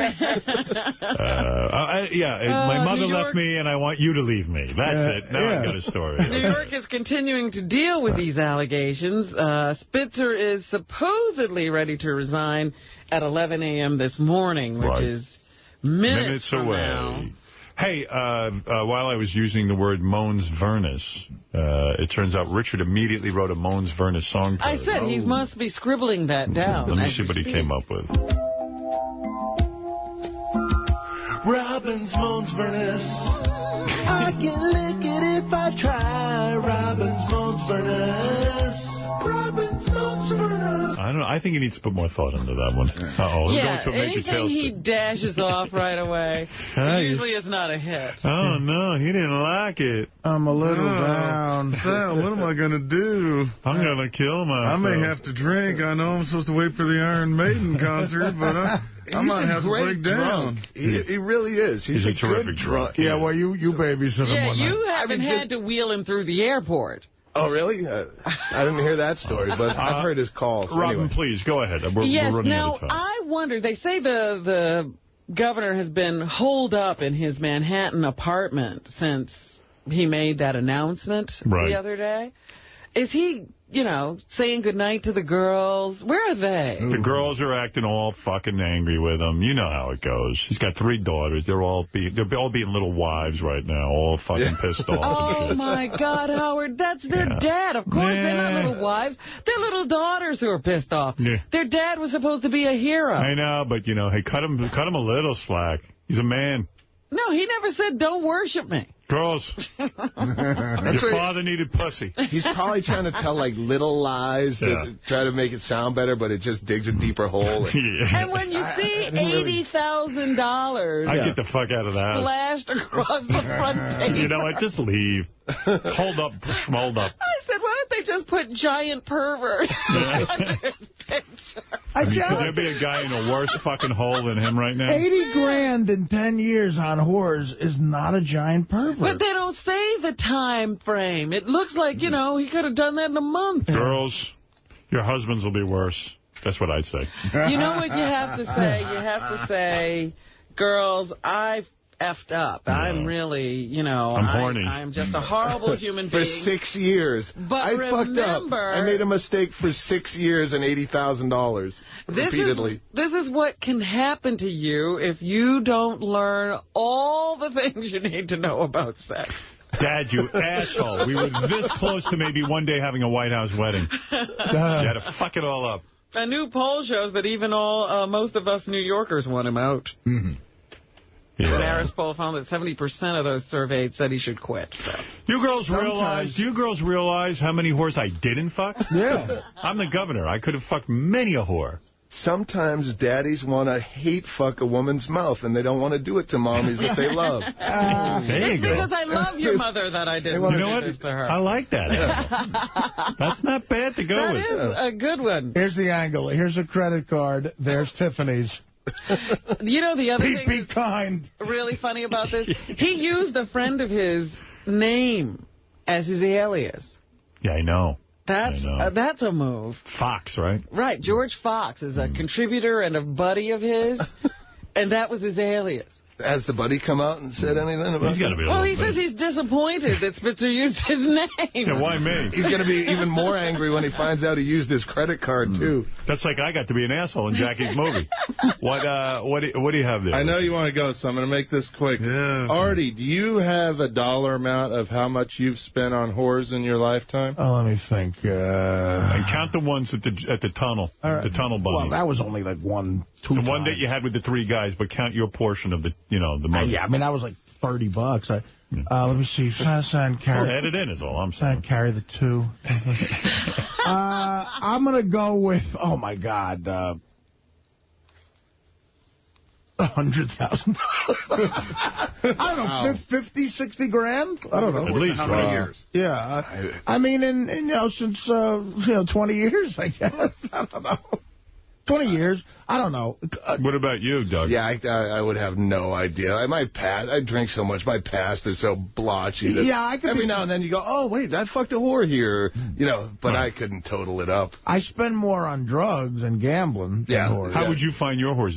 Whores would be the dollar value. It would be the vice that cost the least. Yeah, would definitely. You go to the yellow pages and in town? Well, now you go like Eros guide online. Right. Just so you get pictures of, and you can make sure through the peephole that they look like the person that they are online. Right. Yeah, but before, you'd have to go to like the weekly rag in the back. Yeah, and again, it'll say petite, 5'5", brunette, but it doesn't say age and weight. All right, you're petite, you're short, but you're a fucking weeble wobble, and you're 51 years old with fucking crystal methamphetamine grill. You're warning the people out there, and I like that. I wanted to thank Doug real quick, too, for the kind words about my drinking. Thank you, Richard. Yes, thank you. All right, let's get back to Robin. All right, so let's get into it. Geraldine Ferraro is a racist. Geraldine Ferraro came out yesterday and said that Barack Obama is only in the race and doing so well because he's black.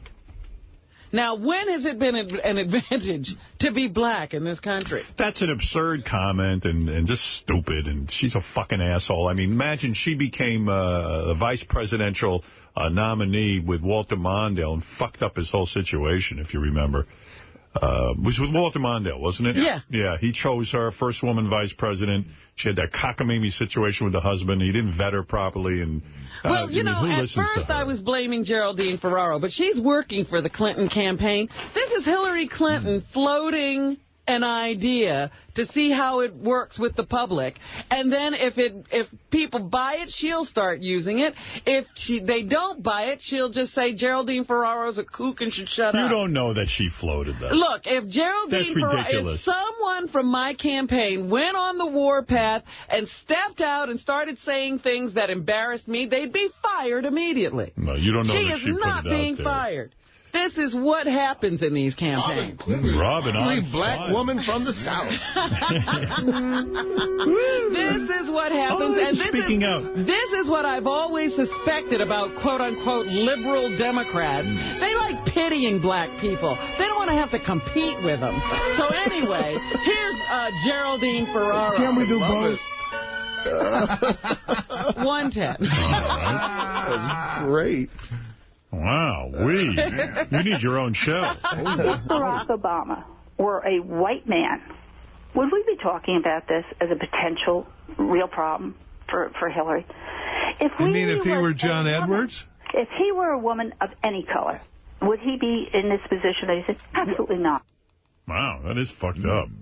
What's she thinking about? All right, Robin, what else? Screw loose. What else you got? Barack Obama won some caucus in Texas and the Mississippi primary. By the way, somebody just said to me, wrote me an email. How do you feel about Chris Booker? Your friend had Hillary Clinton on his show. First of all, I'm glad for him. He had Hillary Clinton on his show. I'm not. What? He should have turned her down. Did you have to do Howard first? Yeah, I think that's what the listener was implying. But the fact of the matter is, I wish Hillary Clinton would do my show. She'll associate with Geraldine Ferraro, will make those bizarre statements, but wouldn't associate with me. I can get her some male voters. Look, that's a Hillary statement she's quoting. I know you think that, but I'm not going to think that. I love Booker, but, I mean, when's the last... He never said anything controversial on the radio. No, of course, she's going to do his show. I mean, why wouldn't she? He's going to behave himself. Here's Barack Obama thanking Mississippi for his primary win. It's just another win in our column, and we are getting more delegates. I'm grateful to the people of Mississippi for the wonderful support. All right, very gracious. And he says, despite all this fighting they're doing right now, the Democrats will unite at the convention. I'm confident that once we decide on a nominee, we go through the convention, that in fact the party is going to be unified because people recognize we've got to have a significant shift from the Bush policies of the last 7-8 years. Right. And here's Senator Hillary Clinton backing off the Geraldine Ferraro statement. I don't agree with that, and I think it's important that we try to stay focused on the issues that matter to the American people. All right. Is that the first time that Geraldine Ferraro's name has been mentioned in the media since? Yes. Ralph, go ahead. You're on the air. Geraldine Ferraro is absolutely correct. If this guy was a white guy, he would be laughed out, and everybody goes easy on him because they don't want to be called a racist. That's the bottom line. If he was white, he'd be laughed out. I don't know that he'd be laughed out, but I don't think he would garner as much attention. The guy's a great speaker. Well, you can't have both ways. He gets a lot of young people to come out to see him at rallies. You can't deny it. But you can't have it both ways. You can't say, as Robin points out, and it's true, since when was being black an advantage? For years, it's been a disadvantage. The white voters wouldn't vote. It's the reason he would get the attention initially, so they would notice that he's a good speaker and he does have well-thought-out ideas. I think it's a huge strike against him. No, it's not. Come on. White America... Any charismatic person would be having his same effect. White America is not looking for a black president. They're not going to go, oh, look, a black guy, a novelty. Let's go vote for him. Let's for the fun of it, vote for him. I think in spite of the fact, in spite of the fact that he's a black guy, he's able to get white voters and black voters and bring together a coalition. And believe me, Geraldine Ferraro doesn't mind that he's getting attention. She minds that he's getting votes. Yes. And the fact of the matter is that that's not a relevant statement. She's wrong. The guy has more going on for him. He's, he's inspiring people. But the fact of the matter is, Hillary Clinton would be a better president. That's racist to say he speaks so well. No, they're not saying he speaks well. He gives good speeches. Idiot. That's what it sounds like. Well, not like he speaks well, like he doesn't talk like a idiot. He doesn't say I walks to the left. I thank you, Ralph. Well, I mean, the media always wants an angle. They always want she's going to be the first, and John McCain would be the oldest. So yes, I think he would get more attention because of that. But I don't think he's not earned what he. Shut up, Stanhope. All right, let's wrap this up. I think he's good at politics because of that extra bone in his ankle. All right, let's wrap this up. Come on. Plays baseball. This is silly. Here's Mayor Bloomberg, who says he spoke to Governor Spitzer. I told him my thoughts were with him, and where'd you get that hot hooker? Wished him all the best, and said if he ever wanted to talk and wanted my advice, I'd be happy to give it to him. But any conversations I would have with the governor, just between the governor and me. Well, I wonder what advice he has for her. You could have gotten that for like $2,200 if you called this guy. If you ever want to split the Amtrak, give me a call. Listen, you can't let a hooker live. What are you doing? Here's some advice. Kill him. That's right. Let those whores drown. Who doesn't kill a whore, Elliot? Watch the movie The Godfather. Fuck mental patients. Their word doesn't stand up in court. Exactly. What else you got there, Robin? Dawn Wells, the actress who played Marianne on Gilligan's Island, was arrested and spent 5 days in jail last week after pleading guilty to reckless driving following a recent arrest on suspicion of possessing marijuana. Yeah, Marianne turns out to be the wild one on Gilligan's Island. Not, it wasn't Ginger. Thought it was Ginger. The 69-year-old actress was sentenced 69. to 5 days in jail. Sexy. Placed on 6 months probation. That little girl is 69. Oh, my God. I can't believe she's still alive. And fined $410.50. You think she still gets Well, life? that's maybe she'll turn her life around now. Maybe she'll see her 70s in a different light. That means she won't blow so much Fucking weed. disgusting country. She agreed to plead guilty under the terms of an agreement that saw 3 other charges: driving under the influence, possession of a controlled substance, and possession of drug paraphernalia dropped. She claimed that she was leaving a birthday party and picked up some hitchhikers, and once she found them, smoking something that smelled strange in her car, she put them out, and it was right after that she was stopped by the police. You know, I'd rather hear that she's smoking weed than picking up hitchhikers. Who does that anymore? Yeah, 69-year-old woman. 69-year-old woman picked up hitchhikers. I picked up some young, hot, beefy guys on the side of the road. I'm not wearing any underpants. You know, I used to be Marianne. Don't you want to take me? Yes. And finally this morning, there's a frightening statistic. Marianne Kopechne. being released today. They say that 1 in 4 teen girls has a sexually transmitted disease. Let me think about that. 1 in every 14, you say? No, 4. 1 out of every 4 teenage girls has a sexually transmitted disease. I think that's just government propaganda trying to get us to stop fucking teenage girls. And I'm not biting. It's still worth the risk. That's 75% safe. Now, let's get to it. Dr. Sarah I'll fuck them 3 at a time. Talks about this statistic. All right. 2-2. 2-2. All right. She's going to talk about the teenage girls? Yeah. All right. I'm interested in this. 1 in 4, or 26%, female adolescents in the U.S. has at least one of the 4 most common STDs that affect women. So you still have pretty good odds. So what's the top 4? I think this the human papillomavirus is up there. One of my own favorites. Herpes and Joe Francis disease.